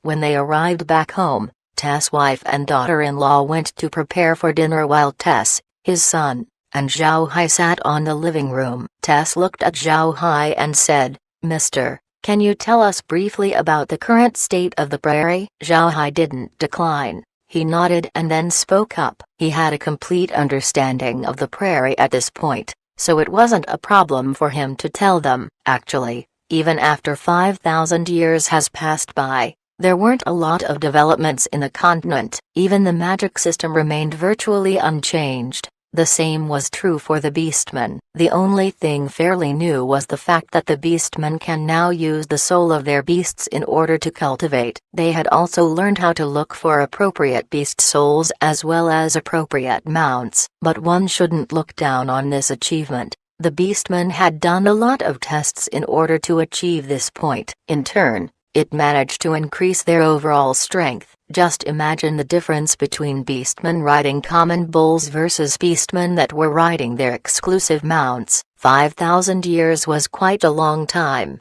Even some of the beastmen had changed their weapons in this period. But all of these 5,000 years of change wasn't recorded on the Diamond Ape Tribe's books. Tess' wife and daughter-in-law were already done making their meal. But Tess was still not willing to move. He was too deeply focused on Zhao Hai's narration. Only after his wife had called him several times did Tess woke up from his stupor. He looked at Zhao Hai embarrassingly and said, "I've been unfair to Mr. Let's go have a meal first." Zhao Hai nodded with a smile. Then he went along with Tess' family to the dining room. The place wasn't very big, and the inside only had ordinary wooden furniture. All of the things inside were either made of wood or made of stone. It was nearly impossible to see any ironware. If there were one or two, those ironware were still heavily damaged due to prolonged use. Zhao Hai didn't laugh at them. After all, beastmen weren't good in handling iron. Moreover, from the looks of it, there weren't any iron deposits that can be seen in the vicinity, and even ironware was already considered to be a miracle if the diamond apes were able to bring them along in the first place. However, one couldn't just devalue these people. They still had some sort of talent in them. From what Zhao Hai can see, the things in Tess' house that used wood or stone were made very well. They were very smooth to the touch, and even the stone knife looked very sharp. They used a stone pot and a stone slab in order to cook the food. They didn't have much of a flavor, but it still tasted very good. And most importantly, they also had their own wine here. When Zhao Hai asked, the wine was made from a fruit that can be found in the mountain. The fruit had a sweet taste. It was very good. After having eaten their meal, the group returned to the living room. Then Zhao Hai resumed talking to them about the matters of the continent, the beastmen, the humans. All of those things were told to Tess. Although Zhao Hai's narration wasn't comprehensive, he still finished talking deep into the night. Only after Zhao Hai was done did Tess and the others noted that it was already very late. They immediately prepared a room for Zhao Hai, asking him to rest. After Zhao Hai entered his room, he immediately flashed to the space. Even if it was late, Laura and the others were still not asleep. They were currently in the living room, chatting. Seeing that Zhao Hai has arrived, Laura immediately smiled and said, "Brother Hai,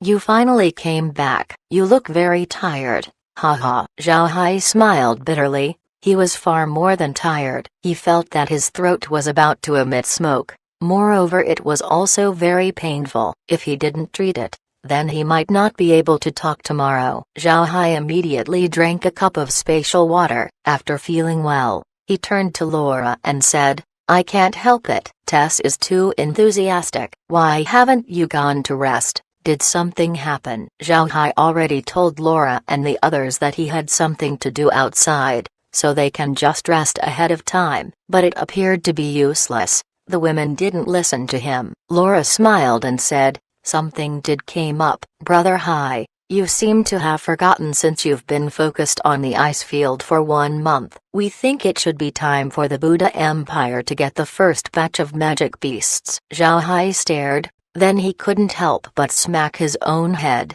"I forgot." "Good. Please arranged for it." "Right. Did the fleet from Golden Island arrive?" Laura smiled and said, "They're already on the coastlines of the prairie. I'll have them stop for a couple of days before going back. After all, 4,000 beasts aren't that much. If we make them stop there for too long, people might get suspicious." Zhao Hai nodded and said, "All right, I'll hand this matter off to you. It would be best if the beasts get as minimal contact with the space as possible. If they get promoted inside, then it would be very troublesome. Laura and the others couldn't help but chuckle. Others were afraid that their magic beasts wouldn't be able to improve. Only their group were an exception. They were actually afraid of their magic beasts leveling up too quickly. If this was revealed to the outside world, people would kill them. After some time, Lizzie turned to Zhao Hai and said, "Big Brother Hai, does the diamond apes really not want to return to the prairie?" Zhao Hai nodded. Then he told them about the worries of Tess. After listening to Zhao Hai, Laura and the others couldn't help but nod. They understood Tess' worries. This matter was quite common. After all, no race wanted to give up their authority. If it was the past Diamond Ape tribe, then it wouldn't be a problem since they possessed tyrannical strength. But now they were reduced into a small tribe. They don't have the ability to rule anymore. But I'm pretty sure dumping 700,000 bodies in one go would cause a reaction. XD. Chapter 596. Hiring oneself. The political struggles of the beastmen were much more worse than the humans, and Laura and the others had experienced these things. Therefore, when they heard what Zhao Hai had said, they immediately knew what was going on. Lizzie knit her brows for a moment before her eyes suddenly lit up. "Big Brother Hai, so you're saying that it would be impossible for the Diamond Apes to return to the prairie? If that's so, then how about inviting them over to the Black Wasteland?" Zhao Hai stared. He had not thought about it until Lizzie reminded him. If Tess and the others don't want to return to the